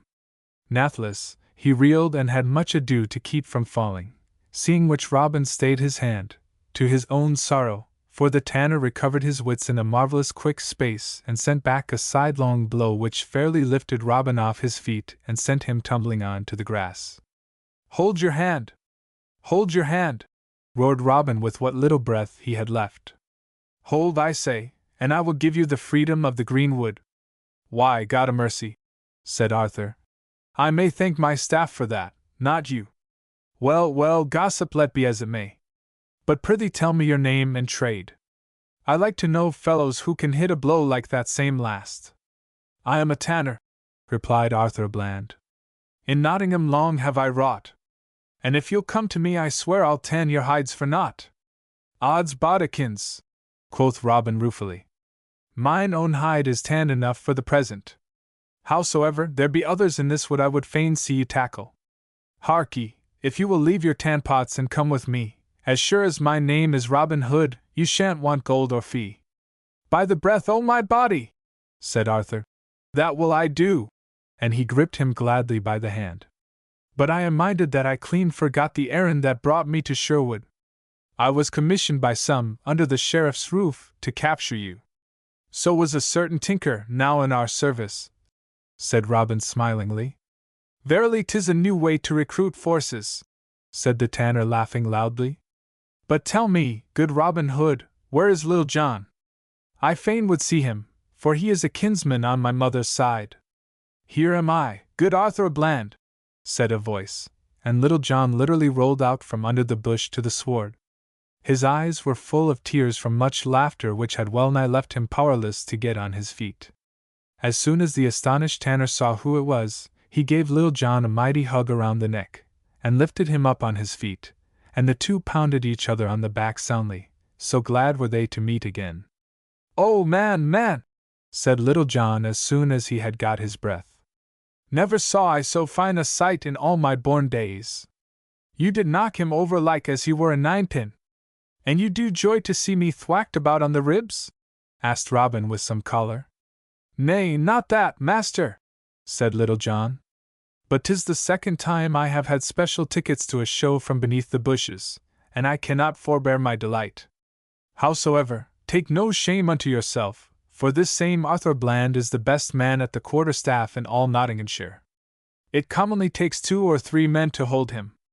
Unless it be Eric o' Lincoln, said Arthur modestly, and I well know how you paid him out at the fair.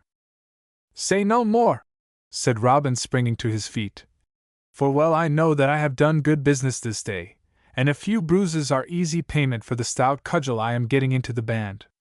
Your hand again, good Arthur Bland. Come, let us after the deer of which I spoiled your stocking. Righty gladly, quoth Arthur. Come, cousin Little John. Away with vats and tanbark and vile-smelling cowhides. I'll follow you two in the sweet open air to the very ends of earth. Chapter 16. How Robin Hood met Sir Richard of the Lea. Now you must know that some months passed by. The winter dragged its weary length through Sherwood Forest, and Robin Hood and his merry men found what cheer they could in the big crackling fires before their woodland cave. Friar Tuck had built him a little hermitage not far away, where he lived comfortably with his numerous dogs. The winter, I say, reached an end at last, and the blessed spring came and went. Another summer passed on apace, and still neither king nor sheriff nor bishop could catch the outlaws, who, meanwhile, thrived and prospered mightily in their outlawry. The band had been increased from time to time by picked men such as Arthur Bland and David of Doncaster, he who was the jolliest cobbler for miles around, until it now numbered a full 70 of men, 7 companies each with its stout lieutenants serving under Robin Hood.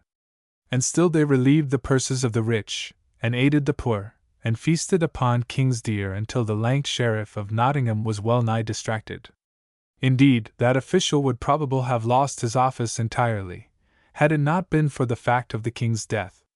Henry passed away, as all kings will, in common with ordinary men, and Richard of the Lion Heart was proclaimed as his successor. Then Robin and his men, after earnest debate, resolved to throw themselves upon the mercy of the new king, swear allegiance, and ask to be organized into royal foresters.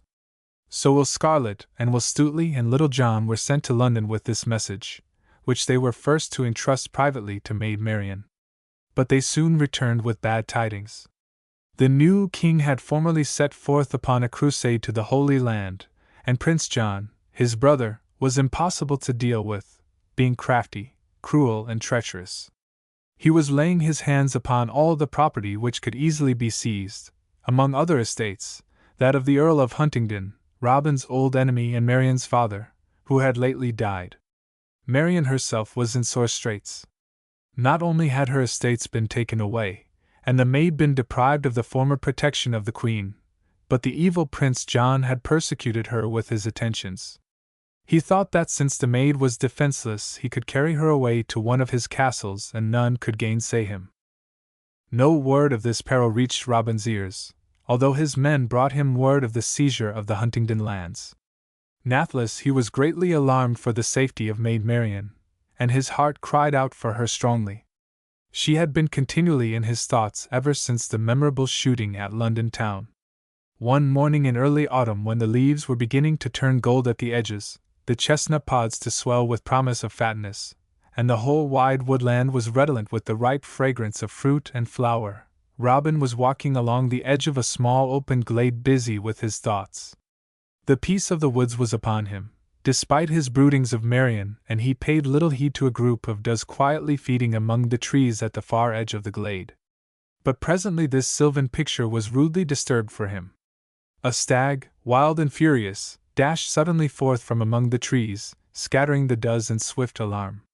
The vicious beast eyed the green and gold tunic of Robin, and lowering its head, charged at him impetuously.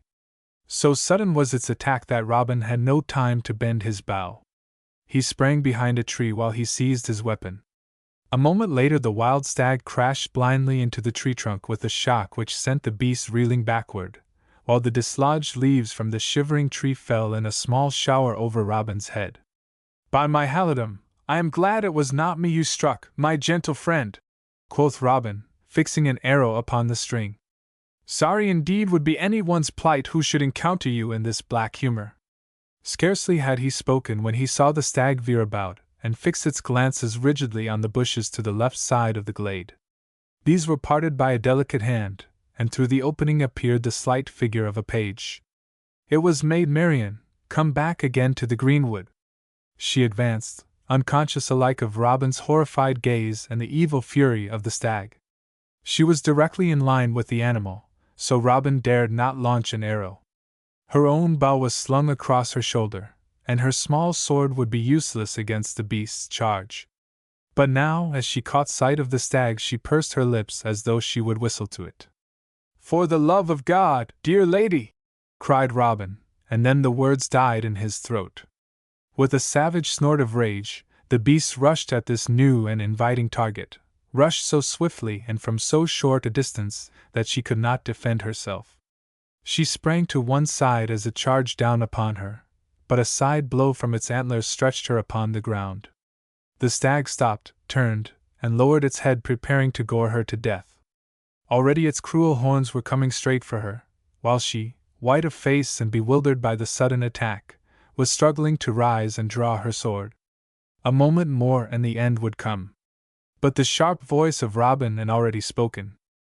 "Down, Marian!" he cried, and the girl instinctively obeyed, just as the shaft from Robin's bow went whizzing close above her head and struck with terrific force full in the center of the stag's forehead. The beast stumbled in its charge and fell dead, across the body of the fainting maid.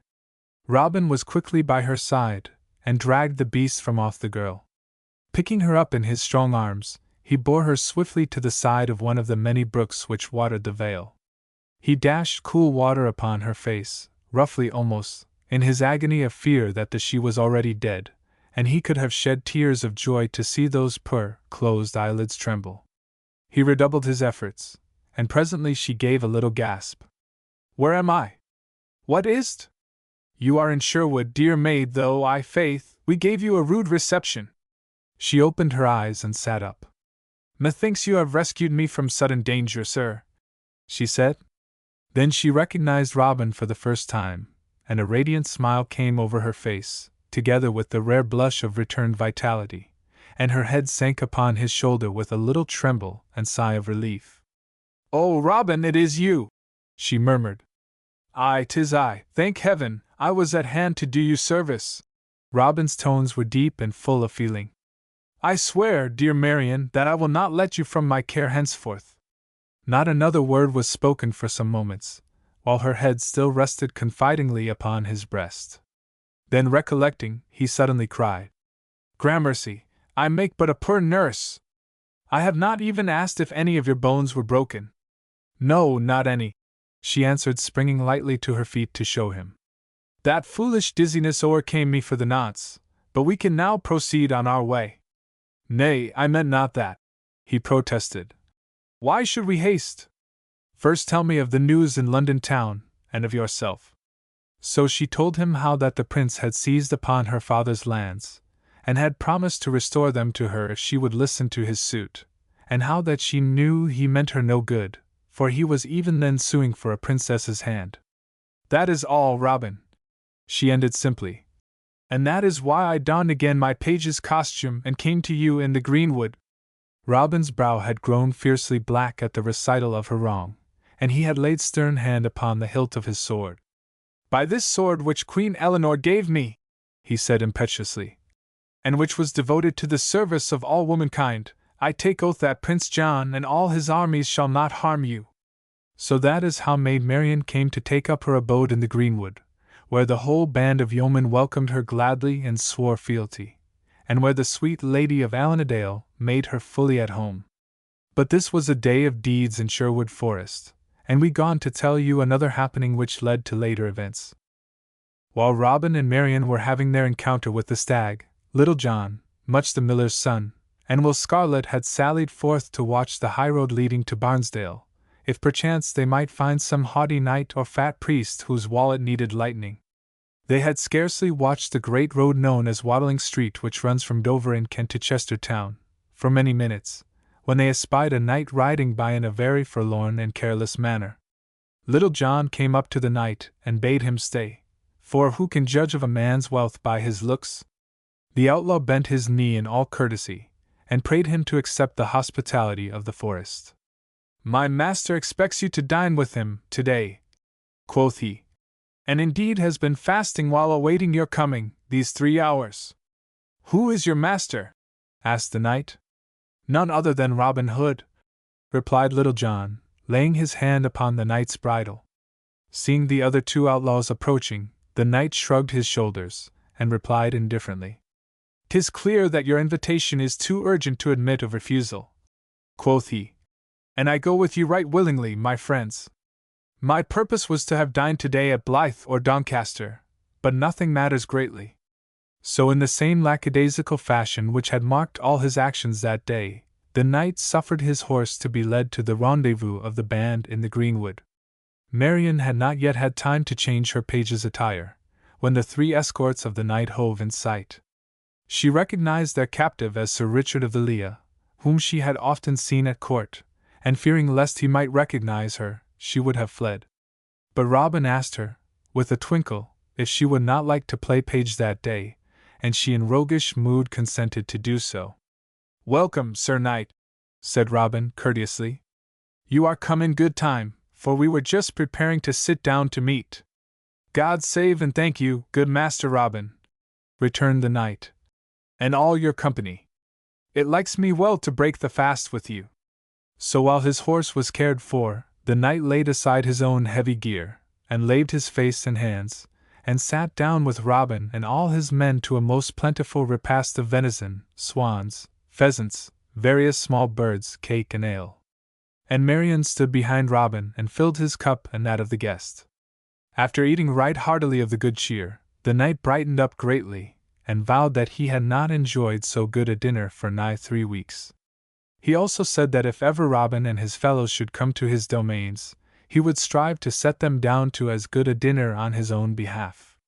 But this was not exactly the sort of payment which Robin had expected to receive. He thanked the knight, therefore, in set phrase, but reminded him that a yeoman like himself might hardly offer such a dinner to a knight as a gift of charity. I have no money, Master Robin, answered the knight frankly. I have so little of the world's goods, in sooth, that I should be ashamed to offer you the whole of it. Money, however little, always jingles merrily in our pockets, said Robin, smiling. Pray you tell me what you deem a little sum. I have of my own 10 silver pennies, said the knight. Here they are, and I wish they were 10 times as many. He handed Little John his pouch, and Robin nodded carelessly. What say you to the total, Little John? He asked as though in jest.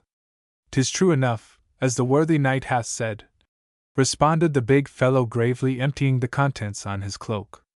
Robin signed to Marian, who filled a bumper of wine for himself and his guest. "Pledge me, Sir Knight!"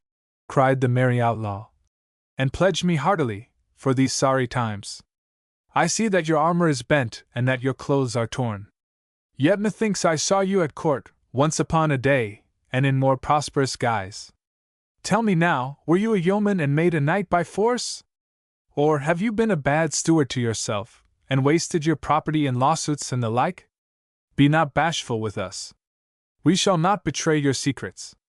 I am a Saxon knight in my own right, and I have always lived a sober and quiet life."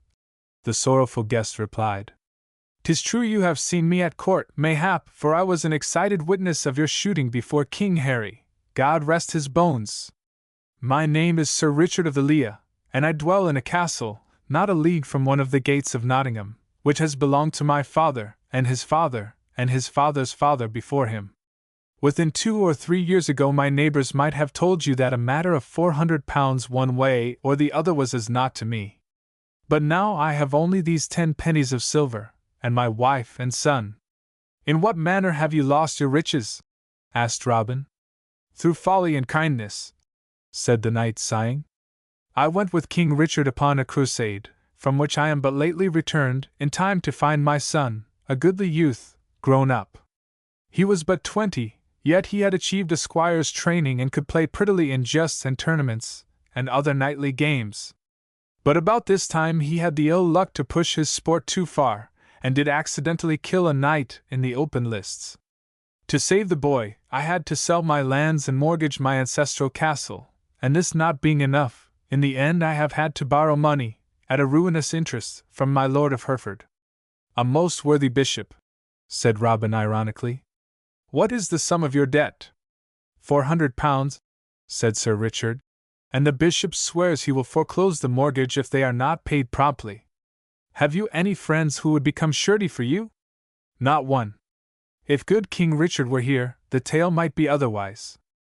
"Fill your goblet again, Sir Knight," said Robin, and he turned to whisper a word in Marian's ear. She nodded and drew Little John and Will Scarlet aside and talked earnestly with them, in a low tone. "Here is health and prosperity to you, gallant Robin," said Sir Richard, tilting his goblet. "I hope I may pay your cheer more worthily, the next time I ride by." Will Scarlet and Little John had meanwhile fallen in with Marian's idea, for they consulted the other outlaws, who nodded their heads. Thereupon Little John and Will Scarlet went into the cave near by and presently returned bearing a bag of gold. This they counted out before the astonished knight, and there were 4 times 100 gold pieces in it. "Take this loan from us, Sir Knight, and pay your debt to the bishop," then said Robin. "Nay, no thanks, you are but exchanging creditors. Mayhap we shall not be so hard upon you as the Christian bishop, yet again we may be harder. Who can tell?" There were actual tears in Sir Richard's eyes, as he essayed to thank the foresters. But at this juncture Much, the miller's son, came from the cave dragging a bale of cloth. "The knight should have a suit worthy of his rank, master, think you not so? Measure him 20 ells of it," ordered Robin. "Give him a good horse, also," whispered Marian. "'Tis a gift which will come back fourfold, for this is a worthy man. I know him well." So the horse was given, also, and Robin bade Arthur Bland ride with the knight as far as his castle, as esquire. The knight was sorrowful no longer, yet he could hardly voice his thanks through his broken utterance.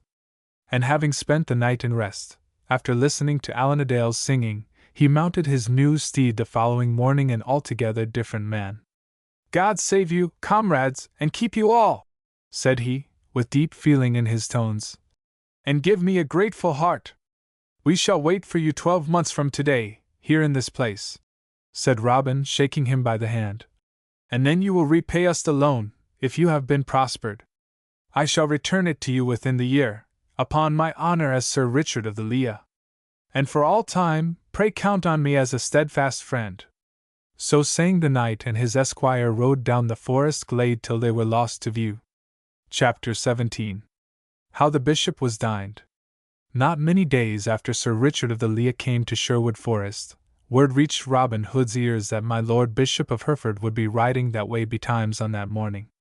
'Twas Arthur Bland, the knight's quondam esquire, who brought the tidings, and Robin's face brightened as he heard it. "Now, by Our Lady," quoth he, "I have long desired to entertain my lord in the greenwood, and this is too fair a chance to let slip. Come, my men, kill me a venison, kill me a good fat deer. The Bishop of Hereford is to dine with me today, and he shall pay well for his cheer." "Shall we dress it here as usual?" asked Much, the miller's son. "Nay, we play a droll game on the churchman. We will dress it by the highway side, and watch for the bishop narrowly, lest he should ride some other way." So Robin gave his orders, and the main body of his men dispersed to different parts of the forest, under Will Stutely and Little John, to watch other roads, while Robin Hood himself took 6 of his men, including Will Scarlet and Much, and posted himself in full view of the main road. This little company appeared funny enough, I assure you, for they had disguised themselves as shepherds. Robin had an old wool cap, with a tail to it, hanging over his ear, and a shock of hair stood straight up through a hole in the top. Besides, there was so much dirt on his face that you would never have known him. An old tattered cloak over his hunter's garb completed his make-up. The others were no less ragged and unkempt, even the foppish Will Scarlet being so badly run down at the heel that the court ladies would hardly have had speech with him. They quickly provided themselves with a deer and made great preparations to cook it over a small fire, when a little dust was seen blowing along the highway, and out of it came the portly bishop cantering along with 10 men-at-arms at his heels. As soon as he saw the fancied shepherds he spurred up his horse, and came straight toward them. "Who are ye, fellows, who make so free with the king's deer?" he asked sharply. "We are shepherds," answered Robin Hood, pulling at his forelock awkwardly. "Heaven have mercy! Ye seem a sorry lot of shepherds. But who gave you leave to cease eating mutton? 'Tis one of our feast days, lording, and we were disposed to be merry this day, and make free with the deer, out here where they are so many. By me faith, the king shall hear of this. Who killed yon beast? Give me first your name, excellence, so that I may speak where 'tis fitting," replied Robin stubbornly. "'Tis my Lord Bishop of Hereford, fellow," interposed one of the guards fiercely. "See that you keep a civil tongue in your head." "If 'tis a churchman," retorted Will Scarlet, "he would do better to mind his own flocks rather than concern himself with ours." "Ye are saucy fellows, in sooth," cried the bishop, "and we will see if your heads will pay for your manners. Come! Quit your stolen roast and march along with me, for you shall be brought before the sheriff of Nottingham forthwith." "Pardon, excellence," said Robin, dropping on his knees. "Pardon, I pray you. It becomes not your lordship's coat to take so many lives away." "Faith, I'll pardon you," said the bishop. "I'll pardon you, when I see you hanged. Seize upon them, my men!" But Robin had already sprung away with his back against a tree, and from underneath his ragged cloak he drew his trusty horn and winded the piercing notes, which were wont to summon the band. The bishop no sooner saw this action than he knew his man, and that there was a trap set, and being an arrant coward, he wheeled his horse sharply and would have made off down the road, but his own men, spurred on the charge, blocked his way. At almost the same instant the bushes round about seemed literally to become alive with outlaws. Little John's men came from one side and Will Stutely's from the other. In less time than it takes to tell it, the worthy bishop found himself a prisoner, and began to crave mercy from the men he had so lately been ready to sentence. "I owe you no pardon," retorted Robin, "but I will e'en treat you better than you would have treated me. Come, make haste, and go along with me. I have already planned that you shall dine with me this day." So the unwilling prelate was dragged away, cheek by jowl, with the half-cooked venison upon the back of his own horse, and Robin and his band took charge of the whole company, and led them through the forest glades till they came to an open space near Barnesdale. Here they rested, and Robin gave the bishop a seat full courteously. Much the miller's son fell to roasting the deer afresh, while another and fatter beast was set to frizzle on the other side of the fire. Presently the appetizing odor of the cooking reached the bishop's nostrils, and he sniffed it eagerly. The morning's ride had made him hungry, and he was nothing loath when they bade him come to the dinner. Robin gave him the best place beside himself, and the bishop prepared to fall to. "Nay, my lord, craving your pardon, but we are accustomed to have grace before meat," said Robin decorously. "And as our own chaplain is not with us today, will you be good enough to say it for us?" The bishop reddened, but pronounced grace in the Latin tongue hastily, and then settled himself to make the best of his lot. Red wines and ale were brought forth and poured out, each man having a horn tankard from which to drink. Laughter bubbled among the diners, and the bishop caught himself smiling at more than one jest.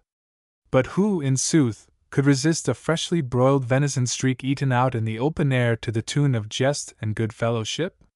Stuteley filled the bishop's beaker with wine each time he emptied it, and the bishop got mellower and mellower as the afternoon shades lengthened on towards sunset. Then the approaching dusk warned him of his position.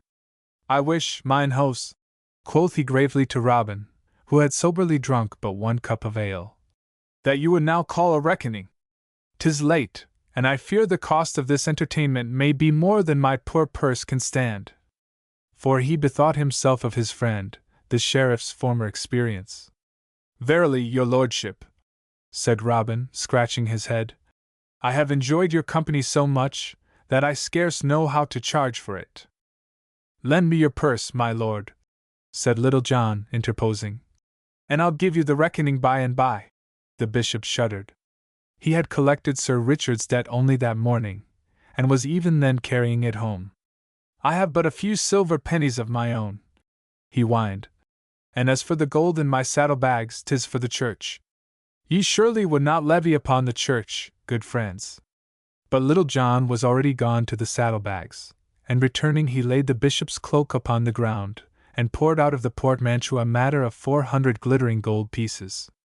'Twas the identical money which Robin had lent Sir Richard a short while before. "Ah," said Robin, as though an idea had but just then come to him. "The church is always willing to aid in charity. And seeing this goodly sum reminds me that I have a friend who is indebted to a churchman for this exact amount. Now we shall charge you nothing on our own account, but suffer us to make use of this in aiding my good friend." "Nay, nay," began the bishop with a wry face. "This is requiting me ill indeed. Was this not the king's meat, after all, that we feasted upon? Furthermore, I am a poor man." "Poor forsooth," answered Robin in scorn. "You are the Bishop of Hereford, and does not the whole countryside speak of your oppression? Who does not know of your cruelty to the poor and ignorant, you who should use your great office to aid them, instead of oppress? Have you not been guilty of far greater robbery than this, even though less open? Of myself, and how you have pursued me, I say nothing, nor of your unjust enmity against my father. But on account of those you have despoiled and oppressed, I take this money, and will use it far more worthily than you would. God be my witness in this. There is an end of the matter, unless you will lead us in a psalm or dance to show that your body had a better spirit than your mind. Come, strike up the harp, Alan." "Neither the one nor the other will I do," snarled the bishop. "Faith, then we must help you," said Little John, and he and Arthur Bland seized the fat struggling churchman and commenced to hop up and down. The bishop being shorter must perforce accompany them in their gyrations, while the whole company sat and rolled about over the ground, and roared to see my lord of Hereford's queer capers. At last he sank in a heap, fuddled with wine and quite exhausted. Little John picked him up as though he were a log of wood and carrying him to his horse, set him astride facing the animal's tail, and thus fastened him, leading the animal toward the high road and, starting the bishop, more dead than alive, toward Nottingham. Chapter 18. How the Bishop went outlaw hunting. The easy success with which they had got the better of the good bishop led Robin to be a little careless. He thought that his guest was too great a coward to venture back into the greenwood for many a long day, and so after lying quiet for one day, the outlaw ventured boldly upon the highway, the morning of the second. But he had gone only half a mile when, turning a sharp bend in the road, he plunged full upon the prelate himself. My lord of Hereford had been so deeply smitten in his pride, that he had lost no time in summoning a considerable body of the sheriff's men, offering to double the reward if Robin Hood could be come upon. This company was now at his heels, and after the first shock of mutual surprise, the bishop gave an exultant shout and spurred upon the outlaw. It was too late for Robin to retreat by the way he had come, but quick as a flash he sprang to one side of the road, dodged under some bushes, and disappeared so suddenly that his pursuers thought he had truly been swallowed up by magic. "After him!" yelled the bishop. "Some of you beat up the woods around him, while the rest of us will keep on the main road and head him off on the other side." For, truth to tell, the bishop did not care to trust his bones away from the highroad. About a mile away, on the other side of this neck of woods, wherein Robin had been trapped, was a little tumble-down cottage. 'Twas where the widow lived, whose 3 sons had been rescued. Robin remembered the cottage and saw his one chance to escape. Doubling in and out among the underbrush and heather with the agility of a hare, he soon came out of the wood in the rear of the cottage, and thrust his head through a tiny window. The widow, who had been at her spinning wheel, rose up with a cry of alarm. "Quiet, good mother! 'Tis I, Robin Hood. Where are your 3 sons? They should be with you, Robin. Well do you know that? Do they not owe their lives to you? If that be so, I come to seek payment of the debt," said Robin in a breath. "The bishop is on my heels with many of his men." "I'll cheat the bishop and all," cried the woman quickly. "Here, Robin, change your raiment with me, and we will see if my lord knows an old woman when he sees her." "Good," said Robin. "Pass your grey cloak out the window, and also your spindle and twine, and I will give you my green mantle and everything else down to my bow and arrows." While they were talking, Robin had been nimbly changing clothes with the old woman, through the window, and in a jiffy he stood forth complete, even to the spindle and twine. Presently up dashed the bishop and his men, and, at sight of the cottage and the old woman, gave pause. The crone was hobbling along with difficulty, leaning heavily upon a gnarled stick and bearing the spindle on her other arm. She would have gone by the bishop's company, while muttering to herself, but the bishop ordered one of his men to question her. The soldier laid his hand upon her shoulder. "Mind your business," croaked the woman, "or I'll curse ye." "Come, come, my good woman," said the soldier, who really was afraid of her curses. "I'll not molest you. But my lord Bishop of Hereford wants to know if you have seen aught of the outlaw Robin Hood." "And why shouldn't I see him?" she whined. "Where's the king or law to prevent good Robin from coming to see me and bring me food and raiment? That's more than my lord Bishop will do, I warrant ye." "Peace, woman," said the bishop harshly. "We want none of your opinions. But we'll take you to Barnesdale and burn you for a witch if you do not instantly tell us when you last saw Robin Hood." "Mercy, good my lord," chattered the crone, falling on her knees. "Robin is there in my cottage now, but you'll never take him alive." "We'll see about that," cried the bishop triumphantly. "Enter the cottage, my men. Fire it, if need be. But I'll give a purse of gold pieces, above the reward, to the man who captures the outlaw alive." The old woman, being released, went on her way slowly. But it might have been noticed that the farther she got away from the company, and the nearer to the edge of the woods, the swifter and straighter grew her pace. Once inside the shelter of the forest she broke into a run of surprising swiftness. "Gadzooks!" exclaimed Little John, who presently spied her. "Who comes here?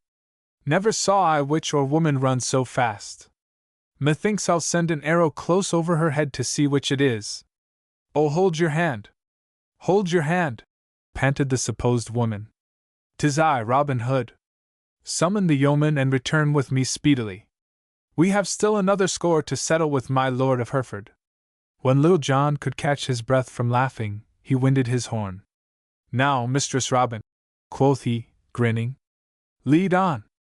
We'll be close to your heels." Meanwhile, back at the widow's cottage the bishop was growing more furious every moment. For all his bold words, he dared not fire the house, and the sturdy door had thus far resisted all his men's efforts. "Break it down! Break it down!" he shouted, "and let me soon see who will fetch out that traitor, Robin Hood." At last the door crashed in and the men stood guard on the threshold. But not one dared enter for fear a sharp arrow should meet him halfway. "Here he is!" cried one keen-eyed fellow, peering in. I see him in the corner by the cupboard. Shall we slay him with our pikes? Nay, said the bishop. Take him alive if you can. We'll make the biggest public hanging of this that the shire ever beheld. But the joy of the bishop over his capture was short-lived. Down the road came striding the shabby figure of the old woman who had helped him set the trap, and very wrathy was she when she saw that the cottage door had been battered in. Stand by, you lazy rascals, she called to the soldiers. May all the devils catch ye for hurting an old woman's hut. Stand by, I say. Hold your tongue, ordered the bishop. These are my men in carrying out my orders. God mercy, swore the beldame harshly. Things have come to a pretty pass when our homes may be treated like common jails. Couldn't all your men catch one poor forester without this ado? Come! Clear out, you and your robber, on the instant, or I'll curse every mother's son of ye, eating and drinking and sleeping. Seize on the hag, shouted the bishop, as soon as he could get in a word. We'll see about a witch's cursing. Back to town she shall go, alongside of Robin Hood. Not so fast, your worship, she retorted, clapping her hands. And at the signal a goodly array of greenwood men sprang forth from all sides of the cottage, with bows drawn back threateningly. The bishop saw that his men were trapped again, for they dared not stir. Nathless, he determined to make a fight for it. If one of you but budge an inch toward me, you rascals, he cried, it shall sound the death of your master, Robin Hood. My men have him here under their pikes, and I shall command them to kill him without mercy. Faith, I should like to see the Robin you have caught, said a clear voice from under the widow's cape, and the outlaw chief stood forth with bared head, smilingly. Here am I, my lord, in no wise imperiled by your men's fierce pikes, so let us see whom you have been guarding so well. The old woman who, in the garb of Robin Hood, had been lying quiet in the cottage through all the uproar, jumped up nimbly at this. In the bald absurdity of her disguise she came to the doorway and bowed to the bishop. Give you good den, my lord bishop, she piped in a shrill voice. And what does your grace at my humble door? Do you come to bless me and give me alms? Aye, that does he, answered Robin. We shall see if his saddlebags contain enough to pay you for that battered door. Now by all the saints, began the bishop. Take care, they are all watching you, interrupted Robin. So name them not upon your unchurchly lips. But I will trouble you to hand over that purse of gold you had saved to pay for my head. I'll see you hanged first, raged the bishop, stating no more than what would have been so, if he could do the ordering of things. Have at them, my men, and hew them down in their tracks. Hold, retorted Robin. See how we have you at our mercy. And aiming a sudden shaft he shot so close to the bishop's head that it carried away both his hat and the skull cap which he always wore, leaving him quite bald.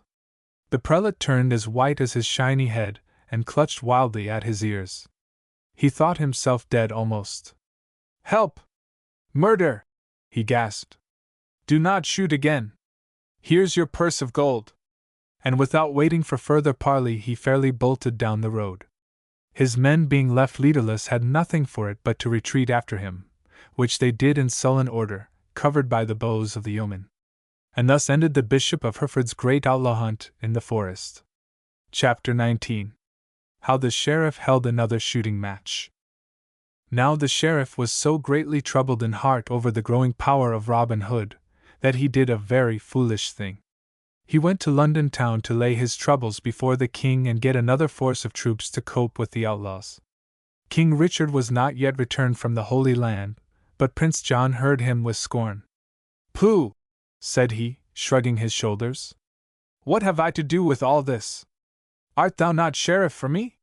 The law is enforced to take thy course of them that injure thee. Go, get thee gone, and by thyself devise some tricking game to trap these rebels, and never let me see thy face at court again until thou hast a better tale to tell.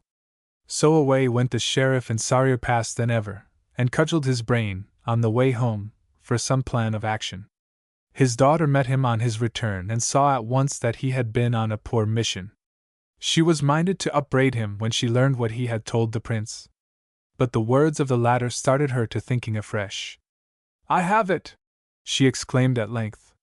Why should we not hold another shooting match? 'Tis fair year, as you know, and another tourney will be expected. Now we will proclaim a general amnesty, as did King Harry himself, and say that the field is open and unmolested to all comers. Belike Robin Hood's men will be tempted to twang the bow, and then, said the sheriff, jumping up with alacrity, we shall see on which side of the gate they stop overnight. So the sheriff lost no time in proclaiming a tourney, to be held that same fall at the fair. It was open to all comers, said the proclamation, and none should be molested in their going and coming. Furthermore, an arrow with a golden head and shaft of silver white should be given to the winner, who would be heralded abroad as the finest archer in all the North Country. Also, many rich prizes were to be given to other clever archers. These tidings came in due course to Robin Hood, under the greenwood tree, and fired his impetuous spirit.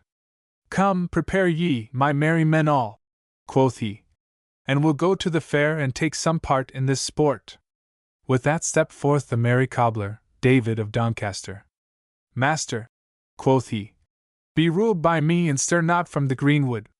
To tell the truth, I'm well informed yon match is naught but a trap. I know the sheriff has devised it to beguile us archers into some treachery. That word savours of the coward, replied Robin, and pleases me not. Let come what will, I'll try my skill at that same archery. Then up spoke Little John and said, Come, listen to me how it shall be that we will not be discovered. This advice met with general favour from the adventurous fellows, and they lost no time in putting it into practice. Maid Marian and Mistress Dale, assisted by Friar Tuck, prepared some vari-coloured costumes, and gainst the fair day had fitted out the 70 men till you would never have taken them for other than villagers decked for the holiday. And forth went they from the greenwood, with hearts all firm and stout, resolved to meet the sheriff's men and have a merry bout. Along the highway they fell in with many other bold fellows from the countryside, going with their ruddy-cheeked lasses toward the wide-open gates of Nottingham. So in through the gates trooped the whole gay company, Robin's men behaving as awkwardly and laughing and talking as noisily as the rest, while the sheriff's scowling men-at-arms stood round about and sought to find one who looked like a forester, but without avail. The herald now set forth the terms of the contest, as on former occasions, and the shooting presently began. Robin had chosen 5 of his men to shoot with him, and the rest were to mingle with the crowd and also watch the gates. These 5 were Little John, Will Scarlet, Will Stuteley, Much, and Allan a Dale. The other competitors made a brave showing on the first round, especially Gilbert of the White Hand, who was present and never shot better. The contest later narrowed down between Gilbert and Robin. But at the first lead, when the butts were struck so truly by various well-known archers, the sheriff was in doubt whether to feel glad or sorry. He was glad to see such skill, but sorry that the outlaws were not in it. This word was privately brought to Robin by David of Doncaster, and the saying vexed him sorely. But he bit his lip in silence. Ere long, he thought to himself, we shall see whether Robin Hood be here or not. Meantime the shooting had been going forward, and Robin's men had done so well that the air was filled with shouts. Thus went the second round of the shooting, and thus the third and last, till even Gilbert of the White Hand was fairly beaten. During all this shooting, Robin exchanged no word with his men, each treating the other as a perfect stranger. Nathless, such great shooting could not pass without revealing the archers. The sheriff thought he discovered, in the winner of the golden arrow, the person of Robin Hood without peradventure.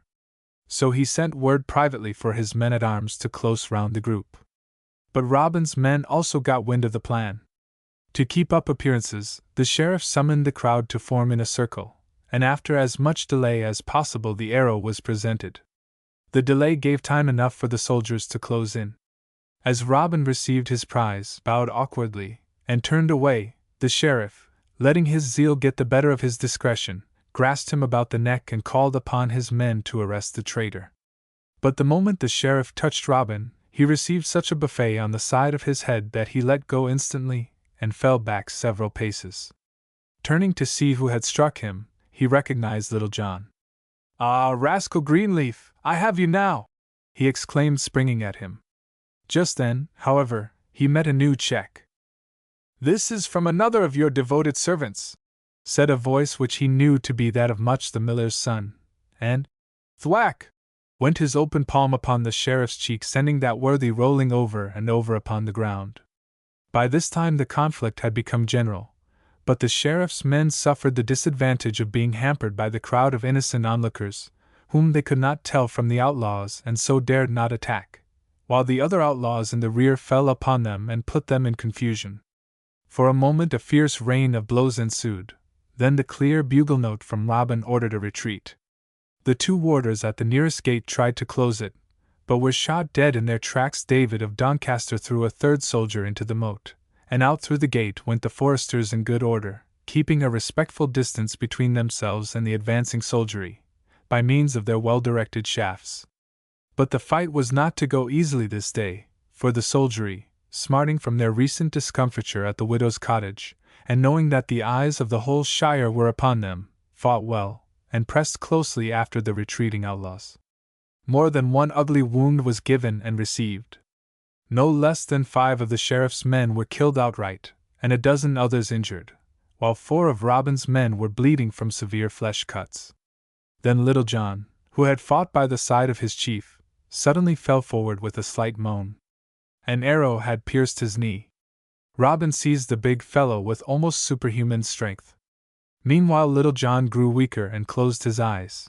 At last he sank to the ground, and feebly motioned Robin to let him lie.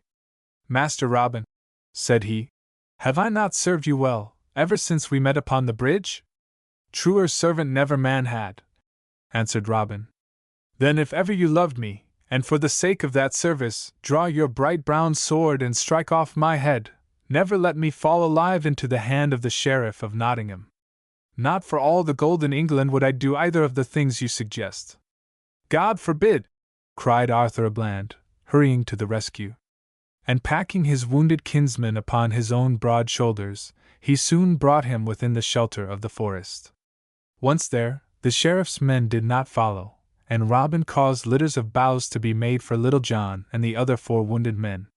Quickly were they carried through the wood until the hermitage of Friar Tuck was reached, where their wounds were dressed.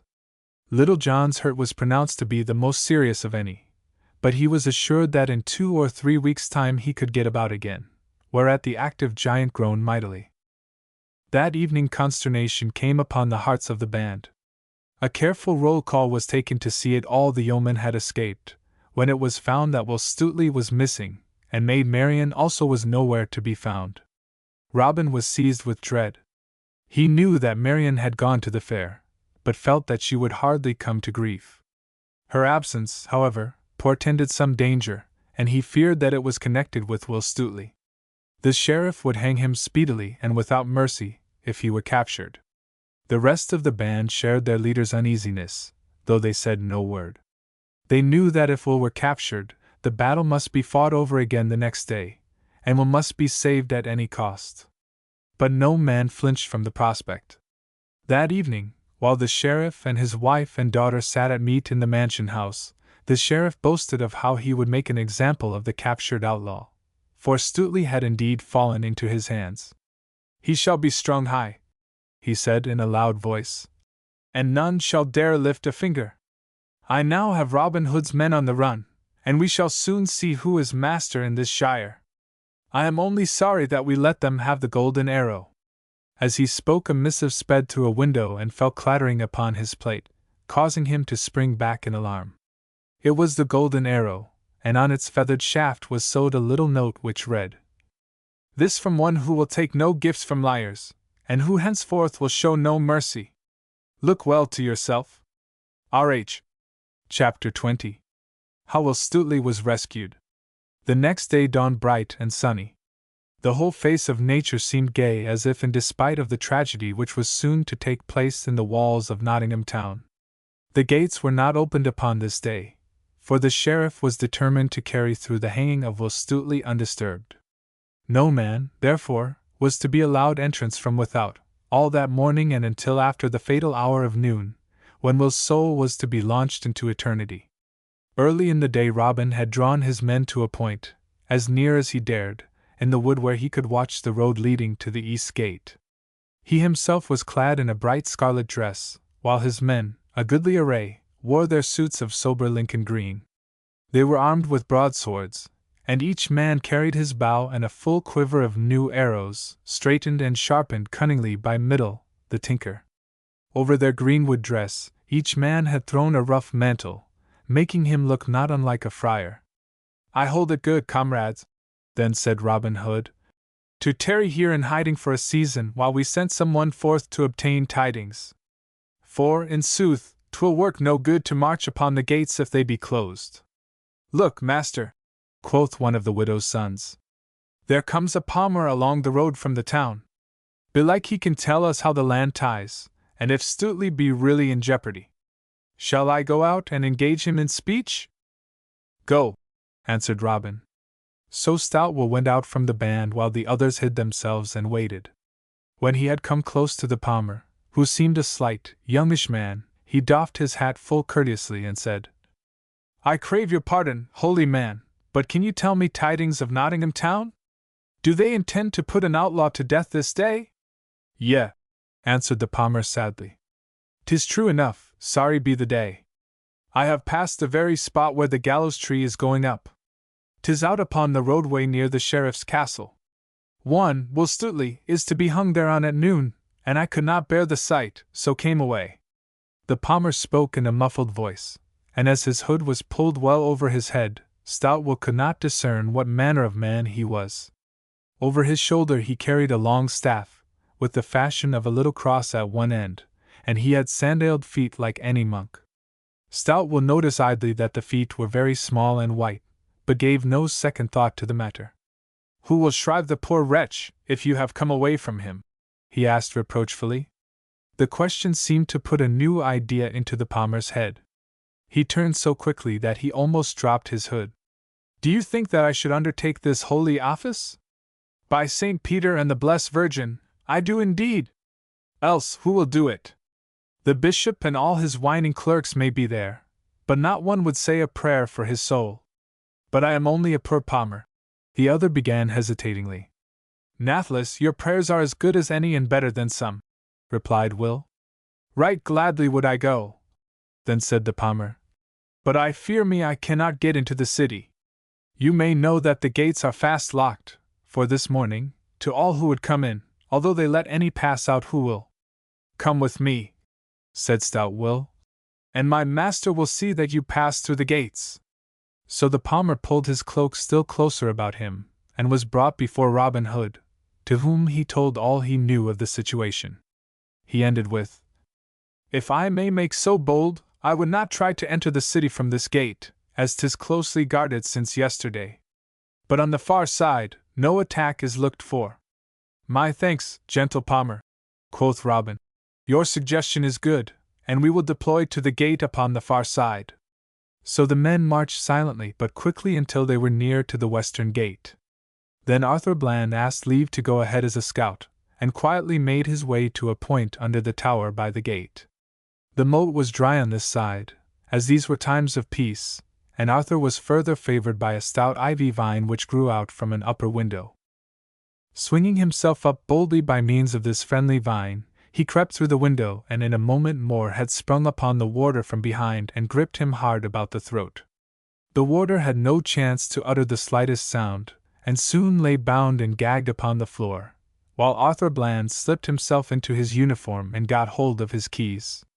'Twas the work of but a few moments more to open the gates, let down the bridge, and admit the rest of the band, and they lot inside the town so quietly that none knew of their coming. Fortune also favored them in the fact that just at this moment the prison doors had been opened for the march of the condemned man, and every soldier and idle lout in the market-place had trooped thither to see him pass along. Presently out came Will Stuteley with firm step but dejected air. He looked eagerly to the right hand and to the left, but saw none of the band. And no more than one curious face betrayed friendship in it. He knew there could be no aid from such source. Will's hands were tied behind his back. He marched between rows of soldiery, and the sheriff and the bishop brought up the rear on horses, looking mightily puffed up and important over the whole proceeding. He would show these sturdy rebels, would the sheriff, whose word was law. He knew that the gates were tightly fastened, and further he believed that the outlaws would hardly venture again within the walls, even if the gates were open. And as he looked around at the 50 archers and pikemen who lined the way to the gallows, he smiled with grim satisfaction. Seeing that no help was nigh, the prisoner paused at the foot of the scaffold and spoke in a firm tone to the sheriff. "My lord sheriff," quoth he, "since I must needs die, grant me one boon, for my noble master ne'er yet had a man that was hanged on a tree." But the sheriff would by no means listen to his request, but swore that he should be hanged a shameful death, and not die by the sword valiantly. This brave speech was not calculated to soothe the sheriff. "To the gallows with him!" he roared, giving a sign to the hangman, and Stuteley was pushed into the rude cart which was to bear him under the gallows until his neck was leashed.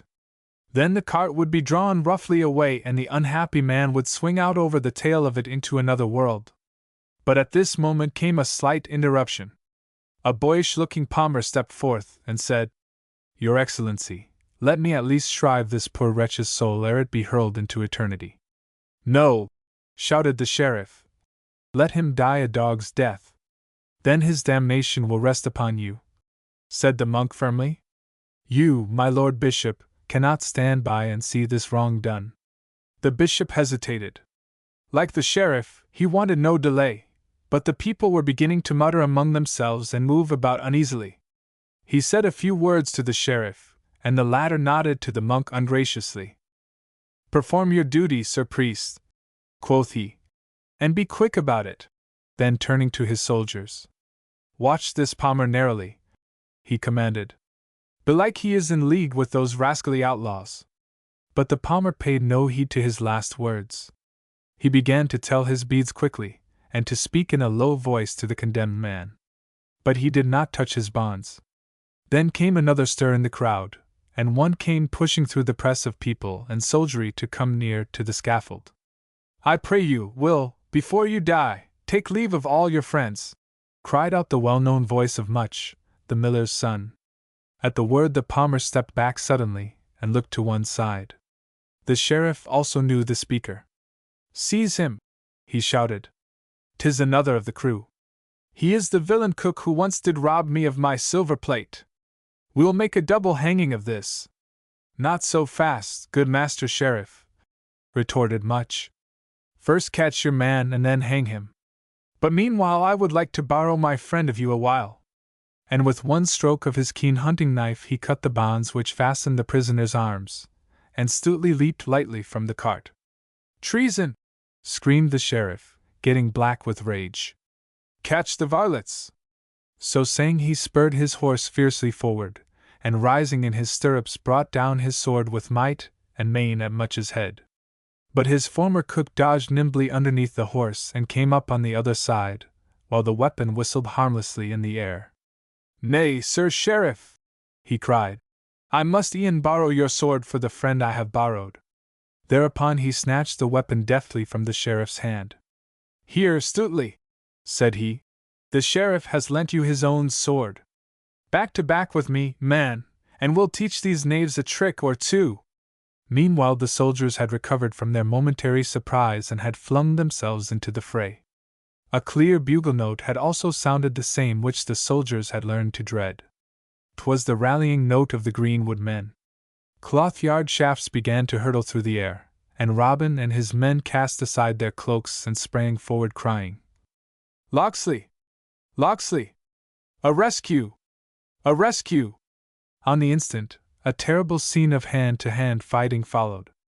The sheriff's men, though once more taken by surprise, were determined to sell this rescue dearly. They packed in closely and stubbornly about the condemned man and Much and the palmer, and it was only by desperate rushes that the foresters made an opening in the square. Ugly cuts and bruises were exchanged freely, and lucky was the man who escaped with only these. Many of the onlookers, who had long hated the sheriff and felt sympathy for Robin's men, also plunged into the conflict, although they could not well keep out of it, in sooth, and aided the rescuers no little. At last, with a mighty onrush, Robin cleaved a way through the press to the scaffold itself, and not a second too soon, for 2 men with pikes had leaped upon the cart, and were in the act of thrusting down upon the Palmer and Will Stuteley. A mighty upward blow from Robin's good blade sent the pike flying from the hand of one, while a well-directed arrow from the outskirt pierced the other fellow's throat. "God save you, master!" cried Will Stuteley joyfully. "I had begun to fear that I would never see your face again." "A rescue!" shouted the outlaws afresh, and the soldiery became faint-hearted and gone to give back. But the field was not yet won, for they retreated in close order toward the east gate, resolved to hem the attackers within the city walls. Here again, however, they were in error, since the outlaws did not go out by their nearest gate. They made a sally in that direction, in order to mislead the soldiery, then abruptly turned and headed for the west gate, which was still guarded by Arthur Bland. The sheriff's men raised an exultant shout at this, thinking they had the enemy trapped.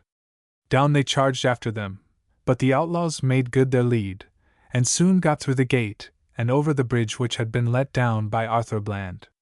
Close upon their heels came the soldiers, so close that Arthur had no time to close the gate again or raise the bridge.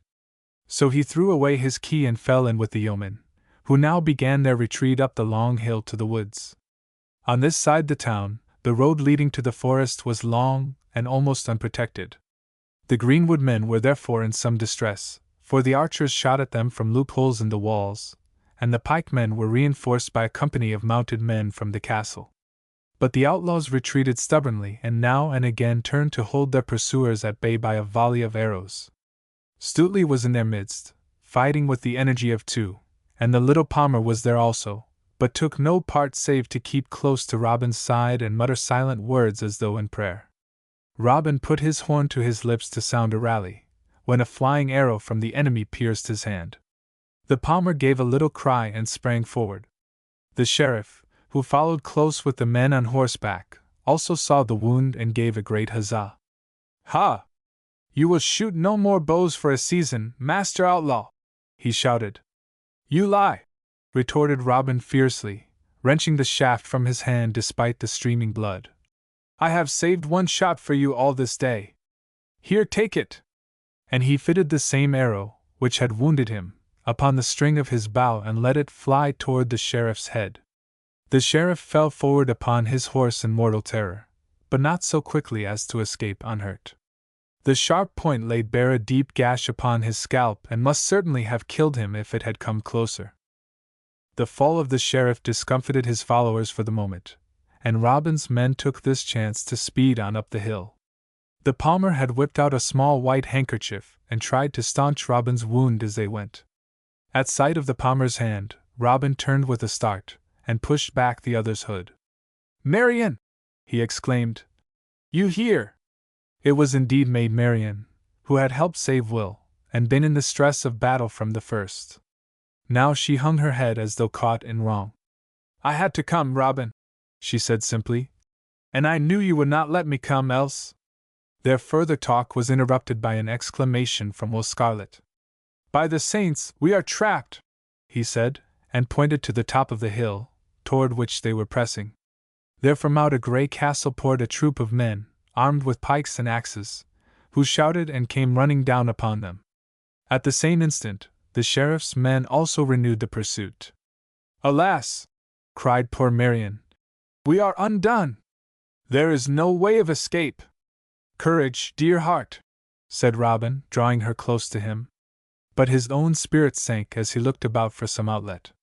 Then, oh joyful sight, he recognized among the foremost of those coming from the castle the once doleful knight, Sir Richard of the Lea.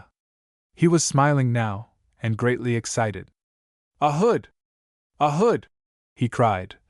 "A rescue! A rescue!" Never were there more welcome sights and sounds than these. With a great cheer the outlaws raced up the hill to meet their new friends, and soon the whole force had gained the shelter of the castle. Bang! Went the bridge as it swung back, with great clanking of chains. Clash! Went one great door upon the other, as they shut in the outlaw band, and shut out the sheriff, who dashed up at the head of his men, his bandaged face streaked with blood and inflamed with rage. Chapter 21. How Sir Richard of the Lea repaid his debt. "Open the gate!" shouted the sheriff hoarsely, to the sentinel upon the walls. Open, I say, in the king's name! Why, who are you to come thus brawling upon my premises? Asked a haughty voice, and Sir Richard himself stepped forth upon the turret. You know me well, traitor knight, said the sheriff. Now give up into my hands the enemy of the king whom you have sheltered against the laws and right. Fair and softly, sir, quoth the knight smoothly. I well avow that I have done certain deeds this day. But I have done them upon mine own land, which you now trespass upon, and I shall answer only to the king, whom God preserve, for my actions. Thou soft-spoken villain, said the sheriff, still in a towering passion. I also serve the king, and if these outlaws are not given up to me at once, I shall lay siege to the castle and burn it with fire. First show me your warrants, said Sir Richard curtly. My word is enough. Am I not Sheriff of Nottingham? If you are, in sooth, retorted the knight, you should know that you have no authority within my lands unless you bear the king's order. In the meantime, go mend your manners, lording. And Sir Richard snapped his fingers and disappeared from the walls. The sheriff, after lingering a few moments longer in hope of further parley, was forced to withdraw, swearing fiercely. The king's order, muttered he. That shall I have without delay, as well as this upstart knight's estates, for King Richard is lately returned, I hear, from the Holy Land. Meanwhile the knight had gone back to Robin Hood, and the two men greeted each other right gladly. Well met, bold Robin, cried he, taking him in his arms. Well met, indeed. The Lord has lately prospered me, and I was minded this day to ride forth and repay my debt to you. And so you have, answered Robin gaily. Nay, 'twas nothing, this small service, said the knight. I meant the moneys coming to you. They have all been repaid, said Robin. My Lord of Hereford himself gave them to me. The exact sum? asked the knight. The exact sum, answered Robin, winking solemnly. Sir Richard smiled, but said no more at the time. Robin was made to rest until dinner should be served. Meanwhile a leech bound up his hand with ointment, promising him that he should soon have its use again. Some half-score others of the yeomen had been hurt in the fight, but luckily none of grave moment. They were all bandaged and made happy by bumpers of ale. At dinner Sir Richard presented Robin to his wife and son. The lady was stately and gracious, and made much of Marian, whom she had known as a little girl and who was now clothed more seemly for a dinner than in monkish garments. The young esquire was a goodly youth and bade fair to make as stout a knight as his father. The feast was a joyous event. There were 2 long tables, and 200 men sat down at them, and ate and drank and afterwards sang songs. 140 of these men wore Lincoln green and called Robin Hood their chief. Never, I ween, had there been a more gallant company at table in Lea Castle. That night the foresters tarried within the friendly walls, and the next day took leave, though Sir Richard protested that they should have made a longer stay. And he took Robin aside to his strong room and pressed him again to take the 400 golden pounds. But his guest was firm. Keep the money, for it is your own, said Robin. I have but made the bishop return that which he extorted unjustly. Sir Richard thanked him in a few earnest words, and asked him and all his men to visit the armory, before they departed. And therein they saw, placed apart, 140 stout yew bows of cunning make, with fine waxen silk strings, and 140 sheaves of arrows. Every shaft was a just ell long, set with peacock's feathers, and notched with silver. And Sir Richard's fair lady came forward and with her own hands gave each yeoman a bow and a sheaf. In sooth, these are poor presents we have made you, good Robin Hood, said Sir Richard, but they carry with them 1,000 times their weight in gratitude. The sheriff made good his threat to inform the king.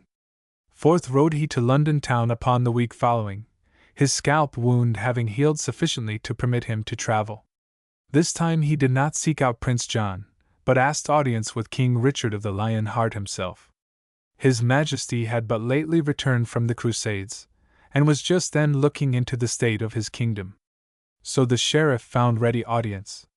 Then to him the sheriff spoke at length concerning Robin Hood, how that for many months the outlaws had defied the king, and slain the king's deer, how Robin had gathered about him the best archers in all the countryside, and finally, how the traitorous knight Sir Richard of the Lea had rescued the band when capture seemed certain, and refused to deliver them up to justice.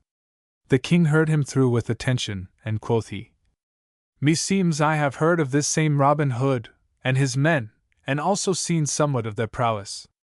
Did not these same outlaws shoot in a royal tourney at Finsbury Field?" "They did, your majesty, under a royal amnesty." In this speech the sheriff erred, for the king asked quickly, "How came they last to the fair at Nottingham, by stealth?" "Yes, your majesty." "Did you forbid them to come?" "No, your majesty." "That is—" "Speak out." "For the good of the shire," began the sheriff again, falteringly. "We did proclaim an amnesty, but 'twas because these men had proved a menace." "Now by my halidom," quoth the king, while his brow grew black, "such treachery would be unknown in the camp of the Saracen, and yet we call ourselves a Christian people." The sheriff kept silence through very fear and shame. Then the king began speech again. "Nathless, my lord sheriff, we promised to look into this matter. Those outlaws must be taught that there is but one king in England, and that he stands for the law." So the sheriff was dismissed, with very mixed feelings, and went his way home to Nottingham town. A fortnight later the king began to make good his word, by riding with a small party of knights to Lea Castle. Sir Richard was advised of the cavalcade's approach, and quickly recognized his royal master in the tall knight who rode in advance.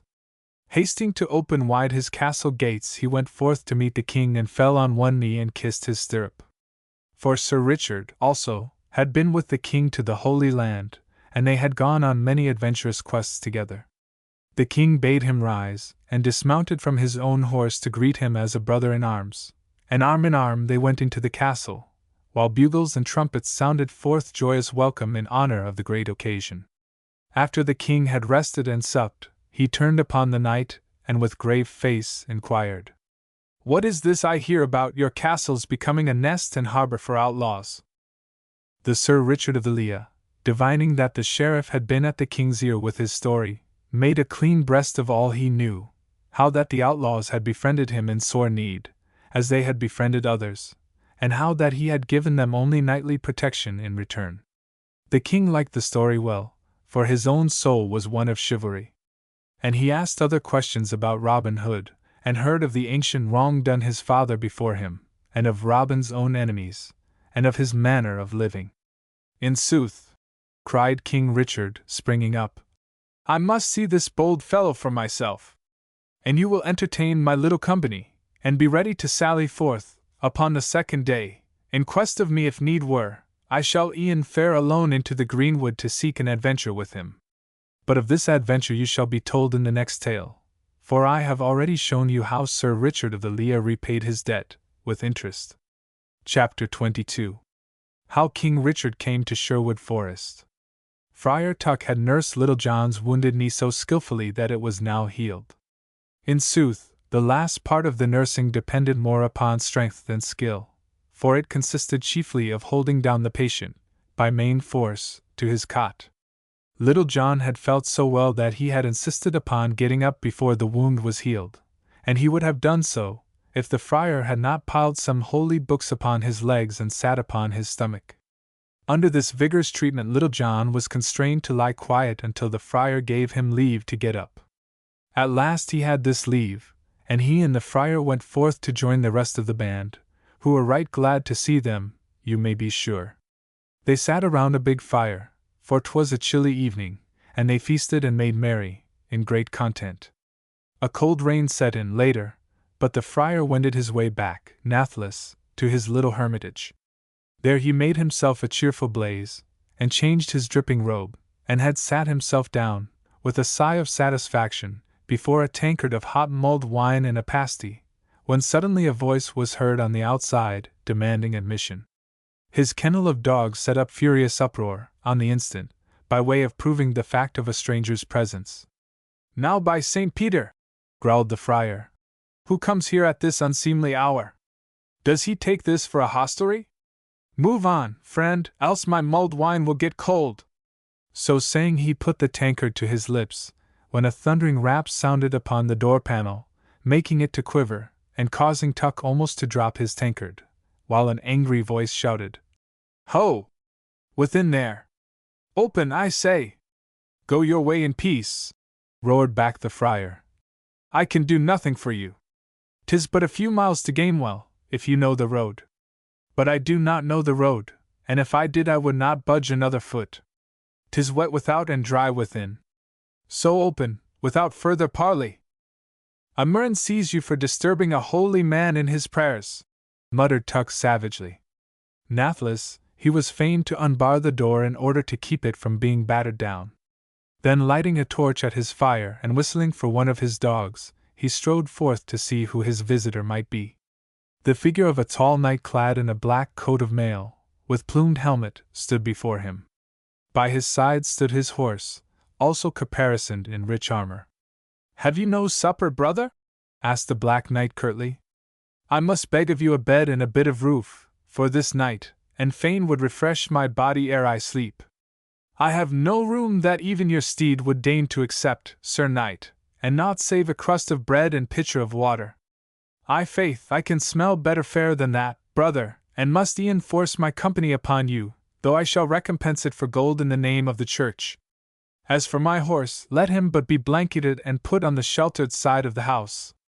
And without further parley the knight boldly strode past Tuck and his dog and entered the hermitage. Something about his masterful air pleased Tuck, in spite of his churlishness. "Sit you down, Sir Knight," quoth he, "and I will fasten up your steed, and find him somewhat in the shape of grain. Half, also, of my bed and board is yours this night, but we shall see later who is the better man, and is to give the orders." "With all my soul," said the knight, laughing. "I can pay my keeping in blows or gold as you prefer." The friar presently returned and drew up a small table near the fire. "Now, Sir Knight," quoth he, "put off your sword and helm and such other war gear as it pleases you, and help me lay this table, for I am passing hungry." The knight did as he was told, and put aside the visor which had hid his face. He was a bronzed and bearded man with blue eyes, and hair shot with gold, haughty but handsome withal. Then once again the priest sat him down to his pasty and mulled wine, right hopefully. He spoke his grace with some haste, and was surprised to hear his guests respond fittingly in the Latin tongue.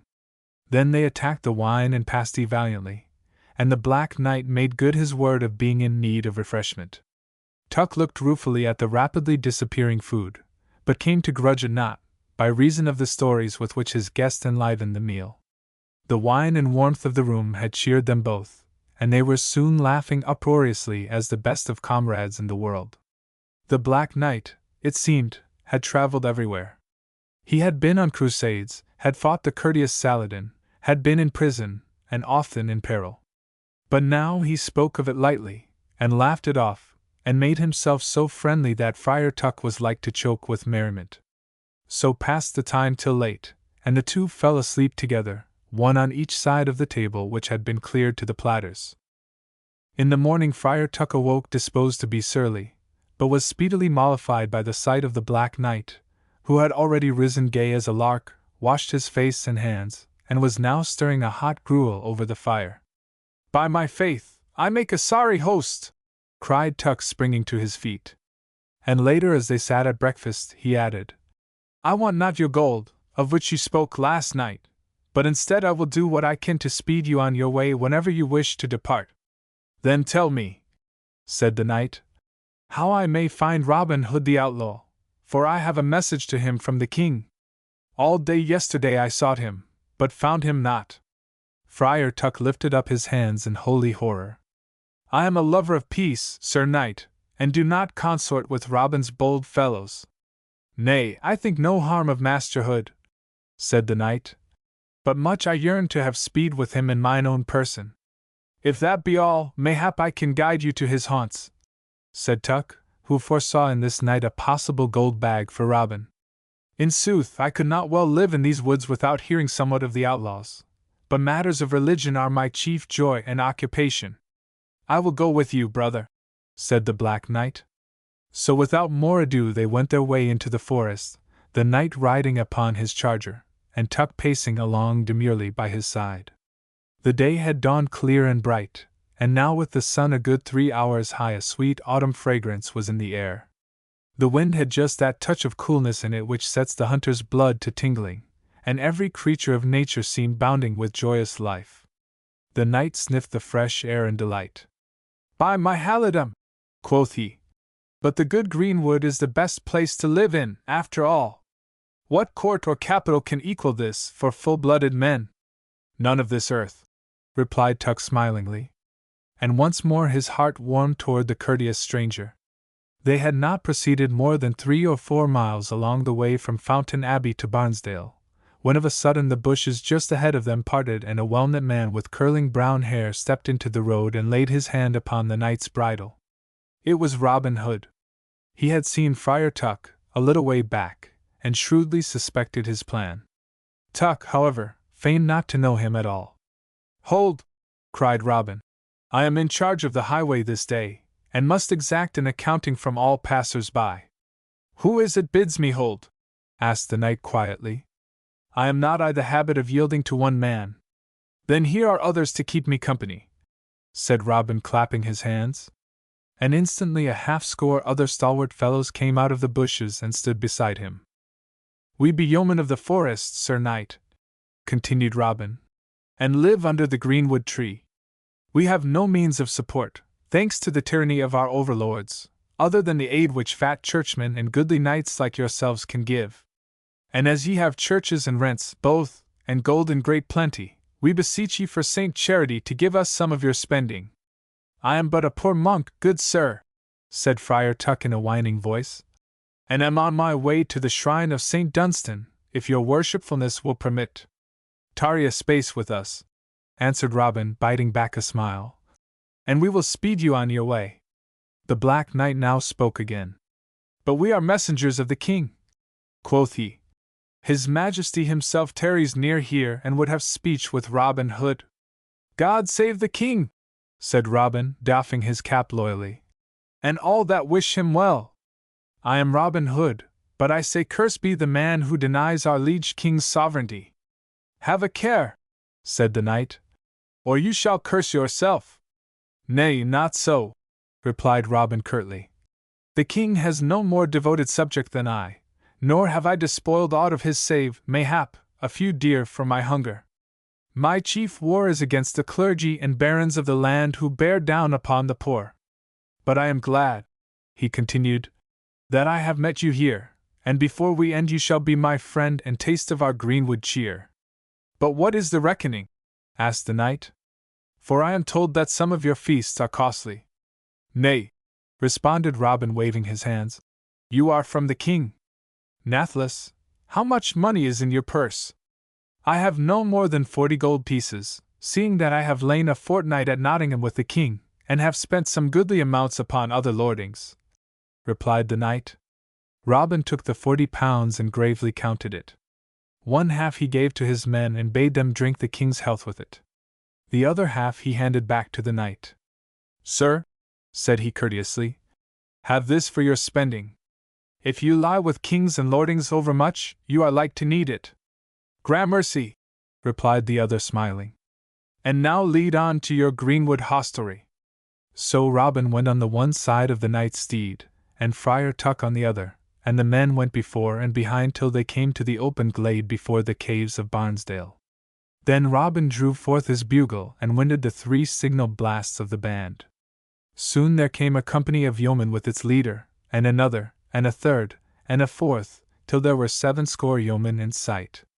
All were dressed in new livery of Lincoln green, and carried new bows in their hands and bright short swords at their belts. And every man bent his knee to Robin Hood ere taking his place before the board, which was already set. A handsome dark-haired page stood at Robin's right hand to pour his wine and that of the knightly guest, while the knight marveled much at all he saw, and said within himself, "These men of Robin Hood's give him more obedience than my fellows give to me." At the signal from Robin the dinner began. There was venison and fowl and fish and wheaten cake and ale and red wine in great plenty, and 'twas a goodly sight to see the smiles upon the hungry yeomen's faces.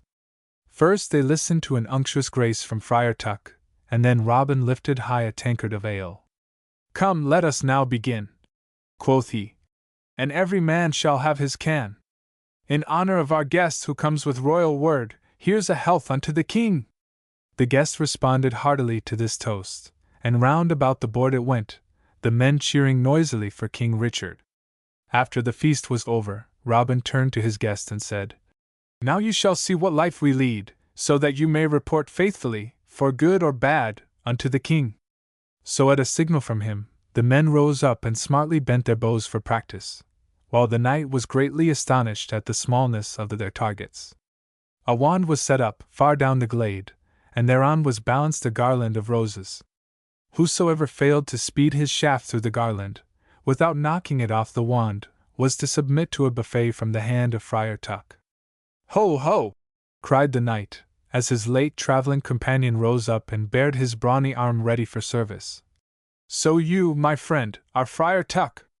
"I have not gainsaid it," replied Tuck, growling at having betrayed himself. "But chastisement is a rule of the church, and I am seeking the good of these stray sheep." The knight said no more, though his eyes twinkled, and the shooting began. David of Doncaster shot first and landed safely through the rose garland. Then came Allanadale, and Little John, and Stuteley, and Scarlet, and many of the rest, while the knight held his breath from very amazement. Each fellow shot truly through the garland, until Middle the tinker, not to be outdone, stepped up for a trial. But alas! While he made a fair shot for a townsman, the arrow never came within a handbreadth of the outer rim of the garland. "Come hither, fellow," said Little John coaxingly. "The priest would bless thee with his open hand." Then, because Middle made a wry face, as though he had already received the buffet, and loitered in his steps, Arthur Bland and Will Stuteley seized him by the arms and stood him before the friar. Tuck's big arm flashed through the air. "Hoof!" and stopped suddenly against the tinker's ear, while Middle himself went rolling over and over on the grass. He was stopped by a small bush, and up he sat, thrusting his head through it, rubbing his ear and blinking up at the sky as though the stars had fallen and struck him. The yeoman roared with merriment, and as for the knight, he laughed till the tears came out of his blue eyes and rolled down his face. After Middle's mishap, others of the band seemed to lose their balance, and fared in the same fashion. The garland would topple over in a most impish way at every breath, although the arrows went through it. So Middle gone to feel better when he saw this one and that one tumbling on the sward. At last came Robin's turn. He shot carefully, but as ill luck would have it, the shaft was ill-feathered and swerved sidewise so that it missed the garland by full 3 fingers. Then a great roar went up from the whole company, for 'twas rare that they saw their leader miss his mark. Robin flung his bow upon the ground from very vexation. "A murrain take it," quoth he. "The arrow was sadly winged. I felt the poor feather upon it as it left my fingers." Then suddenly seizing his bow again, he sped 3 shafts as fast as he could send them, and every one went clean through the garland. "By St. George!" muttered the knight. "Never before saw I such shooting in all Christendom." The band cheered heartily at these last shots, but Will Scarlet came up gravely to Robin. "Pretty shooting, master," quoth he, "but 'twill not save you from paying for the bad arrow. So walk up and take your medicine." "Nay, that may not be," protested Robin. "The good friar belongs to my company and has no authority to lift hands against me. But you, Sir Knight, stand as it were for the king. I pray you serve out my blow." "Not so," said Friar Tuck. "My son, you forget I stand for the church, which is greater even than the king." "Not in merry England," said the knight in a deep voice. Then rising to his feet, he added, "I stand ready to serve you, Master Hood." "Now out upon ye for an upstart knight!" cried Friar Tuck. "I told you last night, sirrah, that we should yet see who was the better man. So we will e'en prove it now, and thus settle who is to pay Robin Hood." "Good," said Robin, "for I want not to start a dispute between church and state." "Good," also said the knight. "'Tis an easy way to end prattling. Come, friar, strike an ye dare. I will give you first blow. You have the advantage of an iron pot on your head and gloves on your hands," said the friar. "But have at ye. Down you shall go, if you were Goliath of Gath. Once more the priest's brawny arm flashed through the air, and struck with a hoof. But to the amazement of all, the knight did not budge from his tracks, though the upper half of his body swerved slightly to ease the force of the blow. A loud shout burst from the yeoman at this, for the friar's fist was proverbial, and few of those present had not felt the force of it in times past. "Now 'tis my turn," said his antagonist coolly, casting aside his gauntlet. And with one blow of his fist the knight sent the friar spinning to the ground. If there had been uproar and shouting before, it was as naught to the noise which now broke forth. Every fellow held his sides or rolled upon the ground from laughter, every fellow, save one, and that was Robin Hood. "Out of the frying pan into the fire," thought he. "I wish I had let the friar box my ears, after all." Robin's plight did, indeed, seem a sorry one, before the steel muscles of his stranger. But he was saved from a tumble heels overhead by an unlooked-for diversion. A horn winded in the glade, and a party of knights were seen approaching. "To your arms!" cried Robin, hurriedly seizing his sword and bow. "'Tis Sir Richard of the Lea!" cried another, as the troop came nearer. And so it was. Sir Richard spurred forward his horse and dashed up to the camp while the outlaws stood at stiff attention. When he had come near the spot where the Black Knight stood, he dismounted and knelt before him. "I trust your Majesty has not needed our arms before," he said humbly. "It is the King!" cried Will Scarlet, falling upon his knees. "The King!" echoed Robin Hood after a moment of dumb wonderment, and he and all his men bent reverently upon their knees, as one man. Chapter 23. How Robin Hood and Maid Marian were wed. "Your pardon, sire!" exclaimed Robin Hood. "Pardon, from your royal bounty, for these my men who stand ready to serve you all your days." Richard of the Lion Heart looked grimly about over the kneeling band. "Is it as your leader says?" he asked. "Aye, my lord king!" burst from 70 throats at once. "We be not outlaws from choice alone," continued Robin, "but have been driven to outlawry through oppression. Grant us grace and royal protection, and we will forsake the greenwood and follow the king."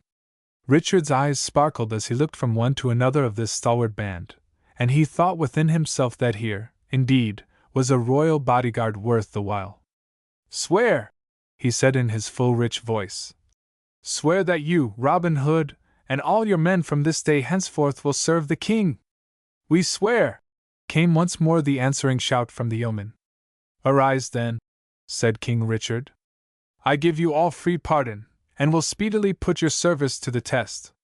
For I love such archers as you have shown yourselves to be, and it were a sad pity to decrease such men to death. England could not produce the like again, for many a day. But, in sooth, I cannot allow you to roam in the forest and shoot my deer, nor to take the law of the land into your own hands. Therefore, I now appoint you to be royal archers and mine own especial bodyguard. There be 1 or 2 civil matters to settle with certain Norman noblemen, in which I crave your aid. Thereafter, the half of your number, as may later be determined, shall come back to these woodlands as royal foresters. Mayhap you will show as much zeal in protecting my preserves as you have formerly shown in hunting them. Where, now, is that outlaw known as Little John? Stand forth." "Here, sire," quoth the giant, doffing his cap. "Good Master Little John," said the king, looking him over approvingly. "Could your weak sinews stand the strain of an office in the shire? If so, you are this day Sheriff of Nottingham, and I trust you will make a better official than the man you relieve." "I shall do my best, sire," said Little John, great astonishment and gladness in his heart. "Master Scarlet, stand forth," said the king, and then addressing him. "I have heard somewhat of your tale," quoth he, "and that your father was the friend of my father. Now, therefore, accept the royal pardon and resume the care of your family estates, for your father must be growing old. And come you to London next court day, and we shall see if there be a knighthood vacant." Likewise the king called for Will Stutely and made him chief of the royal archers. Then he summoned Friar Tuck to draw near. "I crave my king's pardon," said the priest, humbly enough. "For who am I to lift my hand against the Lord's anointed?" "Nay, the Lord sent the smiter to thee without delay," returned Richard, smiling. "And 'tis not for me to continue a quarrel between church and state. So what can I do for you in payment of last night's hospitality? Can I find some fat living where there are no wicked to chastise, and where the work is easy and comfortable?" "Not so, my lord," replied Tuck. "I wish only for peace in this life. Mine is a simple nature, and I care not for the fripperies and follies of court life. Give me a good meal and a cup of right brew, health, and enough for the day, and I ask no more." Richard sighed. "You ask the greatest thing in the world, brother, contentment. It is not mine to give or to deny. But ask your God for it, and if belike he grant it, then ask it also in behalf of your king." He glanced around once more at the foresters. "Which one of you is Allan a Dale?" he asked, and Allan came forward. "So," said the king with sober face, "you are that errant minstrel who stole a bride at Plympton, despite her would-be groom and attending bishop. I heard something of this in former days. Now what excuse have you to make?" "Only that I loved her, sire, and she loved me," said Allan simply. "And the Norman lord would have married her perforce, because of her lands, which have since been forfeited by the Bishop of Hereford," added Richard. "But my Lord Bishop must disgorge them, and from tomorrow you and Mistress Dale are to return to them and live in peace and loyalty. And if ever I need your harp at court, stand ready to attend me, and bring also the lady. Speaking of ladies," he continued, turning to Robin Hood, who had stood silent, wondering if a special punishment was being reserved for him. "Did you not have a sweetheart who was once at court, one Mistress Marian? What has become of her, that you should have forgotten her?" "Nay, your majesty," said the black-eyed page, coming forward blushingly, "Robin has not forgotten me." "So," said the king, bending to kiss her small hand in all gallantry. "Verily, as I have already thought within myself, this Master Hood is better served than the king in his palace. But are you not the only child of the late Earl of Huntingdon?" "I am, sire, though there be some who say that Robin Hood's father was formerly the rightful Earl of Huntingdon. Nathless, either he is advantaged nor I, for the estates are confiscate." "Then they shall be restored forthwith," cried the king. "And lest you two should revive the ancient quarrel over them, I bestow them upon you jointly. Come forward, Robin Hood." Robin came and knelt before his king. Richard drew his sword and touched him upon the shoulder. "Rise, Robin Fitzooth, Earl of Huntingdon!" he exclaimed, while a mighty cheer arose from the band and rent the air of the forest. "The first command I give you, my lord Earl," continued the king when quiet was restored, "is to marry Mistress Marian without delay." "May I obey all your majesty's commands as willingly!" cried the new Earl of Huntingdon, drawing the old earl's daughter close to him. "The ceremony shall take place tomorrow, and this maid is willing." "She makes little protest," said the king. "So I shall e'en give away the bride myself." Then the king chatted with others of the foresters, and made himself as one of them for the evening, rejoicing that he could have this careless freedom of the woods. And Much, the miller's son, and Arthur a Bland, and Middle, and Stuteley and Scarlet and Little John and others played at the quarterstaff, giving and getting many lusty blows. Then as the shades of night drew on, the whole company, knights and foresters, supped and drank around a blazing fire, while Allan sang sweetly to the thrumming of the harp, and the others joined in the chorus. 'Twas a happy, carefree night, this last one together under the greenwood tree. Robin could not help feeling an undertone of sadness that it was to be the last, for the charm of the woodland was still upon him. But he knew 'twas better so, and that the new life with Marian and in the service of his king would bring its own joys. Then the night deepened, the fire sank, but was replenished, and the company lay down to rest. The king, at his own request, spent the night in the open. Thus they slept, king and subject alike, out under the stars, cared for lovingly by nature, kind mother of us all. In the morning the company was early astir, and on their way to Nottingham. It was a goodly cavalcade.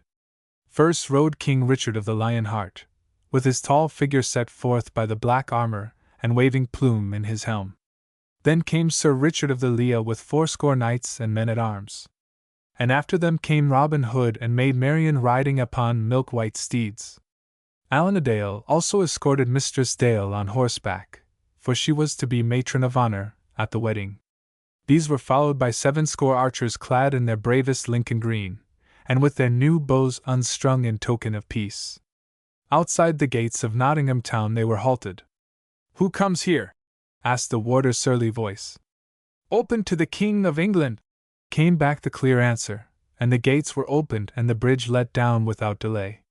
Almost before the company had crossed the moat, the news spread through the town like wildfire. "The King is here! The King is here, and hath taken Robin Hood!" From every corner flocked the people to see the company pass, and wildly did they cheer for the King, who rode smilingly with bared head down through the marketplace. At the far end of it, he was met by the sheriff, who came up puffing in his haste to do the King honor. He fairly turned green with rage when he saw Sir Richard of the Leah and Robin Hood in the royal company, but made low obeisance to his master. "Sir Sheriff," quoth the King, "I have come to rid the shire of outlaws, according to my promise. There be none left, for all have now taken service with their king. And lest there should be further outbreak, I have determined to place in charge of this shire a man who fears no other man in it. Master Little John is hereby created Sheriff of Nottingham, and you will turn over the keys to him forthwith." The sheriff bowed, but dared utter no word. Then the King turned to the Bishop of Hereford, who had also come up to pay his respects. "Hark ye, my Lord Bishop," quoth he. "The stench of your evil actions had reached our nostrils. We shall demand strict accounting for certain seizures of the lands and certain acts of oppression which ill become a churchman. But of this later. This afternoon you must officiate at the wedding of 2 of our company, in Nottingham Church. So make you ready?" The bishop also bowed and departed, glad to escape a severer censure for the time. The company then rode on to the mansion house, where the King held high levee through all the noon hours, and the whole town made a holiday. In the afternoon the way from the mansion house to Nottingham Church was lined with cheering people, as the wedding party passed by.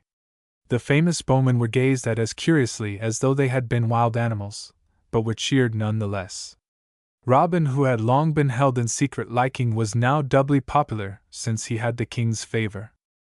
Along the way ahead of the King and the smiling bride and groom-to-be ran little maids strewing flowers, while streamers floated in greeting from the windows.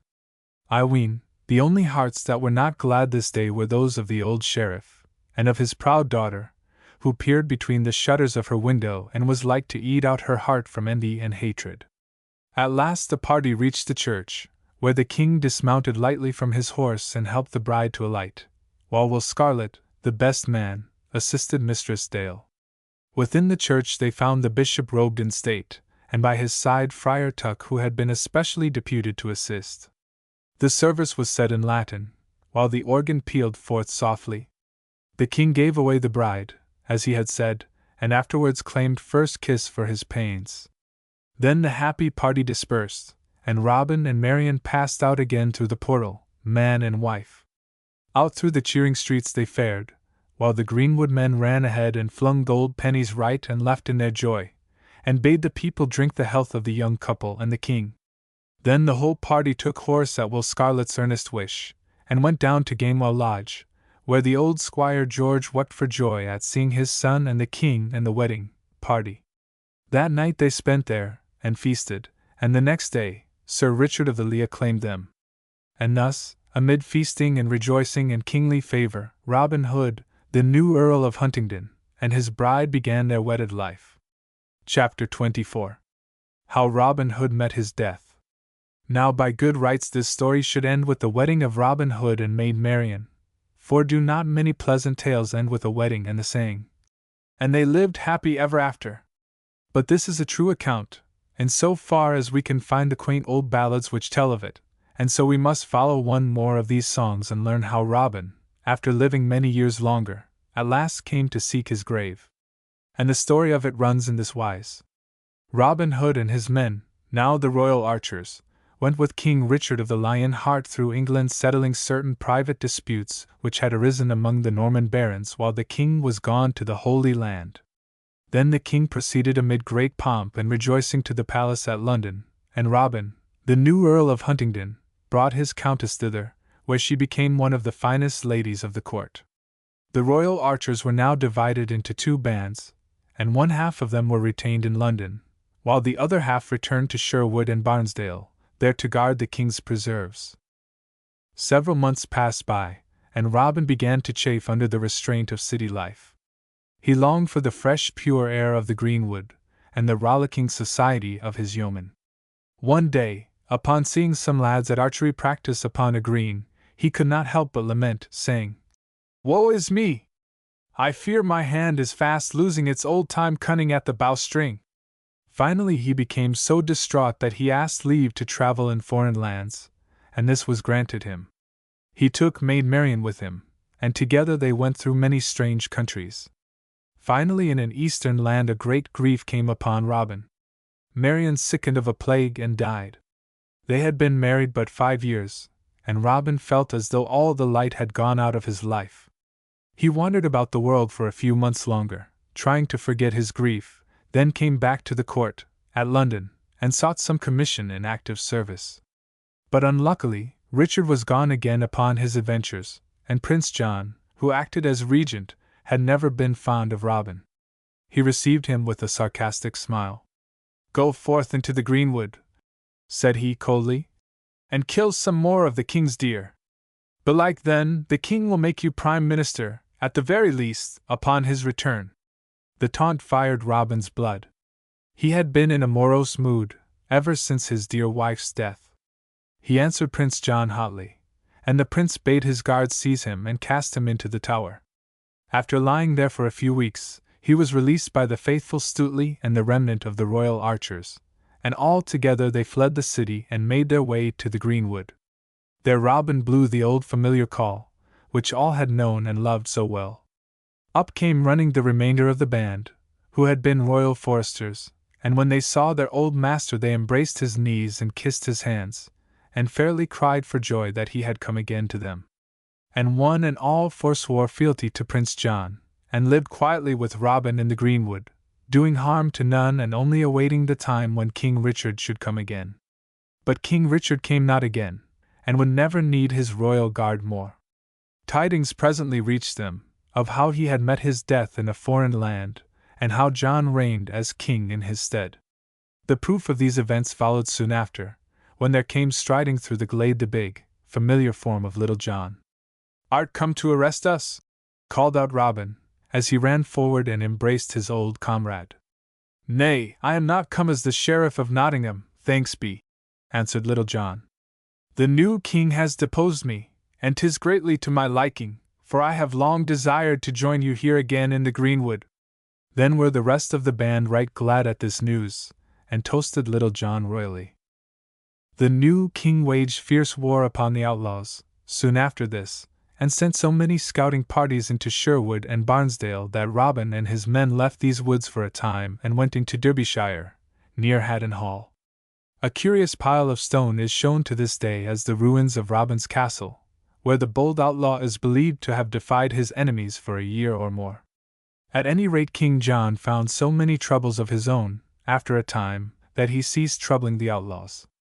But in one of the last sorties Robin was wounded.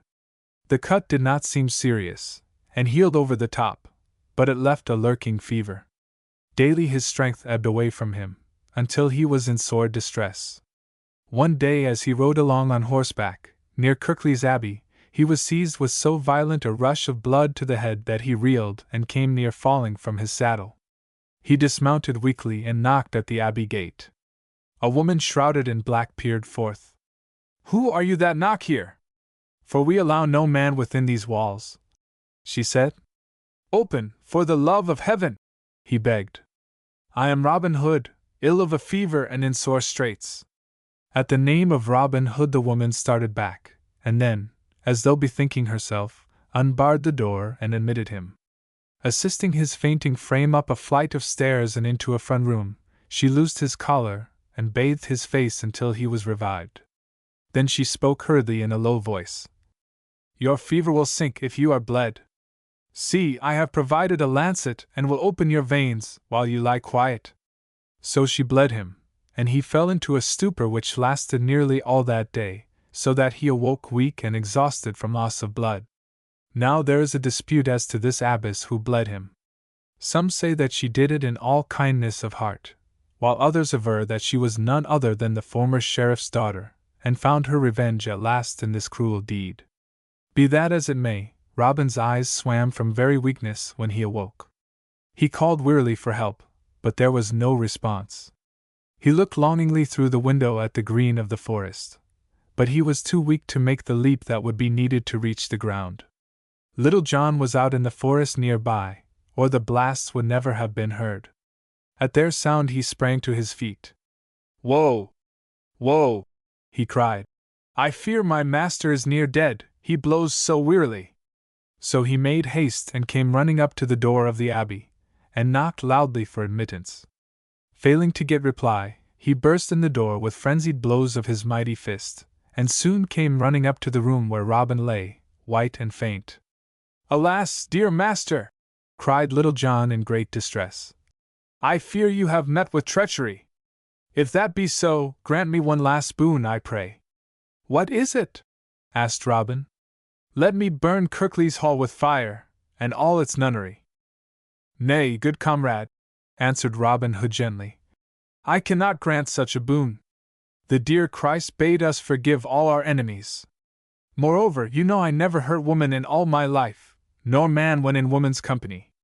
He closed his eyes and fell back, so that his friend thought him dying. The great tears fell from the giant's eyes and wet his master's hand. Robin slowly rallied and seized his comrade's outstretched arm. "Lift me up, good Little John," he said brokenly. "I want to smell the air from the good greenwood once again. Give me my good yew bow, here, and fix a broad arrow upon the string. Out yonder, among the oaks, where this arrow shall fall, let them dig my grave." And with one last mighty effort he sped his shaft out of the open window, straight and true, as in the days of old, till it struck the largest oak of them all and dropped in the shadow of the trees. Then he fell back upon the sobbing breast of his devoted friend. "'Tis the last," he murmured. "Tell the brave hearts to lay me there with the green sod under my head and feet.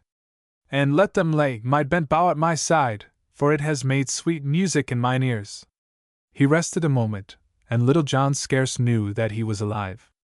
But on a sudden Robin's eye brightened, and he seemed to think himself back once more with the band in the open forest glade. He struggled to rise. "Ha! 'Tis a fine stag, wool! And Allan, thou never didst thrum the harp more sweetly. How the light blazes! And Marian, 'tis my Marian, come at last!" So died the body of Robin Hood, but his spirit lives on through the centuries in the deathless ballads which are sung of him, and in the hearts of men who love freedom and chivalry. They buried him where his last arrow had fallen, and they set a stone to mark the spot. And on the stone were graven these words: